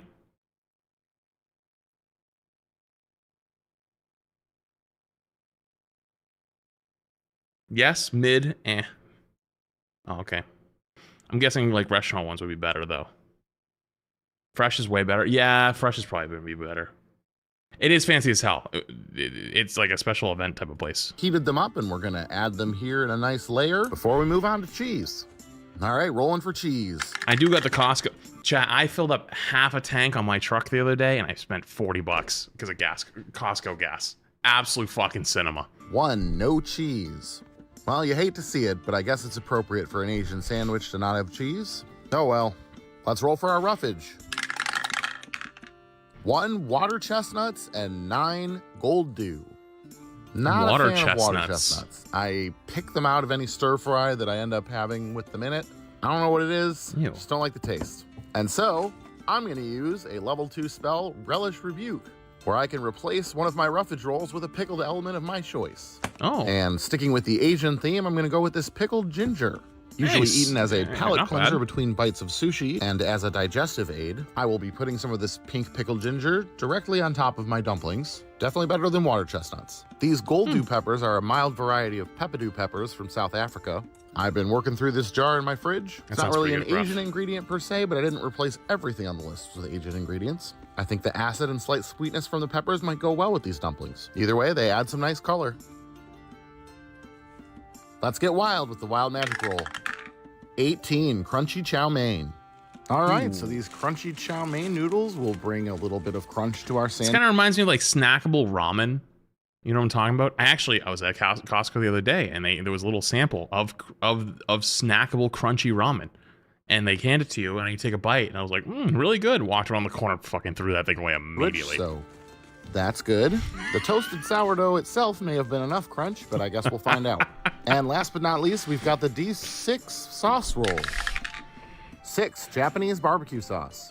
I'm going to use the 2-ounce baby version, which is the same sauce in a little tasting bottle. I think the Japanese barbecue sauce is a good roll for this one. I'd normally eat those dumplings with That's soy pretty sauce good. or dipping sauce, so that works for me. Let's go ahead and get this sandwich closed up here. Get our toothpicks in to hold it together. And let's get it cut in half. I mean, how could I not? It was like this little old lady, and she's like, "Oh, you want to try let's it? take It's a look at really that good." And I took one. She goes, "It's good, isn't Gotta it?" be I was like, the messy "Mm-hmm." Walked around the corner. Definitely seems like it'll be an I'm gonna crush her hopes and interesting dreams. mix of Holy shit, textures that and was dog flavors. shit. You know what I Hopefully mean? they all come together into something good. Let's give it a taste.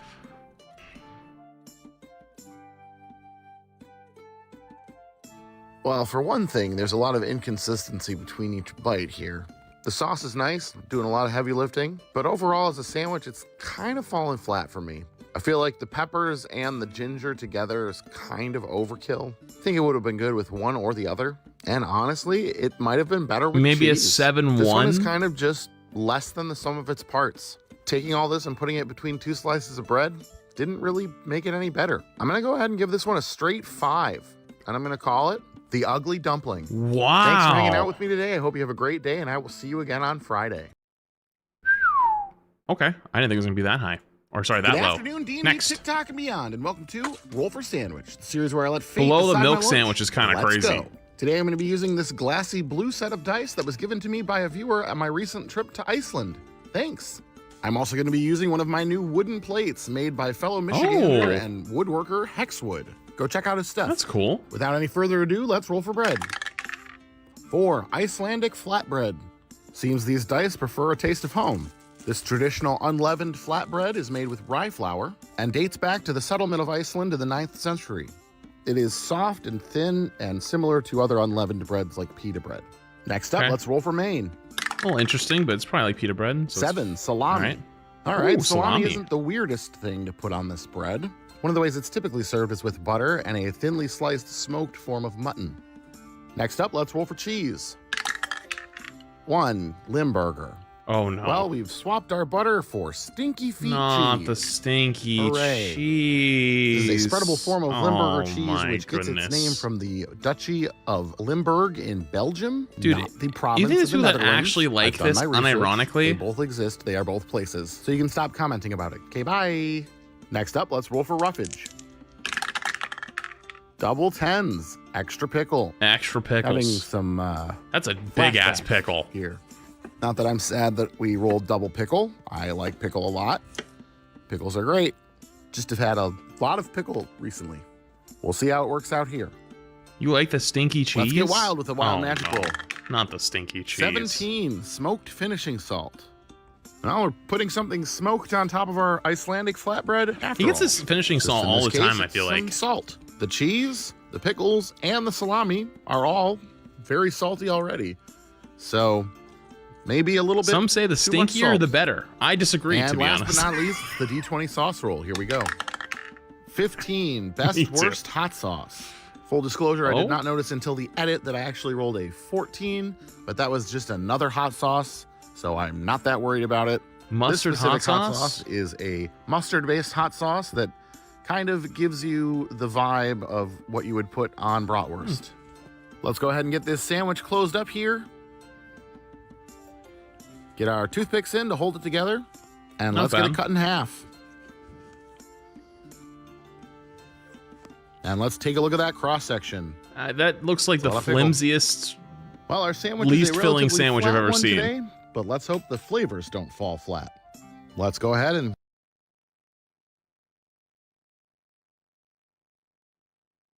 Did I just see what I think I might have saw? Did anyone else catch that?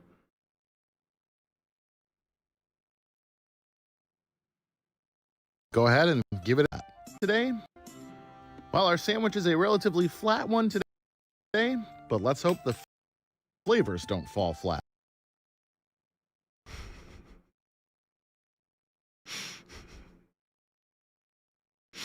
I But saw let's that. hope the flavors don't fall flat. I can't pause it. It's today, too fast. But let's hope the flavors don't fall flat. It says high flat. That's a photo of me. Oh my god.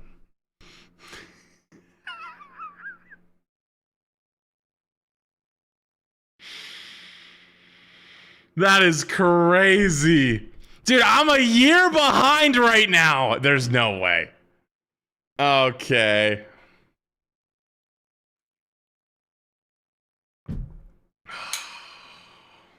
I actually jump scared by myself. Let's go ahead and give it a taste.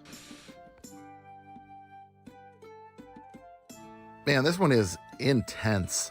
Just full bore into tangy, salty Jesus. with kind of no other flavors to temper it. You've got that fermented tangy from the salami. You've got the mustard and the hot sauce. Even the smoked salt. Smoky, salty, stinky. I'm not little bit signing in on like my a punch TikTok in the account right face. now. Extra pickle, though I love pickle, was too much pickle here. Just adding more vinegar to this was not really helpful.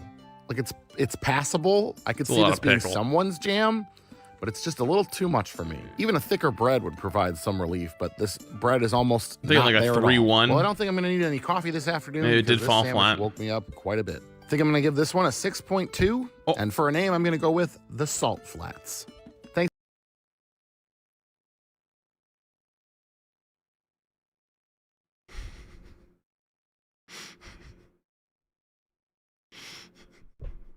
Hmm. 6 is kind of high. I thought it was going to be lower than that, but I feel it. He's baiting you? I feel like, oh, man. I'm not signed in, so I can't do anything, but okay. Thanks for hanging out with me today. I like hope the you have a commitment great to the day and a bit. Great weekend, and I'll I can't comment. I'm not signed in. Hello? You can see over here, log in to comment. I'm not signed in. Okay, Good next. afternoon, D&D TikTok and beyond. I'll have to do it Welcome later. to Roll for Sandwich, the series where I let fate decide my lunch. Let's go. Today I'm going to be using these cat dice that were sent in by I don't want to sign in on my PC. Thanks. All right, now let's get started with our roll for bread. I have it set. I have like parameter blocks already to deal with like shit, so I can watch TikToks without like a lot of times comments have like photos and stuff and like other things. So It's kind of spooky. Okay. Good afternoon, D&D TikTok and beyond, and welcome to Roll for Sandwich, the series where I let fate decide my lunch. Let's go. Today I'm going to be using these cat dice that were sent in by a viewer. Thanks. All right, Meow, let's get started with our roll for bread. Let's get started, Meow. Freezer ends. Today from my freezer, we have this sesame seed coated brioche bun. It's actually mostly defrosted at this point, so I'm just gonna leave it without toasting it, and by the time we eat it, it'll be fine. Next up, let's roll for Maine. 8, turkey. Seeing as American Thanksgiving is only a few days away, turkey is a fitting roll. Deli turkey isn't my favorite sandwich meat, but I don't mind it. It can be dry sometimes. Yeah, it's dry. I'm not a big fan. 3, Swiss. Turkey and Swiss is an absolute classic. We are starting off Thanksgiving week incredibly normal. Next up, let's roll for roughage. 3, cucumber and 4, carrots. Busting out the old mandolin today to cut our cucumbers nice and thin. Logan, eat your heart out. Cucumber should be a nice, safe addition here. Adding a little crunch and a little freshness, no combative flavors, should work pretty well. And now the carrots I happen to have are baby carrots, so we're just gonna fill the hopper here and let our mandolin get them into nice little strips for us. I think that'll do nicely, man. That's a lot of carrots. It's not adding much that the cucumber isn't. Maybe a little bit. Oh, he's not gonna use all of them, right? Kind of doubling up on the crunch a little bit, so maybe a little redundant, but not a bad addition. Still an incredibly normal sandwich. All right, let's roll wild magic. 10, crispy onions. These crispy fried onions are sort of Thanksgiving related as well, as they are a common topping for green bean casserole, which is a commonly served green bean side dish casserole for Thanksgiving. Should be a nice addition to the sandwich casserole. too. And last but not least, it's a he's always in sauce roll. Here we go. 11, honey mustard. I would almost describe this Wober's honey mustard as mustard honey. You can see by the way it comes out, it's very honey forward. And it's much better. If a bit sweet. Let's get our sandwich closed up here. Get our toothpicks in to hold it together. And let's get it cut in half. And let's take a look at that cross section. Looks like a normal sandwich. Starting off this week with a pretty normal sandwich. Maybe the dice gods know I need a break, or maybe something bad is coming. Let's taste this one. Yeah, I mean, it's a relatively normal turkey sandwich. It's pretty good. The bun is nice and soft and sweet. That honey mustard goes really nicely with it. I think my only complaint is it could use a little bit more acid, and it's a little dry. Turkey, generally a little dry. Maybe a second sauce like a zippy mayo or even a sub sauce or vinaigrette could push this one over the edge, but at this point, I'm just being picky. Not at all a bad start to the week. 8-2? I will take it. I'm going to go ahead and give this one a 9.5, and I'm going to call it Wow. Cat's Pajamas. Thanks for hanging out That's with me. much higher than I hope thought. You have a great day, and I'll see you again on Wednesday. I mean, it did look pretty good. A little normal, though. Too normal. Okay, next. Hey, y'all, just coming on here. Okay, wait on. Next. Good afternoon, D&D TikTok and beyond, and welcome to Roll for Sandwich, the series where I let fate decide my lunch. Let's go. Today's episode of Roll for Sandwich is sponsored by Dietz and Dietz Watson sponsor. Dietz and Watson has provided all of the Guys, meats and farm cheeses it. and some of the other goodies for today's episode. Let's see what kind of sandwich they can make. Let's get it started with our roll for bread. 3, white bread. Though a somewhat dangerous decision, I am going to leave my white bread soft and untoasted today. There's just something nostalgic about some nice soft white bread. Next up, let's roll for Maine. 7, ham. The dice decided to go ham for the day before Thanksgiving. I'm not gonna lie, I prefer ham to turkey. So I Me don't mind. too! Gonna get us a nice layer Based! here on our soft white bread. Looking pretty We good were so talking far. about Thanksgiving dinner and turkey, how it's overrated earlier. Agreed. Next up, let's ham roll for better. cheese. Ham better. 6, champagne cheddar. This creamy cheddar cheese infused with champagne is delicious. I've had some sauces and some other things that have borne the name champagne, and you honestly often can't taste it. You can literally taste the grapes in this cheese. Also, remember, it's only champagne cheese if it comes from the can you Champagne taste the region of grapes in France, otherwise champagne? It's just sparkling cheddar. Next up, let's roll for roughage. 3 cucumber and 5 green onion. I already had some sliced cucumbers, so we're putting it on here. It's gonna add a nice little crunch and some freshness. Not much else. Green onion should be a nice addition to our sandwich here as well, adding a little bit of a bite. These two seem to be some of the dice's favorite vegetables at the moment, because we have been seeing a lot of both of them. All right, let's get wild with the wild magic roll. It's bacon! No, I know champagne is, I know it has grapes, but I don't taste the grapes in champagne. bacon the day before Thanksgiving. I feel suspicious right now. I feel a little bit like the turkey that's being fed extra feed. Between this sandwich so far and Mondays, it's ketchup time. And last but not least, it's the D20 sauce roll. Here we go. Here we go. Here we go. Here we go. Here we go. Here we go. Here we go. Here we go. Here we go. Here we go.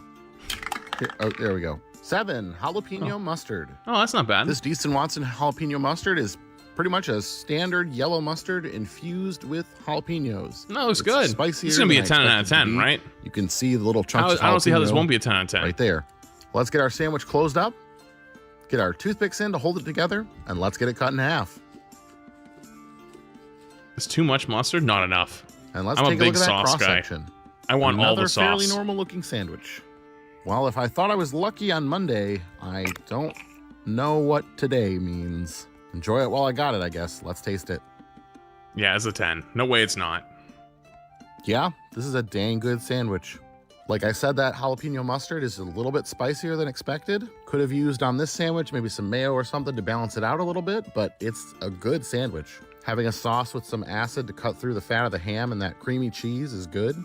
And then I always love when I roll bacon. I feel like he's going to he's going to say like a 9.8 actually. And try not to think about what should be a 10, but it might be like 9.8 next time. I'm going to give it a 9.7, and I'm going to call it the Sparkling Swine. Thanks for hanging out with me today. Happy American Thanksgiving to those who celebrate. I hope you have a great day, and I will see you next. Once he started talking about how it wasn't perfect, I was like, oh, it's no longer a 10. He's getting bumped down just a little bit. God damn. Okay, next. Good afternoon, D&D, TikTok, and beyond, and welcome to Roll for Sandwich, the series where I let fate decide my lunch. Let's go. Well, you know what time it is. It's time for the long-awaited yearly tradition of using my Thanksgiving leftovers in a sandwich. Chat. This was what I used to do. I wish I mean, honestly, I don't really do it anymore, but like, that's more because I like can't, because always whenever it's Thanksgiving, it's like people's houses or something. But this is what I did every year for Thanksgiving. I grabbed a roll and I'd make sandwiches at Thanksgiving dinner. I skipped the step of leftovers. I did it right there at the fucking table. Didn't care. I loved it 10 times better. And you know what? It was fucking delicious every goddamn time. And everyone would be like, that looks really good. Like, that's a kind of a good idea. I can't wait to do that tomorrow. I'm like, just do it today. Think for yourself. Do it today. The sheets will look a little different today, and so will the dice rolling process. And in the end, hopefully we'll have a delicious sandwich made of Thanksgiving leftovers. You can mix it up. First one, you do like butter on the bread. Then you can do like the ham and some other stuff. Then the next one, maybe use like mashed potatoes on the bread. I'm going to try something a little bit different this year and start cast getting a a little spell crazy right off the bat. I'm going to cast the first level spell Cranberry Foresight, sauce, which ham, lets me roll all the dice before starting to build the sandwich so that I can determine the ideal assembly process. Going all in on this one. And with that, let's get it started with our roll for bread. 4, rye. Rye bread is nice and hearty and it should hold up to all the leftovers we're going to add to it. All right, rolling for 3 different leftovers. We've got turkey, stuffing, and roll 2. All right, here's our roll 2.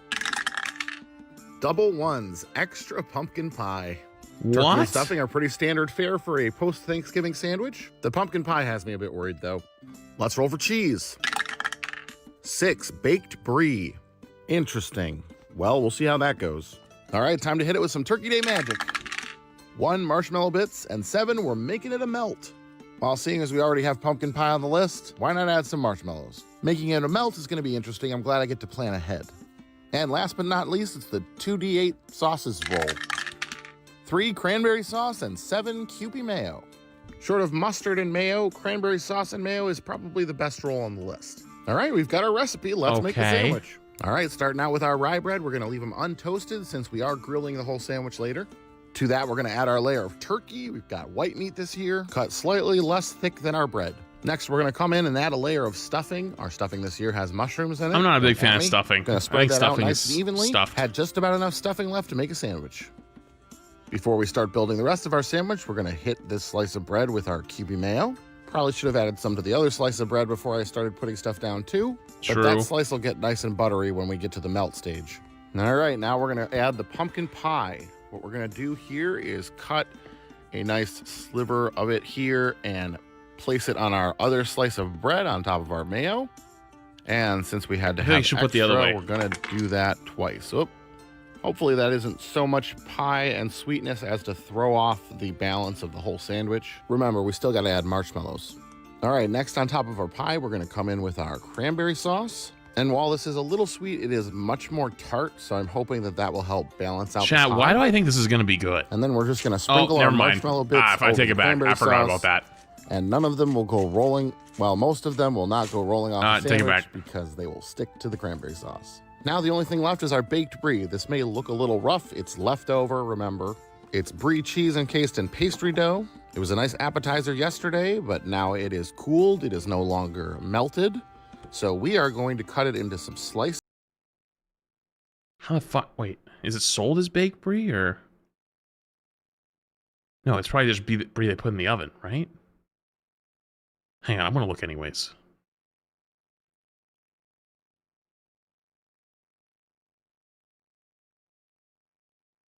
Baked brie.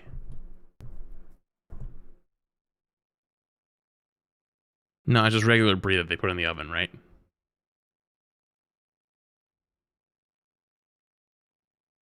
Oh, chat, I want that. I want to try that bad. It's wrapped in puff pastry, then put in the oven. Oh, that looks fire.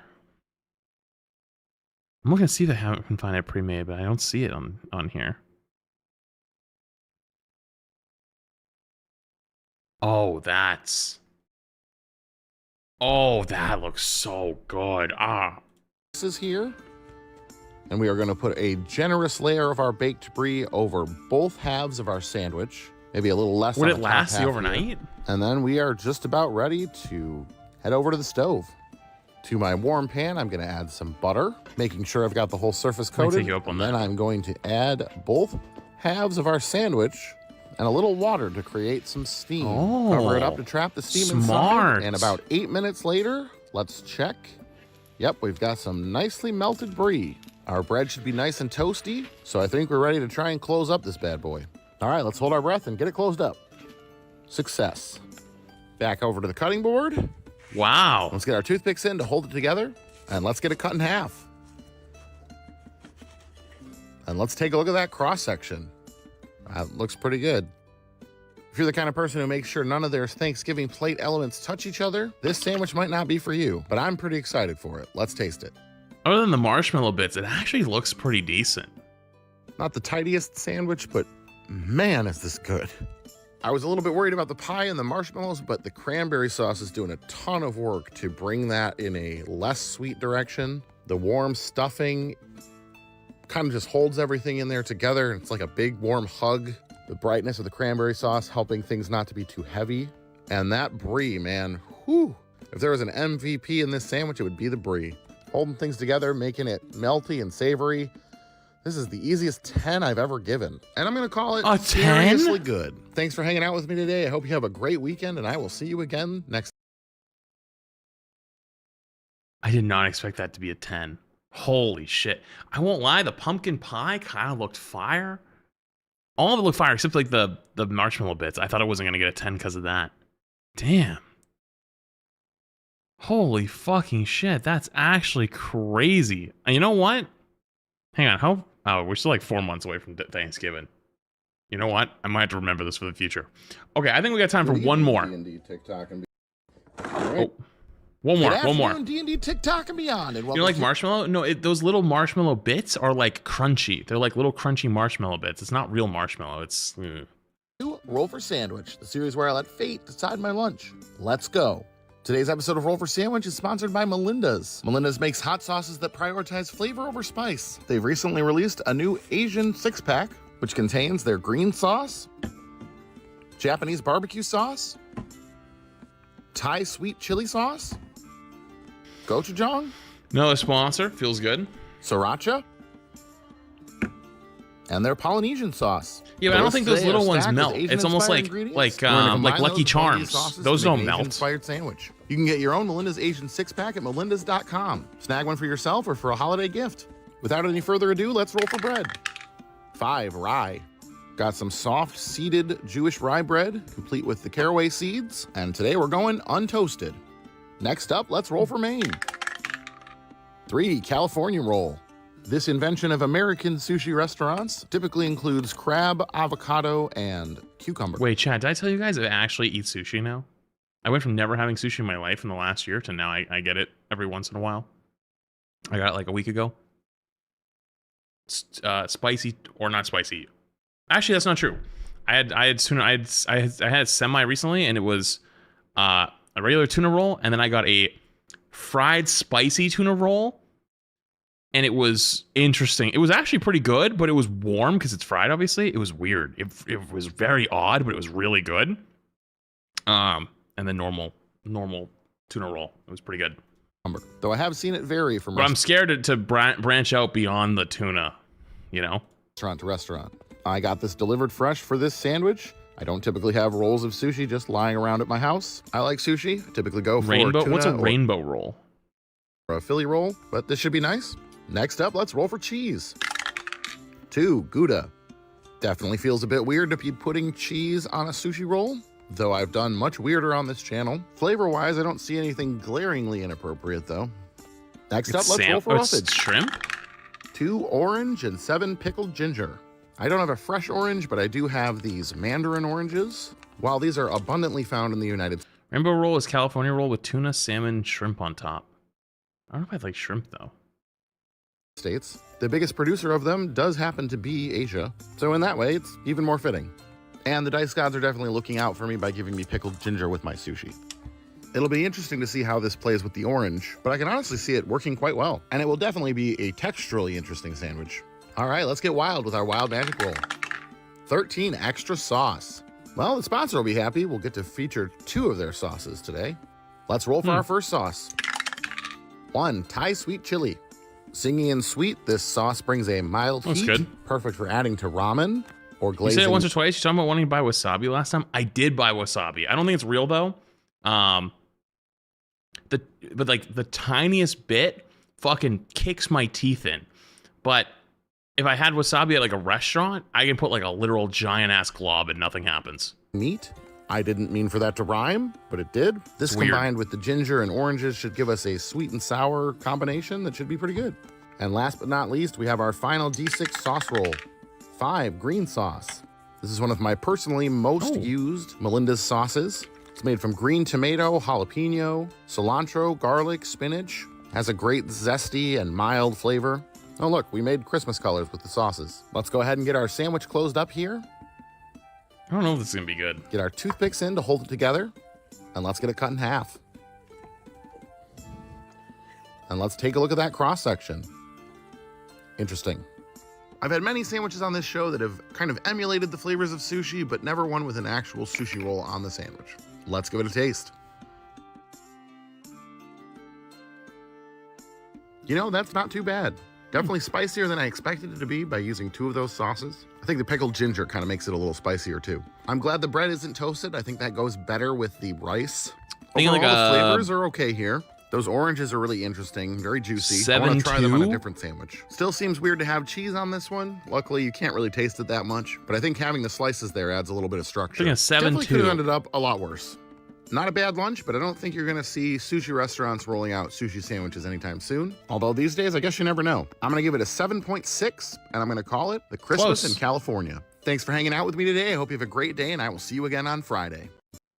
All right, that was pretty good. Chat, we got a good amount of them done. I think where did we start? Actually, hold on, let me check. I think it was, let me see. Started. Good afternoon, D&D TikTok. 27, so we went from 27 to 46. Hey, we got a good amount of them done. We got some good catch up. Not bad, not bad. Also, hang on, let me. All right. Open, grab the next one. Oh. All right. Oh. Good It's the afternoon. advent characters. Let me grab this link for next time. Grab the link for next time. And then save it. Cool. All right, chat. Hope you guys had fun. Hope you guys enjoyed being here because I enjoyed having you. That being said, though, I'm probably gonna hop off for today. I didn't plan on doing a super long stream today. Friday we might have a sponsor stream with Rivals to play with EOMM, but that's not 100% yet, so that could happen. It might not happen. Who knows? And then Saturday, I got some weird game I don't really know a whole lot about, but we'll have a good time with it. So, okay. Appreciate you guys for hanging. Thanks for spending your time. Chat, YouTube, you're going to go down first. I will see you again tomorrow for some more gaming. Have a good night.